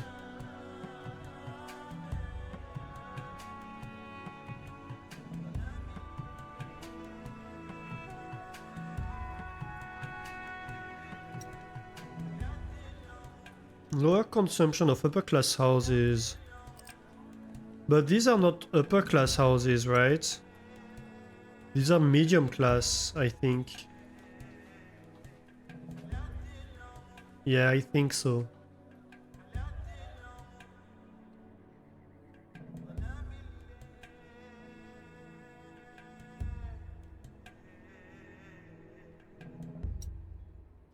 What are we doing? This is increasing slowly.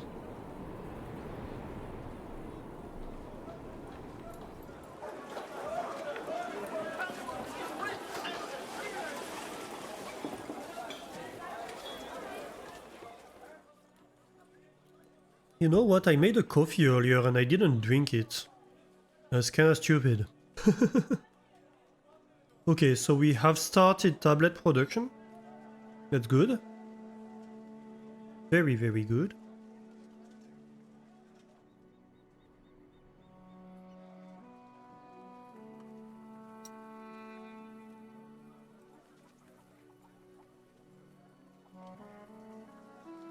Alright, we have level 3 housing. That's starting. Is it a coffee that turns very acidic when cold? Not too bad. I don't mind acidic anyway, so... is there any way to produce copper ourselves instead of importing? Not yet, no. Not on this map at least.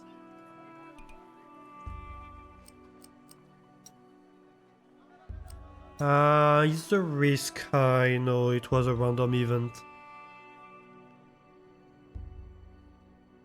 Okay, crime risk is pretty low. Pretty much everywhere. Disease risk is very low. Fire risk is very low. Yeah, happy with that.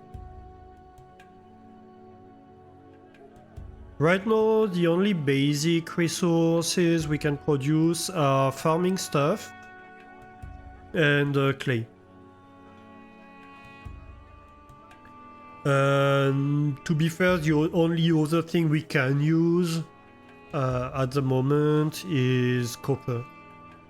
The limit for copper for us is the fact that Magan will sell us a maximum of 70 per year.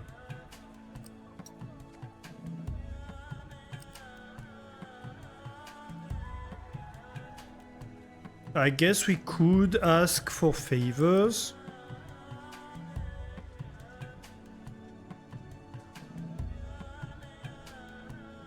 But yeah.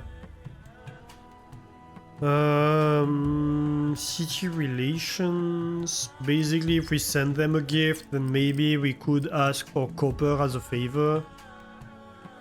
But yeah. That's the best we can do.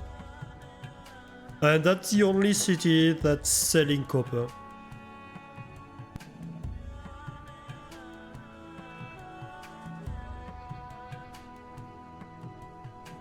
So that's why it's a bit limiting. In the last map, it was the case as well, but their trading limit I think was much higher. It was more like 140 or something like that. So we were buying a lot of copper and selling a lot too. And we could support a lot more medium houses.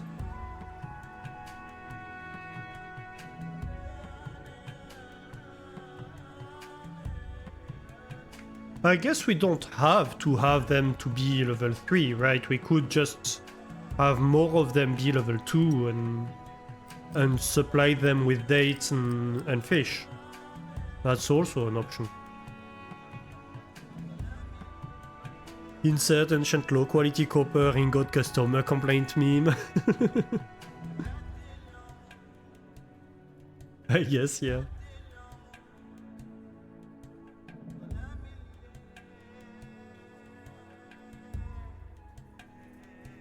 Yeah, I could have like 1 or 2 more dates farm and a few more fisheries and expand that, I guess.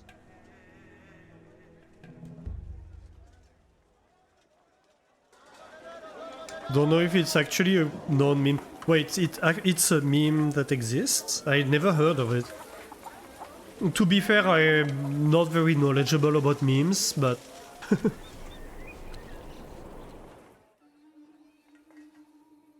Oh yes, alright. That's fun.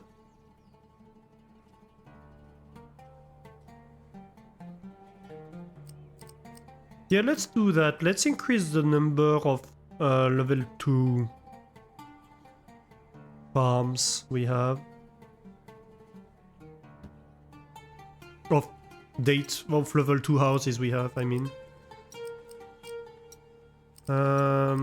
Right, so an entire new date farm.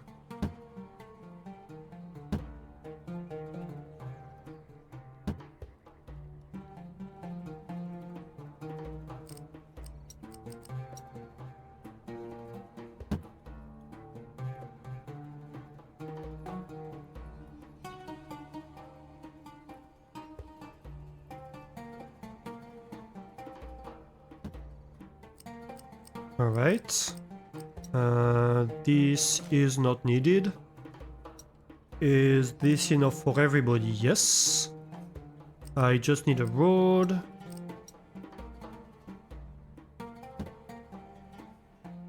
Perfect.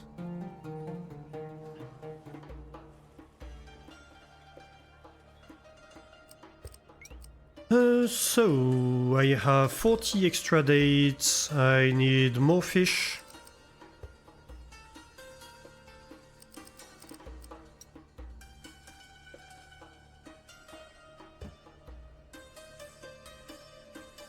I guess we can add 2 fish. 2 fisheries. Are you in range? Yes, you are. Alright. And that means we can add, let's say, maybe 2 blocks of villas.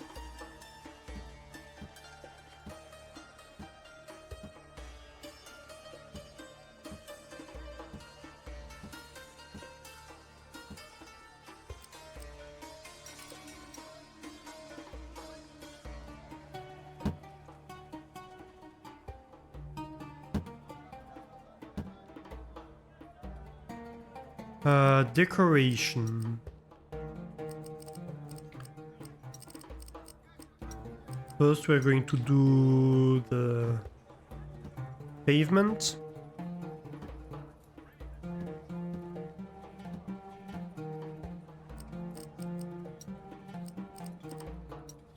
These.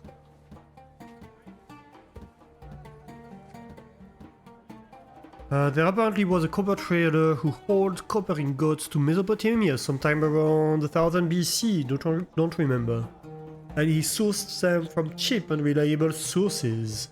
When his house was found his back room was full of little clay tablets, with very anger-demanding customer complaints. Oh yes, I heard about that, yes. Of the low quality of his supplied ingots. The translations of one of such takes became the meme. That means the room was chock full.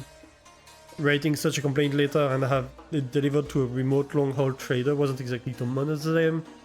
People apparently did it. Well, we don't know if it was common or not, right? It's just kinda surprising that the guy kept it.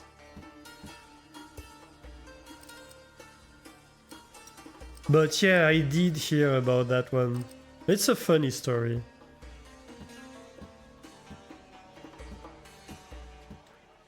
It's like, would you keep the customer complaints for like years? I think it's also one of the largest repository of texts we have from this era. Yeah, it's like, why?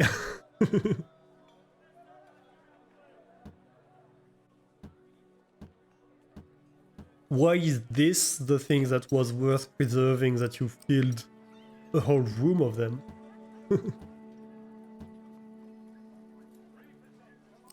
Because I think it's hundreds of them, right? If I remember what I read.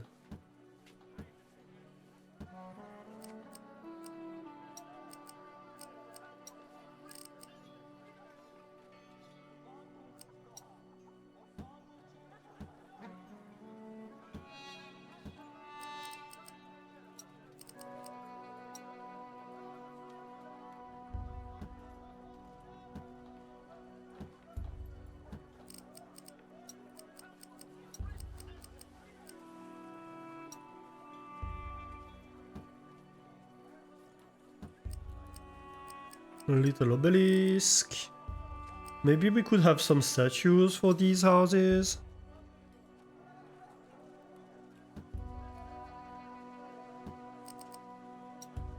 A Lamassu. Sure.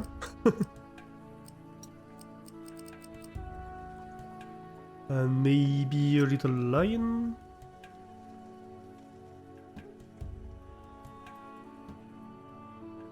Right. Yeah, that seems alright. Next. Right.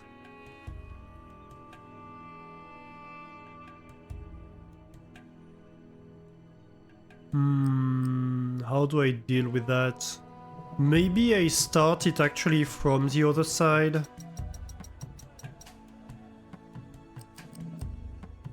I start going here.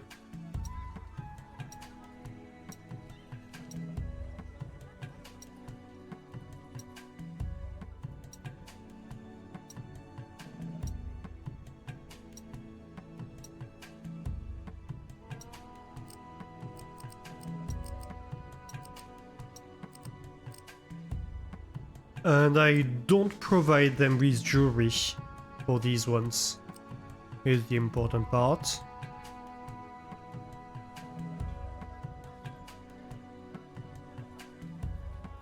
We have found such complaint letters elsewhere, in particular not between such remote parties, or fairly small customers, regular commercial correspondence and governmental correspondence. Sure, you just send that with commercial official party.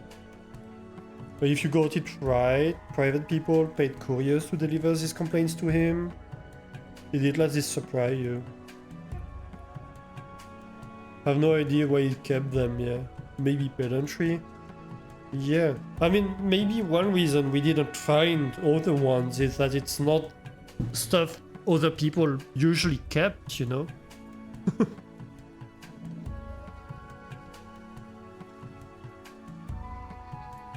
Maybe others were receiving them, but was just not keeping them, because why would you keep that?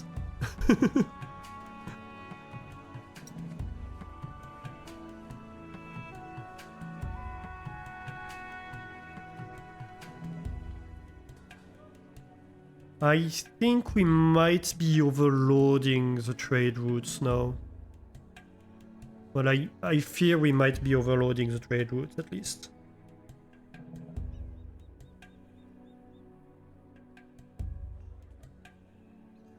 Like, we're producing way enough of most things, but then does it reach our customers?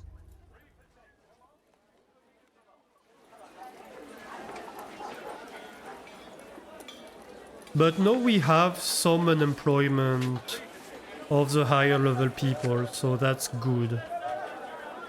That means we can start increasing the supplies of these stuff. Oh, we're going to need a second market actually to sell the beer.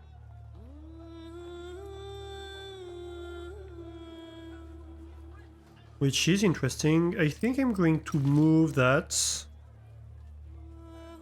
maybe here. And we're going to have the second market right here. So that's a poor market.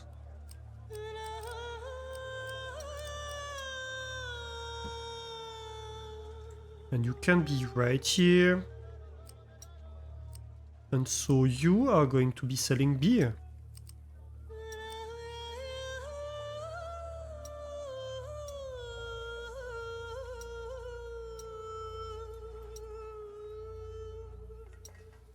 For now, I think we're going to stop here.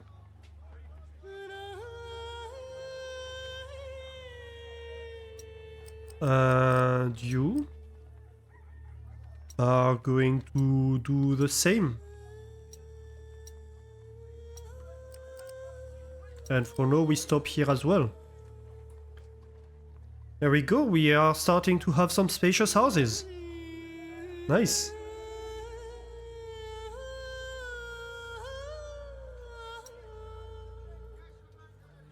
And so spacious houses host 150 people and pay 32 taxes per house per year, I assume.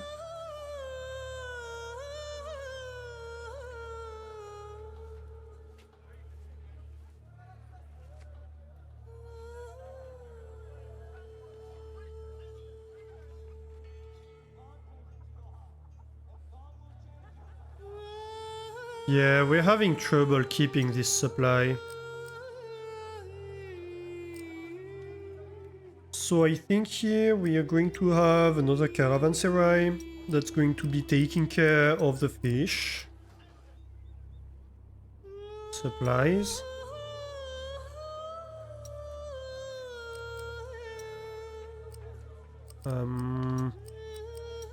And we're going to have two of them with the same route, basically. And that means we remove the fish caravan from this caravan. Right. And so this one now takes care only of the exporting.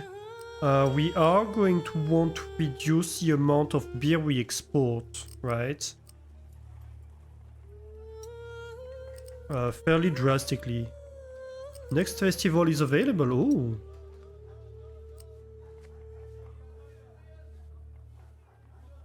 Oh. We need 5 tablets.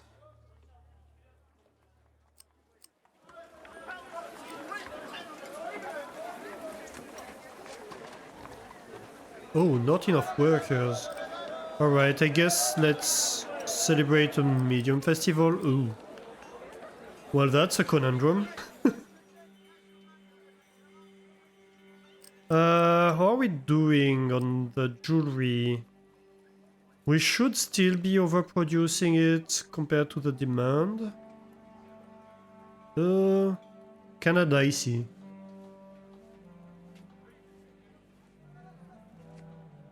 But yeah, let's celebrate a medium one.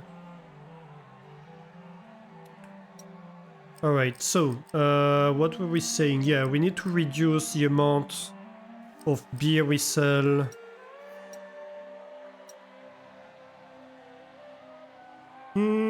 Just so we break even, we sell a little bit? Sure.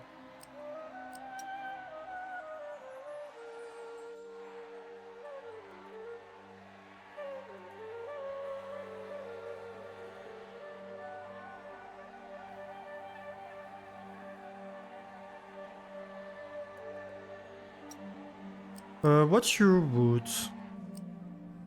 You're starting here.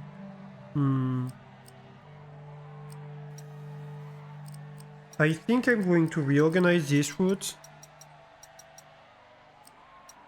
to make sure that you always start here.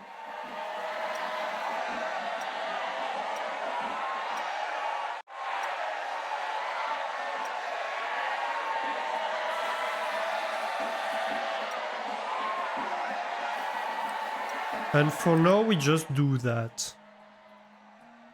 For now, we just do that. Because basically,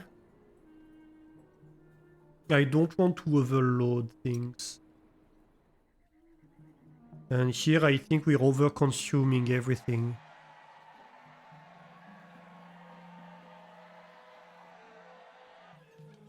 Same issue with the tablets, to be fair. We're going to need to be very careful about how we produce. Here we produce 13.5, 13.5. So like 2 of these is equivalent to 2 of these.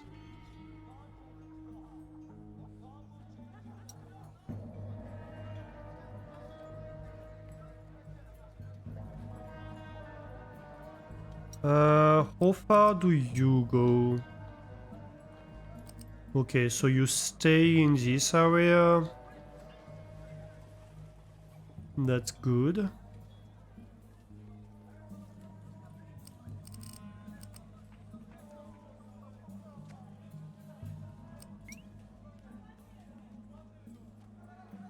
My expense sheet is fairly equilibrated. Let's have a look at how much... Yeah, last year we made a deficit.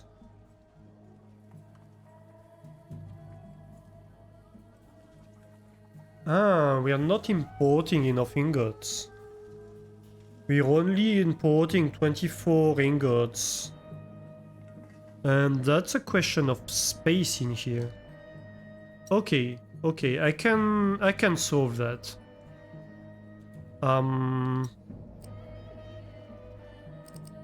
You are going to accept pottery.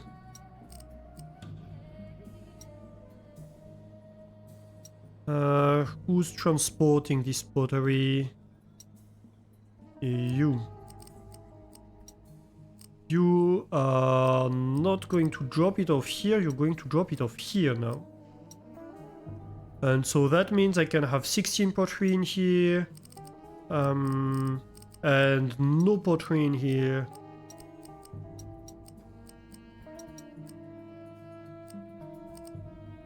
And I can have...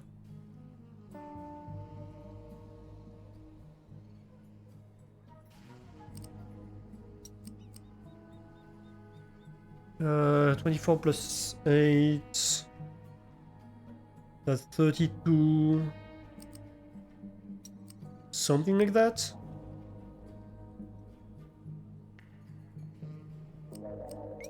Because there's... So let's see. With them, if we look... With Megan. There is 2 trips per year of the trading ships, right? And we need 70. So each trip we need to unload 35 copper. Right, so basically we need a full depot for copper. Even this doesn't work.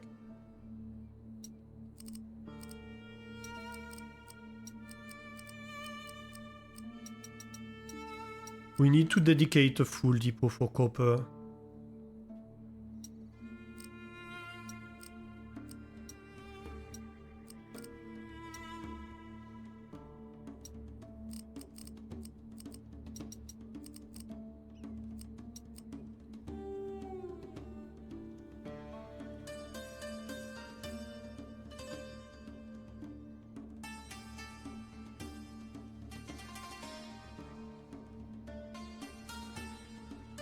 Okay, so the main issue of my city was that my import logistics wasn't good enough. But we can fix that, so that's great.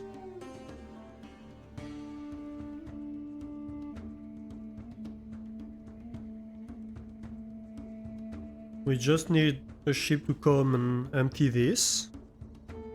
But that's fine.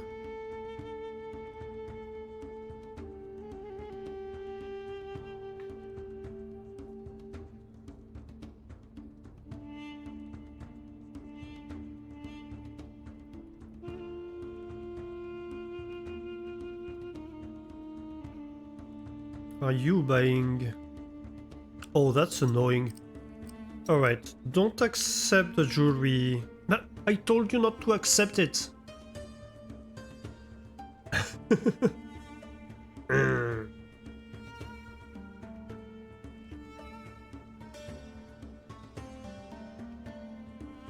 Because right now my issue is that this is being full. This is being kept full. Yeah, here he wants to buy jewelry, but he can't because I must have fulfilled the quota or something. Let's accelerate time a little bit. Just until they empty it.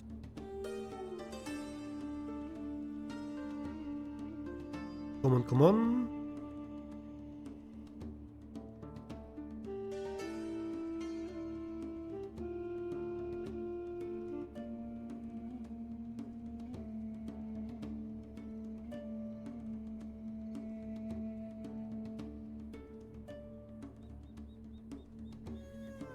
Come on. Let's take a look at the stats for last year.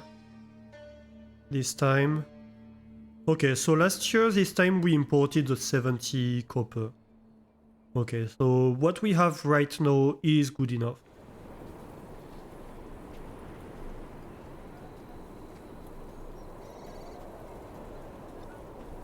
Just empty this, please.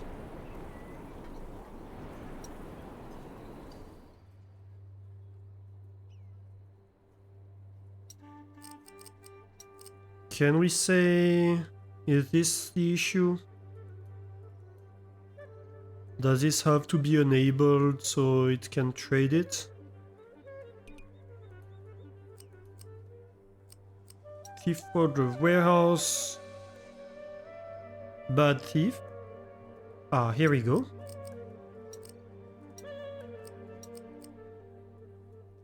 Okay. Good. Good. So, you're distributing beer. That's great. Here I have a number of houses that are level 3. So let's look at last year's. Yeah, last year's exports were 0. But in theory, if my exports are 28, that should be like 32. Yeah, so the -4 applies to the amount I should... Wait. No, does it? No, because my production in theory is 32, well, 70 technically.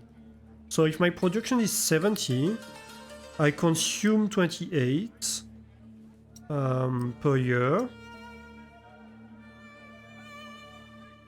And I sell 28.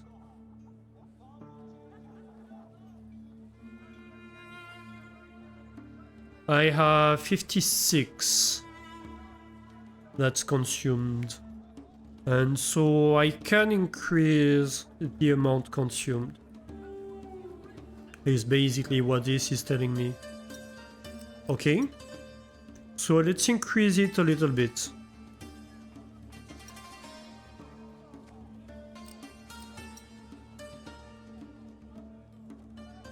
Because more people, more better, right?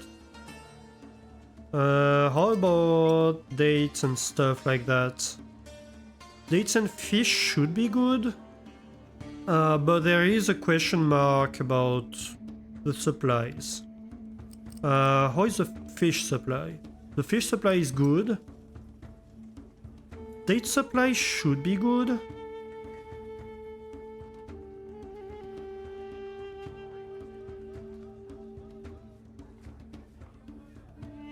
I fear this might be a number of trader issue here.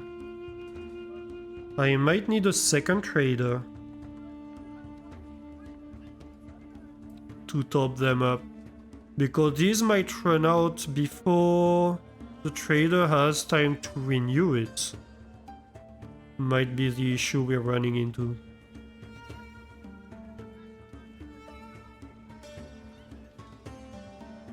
No? No, that's good. But the depot is empty now.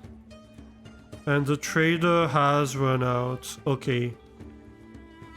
So it's a supply issue here.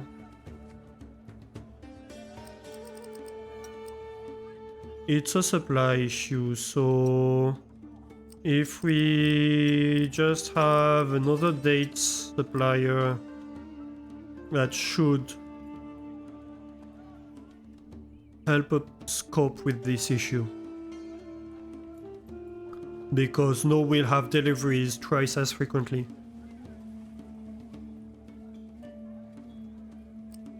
And as for the fish, do we have the issue for fish? We might. Though we have 2 traders now. But they do have a longer route, so... Could also be that we might need a second trade depot. That's also a possibility. And we could do that, to be fair. We could have one on the other side of the market and just have more available, you know?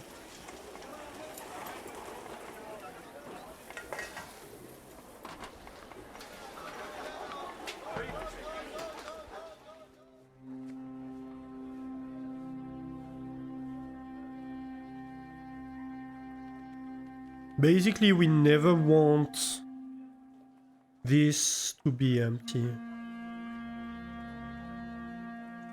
And this to be not topped up. I think we're fine for the fish.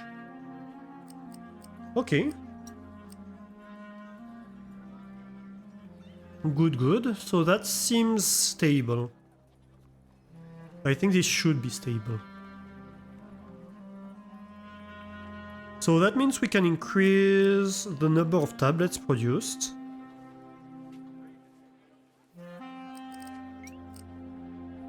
Last year's consumption.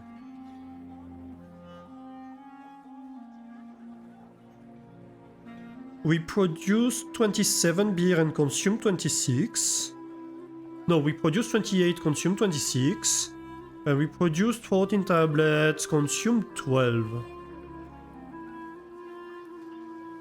So we're pretty close to just going full tilt on this.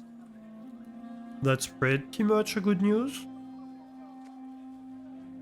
That's a pretty good news. That means if I double the production here...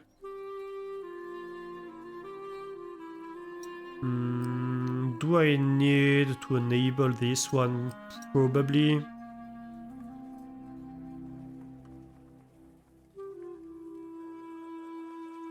I mean, we have 1,000 unemployed people, so I guess we can go.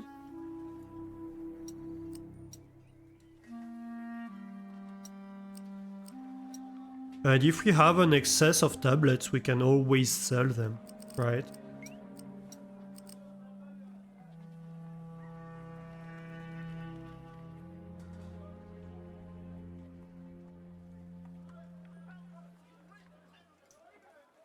So,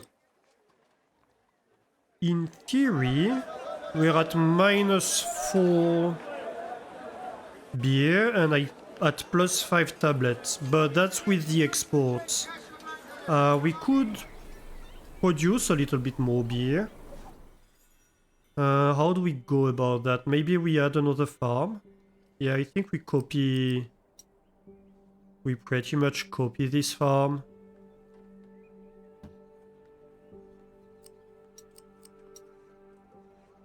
And we add another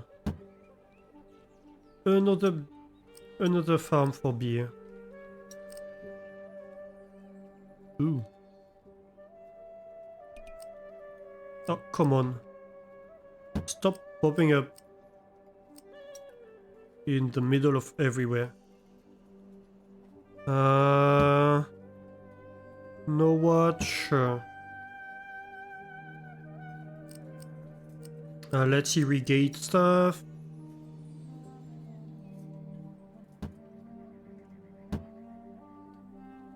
That's fully irrigated. They have full access. I need how many more breweries? This produces 27. So that's like 2 more breweries.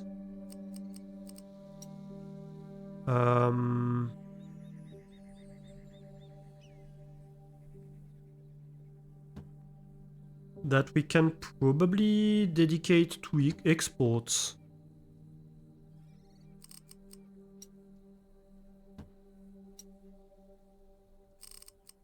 This does not take dates, but it is going to take beer. Yes, you can hold a festival, a common festival. Hey, first common festival.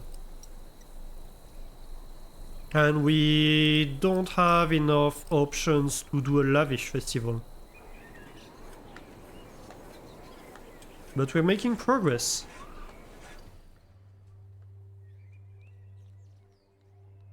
Alright, so with this production of beer, we should be overproducing 23. That's pretty good. And so now we can sell like 13 more.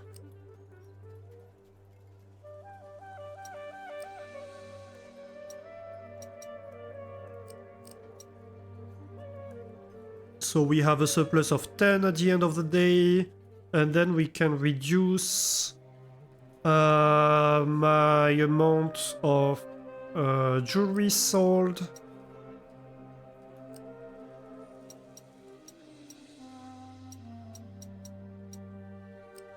So we have +5.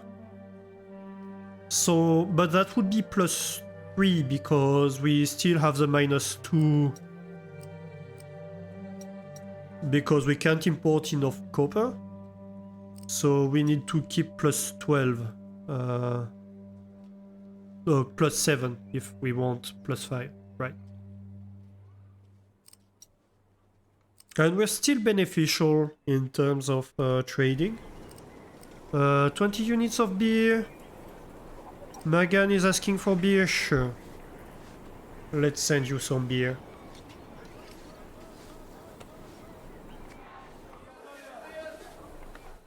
Alright. This, though... We need to pick the beer up from there, don't we? Yeah.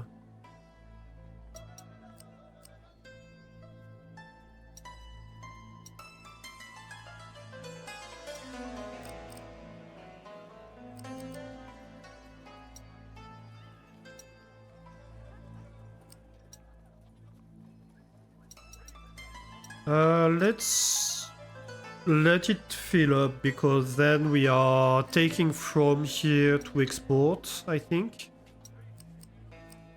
Yep. So we would like to have a surplus here, if at all possible. And we're gonna have to see if this needs to be doubled, probably. Let's double it just in case.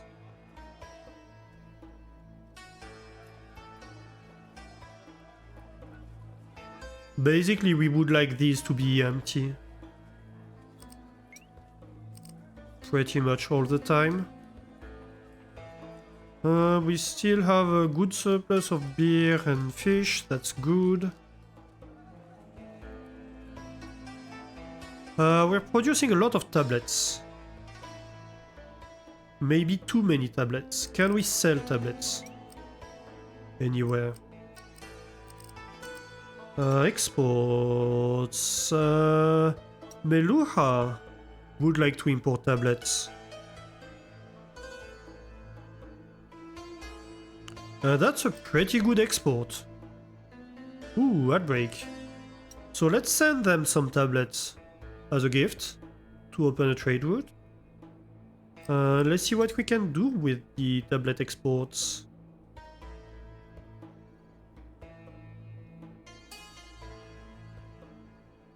Because that's a domestic production that we can do.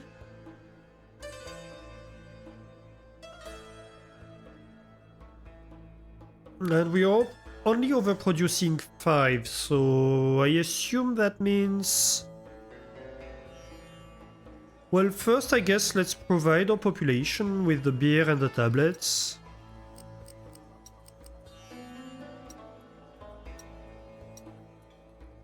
So everything can be level 4. Nice.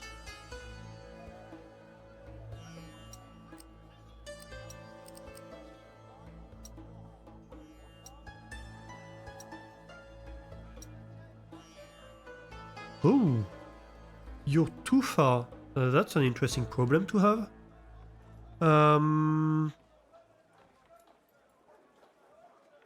We need a second administrative building then.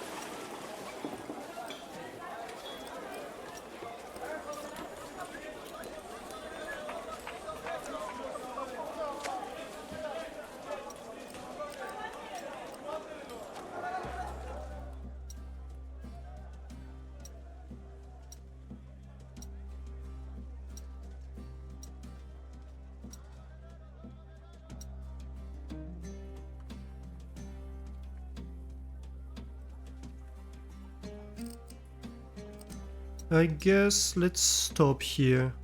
You keep stuff topped up, you can have another transporter, just so you keep things tip-top shape.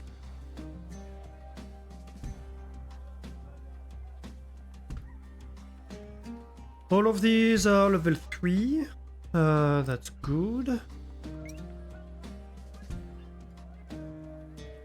We should have enough to get everybody level 3 here. Are we doing the right stuff to do that though? No, we are not. Right, so we're going to need another priest's quarter.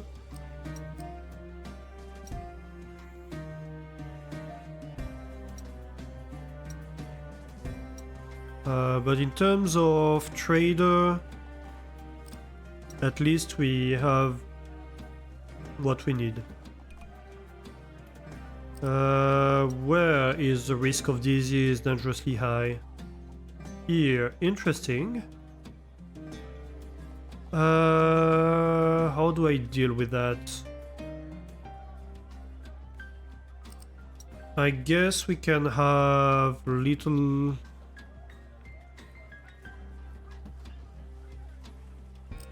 things right here for that. Okay, so this has been placed. You can go and patrol in this area.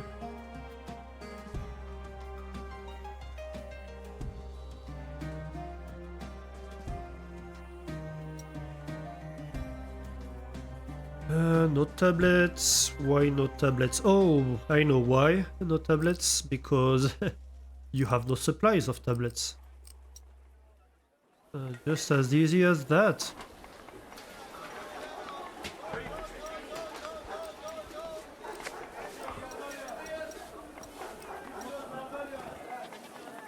No pottery. Please and thank you. Alright, so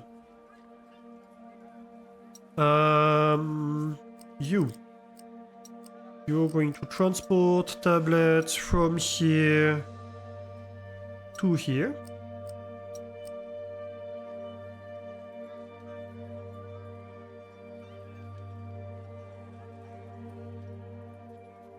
Which then means that I only need one transporter to be real.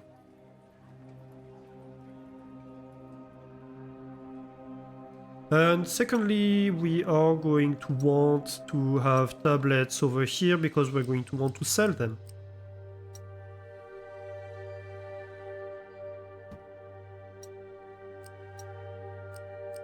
So let's put 12 tablets in here.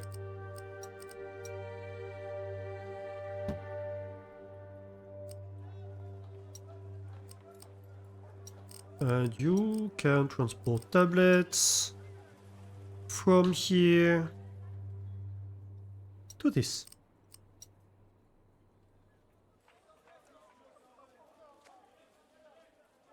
Oh wait, no. Actually no. Fire him. Thank you. No, I was thinking we would do tablet production on site. Because we don't have that much of a surplus.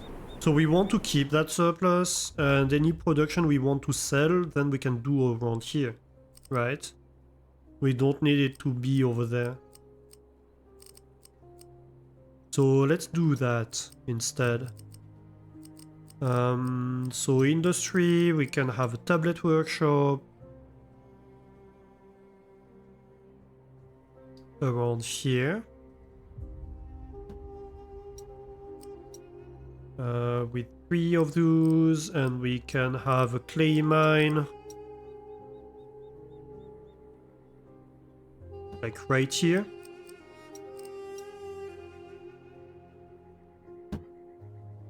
And so you can drop your tablets in this area. Let's do tablets in here.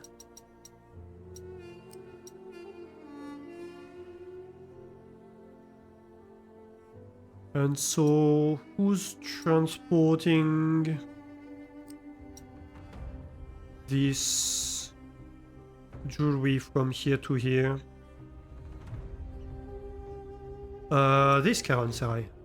There we go. I couldn't find it.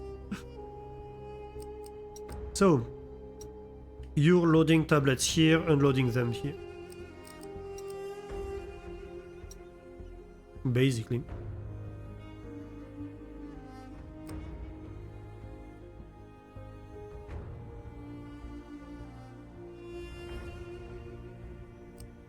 And so now, if I want, I can like triple the production.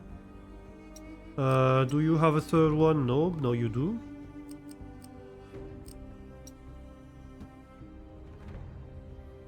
Here we go.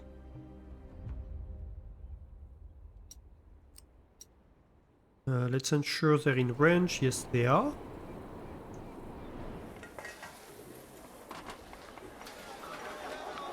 And so now I have how much production? 46 extra production, so that's like 41 I can sell.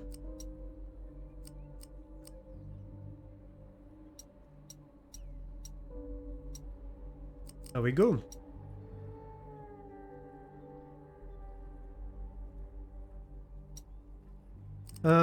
I guess I actually want this to be full then.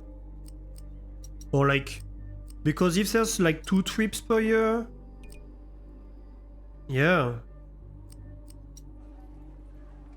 Bad thief. Where is he? He got caught. Good.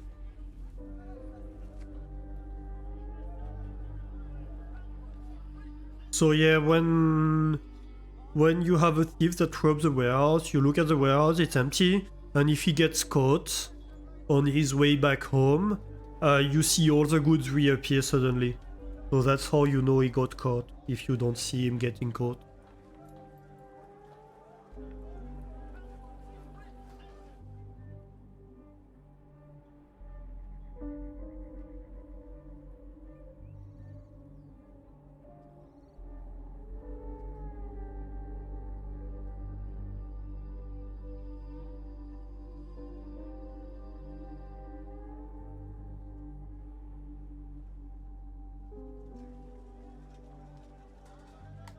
So all these houses are full. Yeah, I guess the only thing remaining is the prestige. And so the prestige can come from population, it can come from trading, and it can come from monuments. So if we trade a huge amount more, and we make a crap ton of money, we should be able to get a lot of prestige. And the tablets are very valuable, so that's our best option to make a lot of prestige.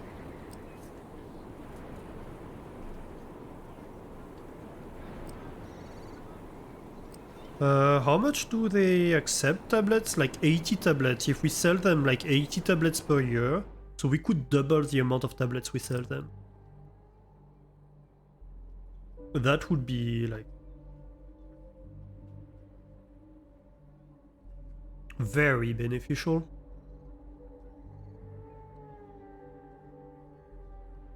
How many employees do you take? 90 each.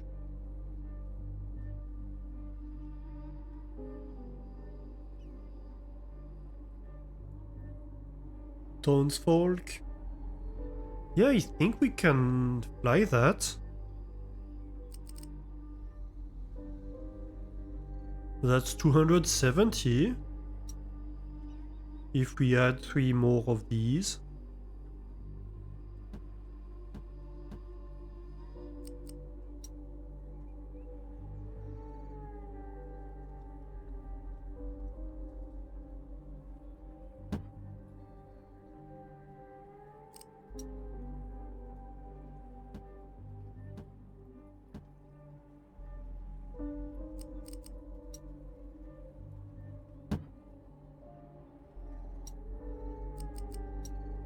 These are in range. Yes, yes. These are in range as well.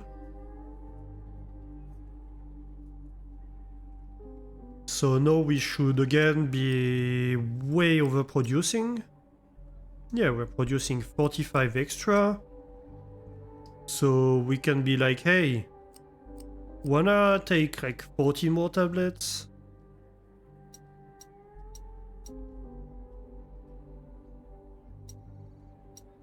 And that's basically the maximum we can sell. And if that goes well, we should be selling... We should be making 6,000 a year. Just based on that. 6,000 a year is 50...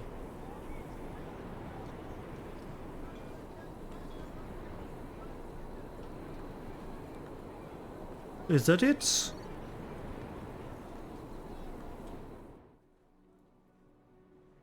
I don't know, but it's a huge bonus. We could make a monument too. That wouldn't be a bad idea.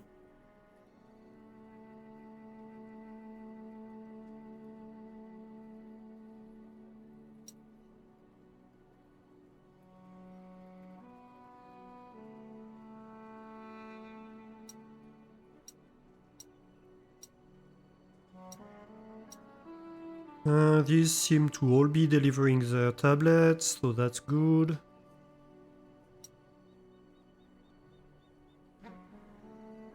It doesn't fill up, okay. Yeah, that's great. I might need to end stream though, because it's already like past 3 AM.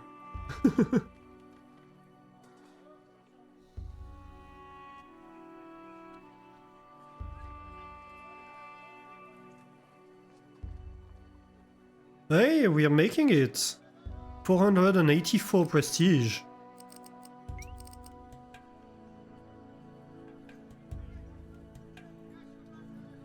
That's only gonna increase because it's the average over the past 3 years that counts.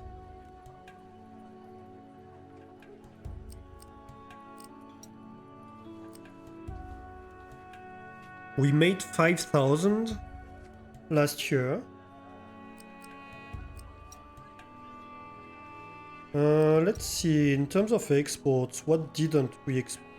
Well, here we go. That's an achievement. Seems like there's an achievement basically per map in the campaign. Well, GG. GG to us.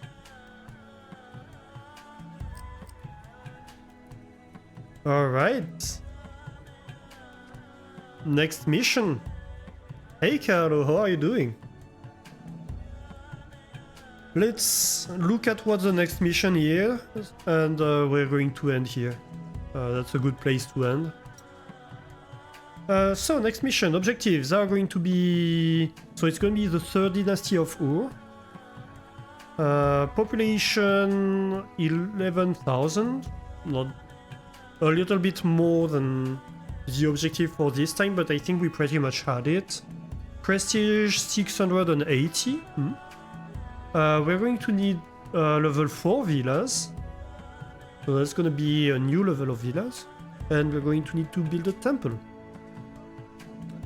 The third dynasty of Ur ruled between the 2100s and 2000s BC and was the last Sumerian dynasty to control ancient Mesopotamia. It reached prominence after the end of the rule of the Gutian dynasty, sometimes called the Dark Period. The rise of the third dynasty of Ur is, on the other hand, viewed as a period of Sumerian renaissance.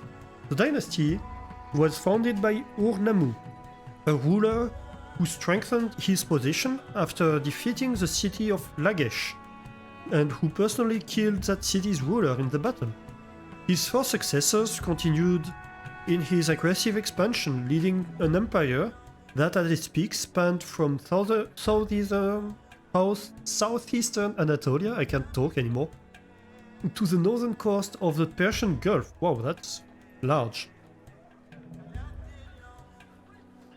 This was also the period during which the Code of Ur-Nammu was created, a set of laws written in Sumerian. In spite of its name, authorship of the code is sometimes attributed to Ur-Nammu's son, Shulgi. Copies of the code written in the Akkad language were also discovered in Nippur, Sipar, and Ur. In the prologue, written in the first person, the king is designated the Beacon of Justice, a role that previous kings never took for themselves.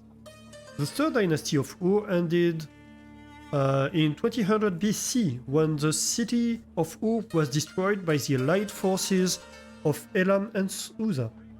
After that, control of southern Mesopotamia gradually fell into the hands of nomadic tribes of Amorites from northern Levant. These were originally of Semitic descent, but unlike the original Semitic population in Mesopotamia that spoke East Semitic, the Amorites spoke Northwest Semitic. Nippur. Nippur was one of the most important cities during the third dynasty of Ur, and that's going to be the city we're going to play.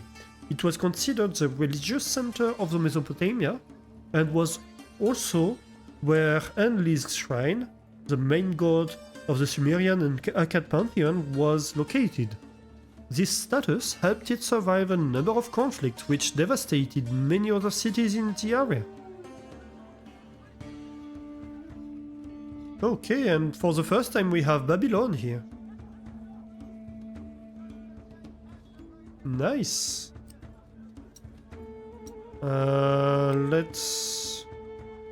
Let's start with an empty map again. I prefer starting with empty maps in general.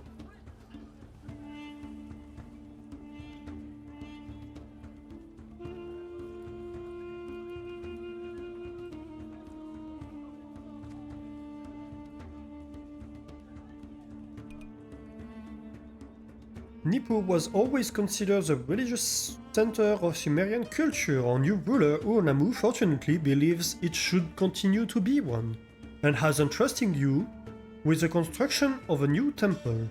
You must not fail in this task, if for nothing else than the future of our city. Guide me on my path, Enlil. Right, so that's gonna be the city of Ur-Nammu.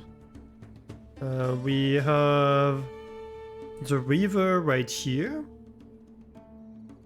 We do have a fairly fertile area where we can do agriculture, and we have space where we can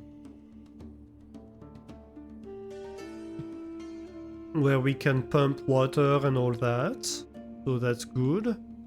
We have small patches over here too. of water could also be an option to go and grow the... We could grow like farms in this whole region, basically, and then have more like habitations around here, for example, and maybe trading over here. So we could have habitation and trading, maybe a bit of industry. All right.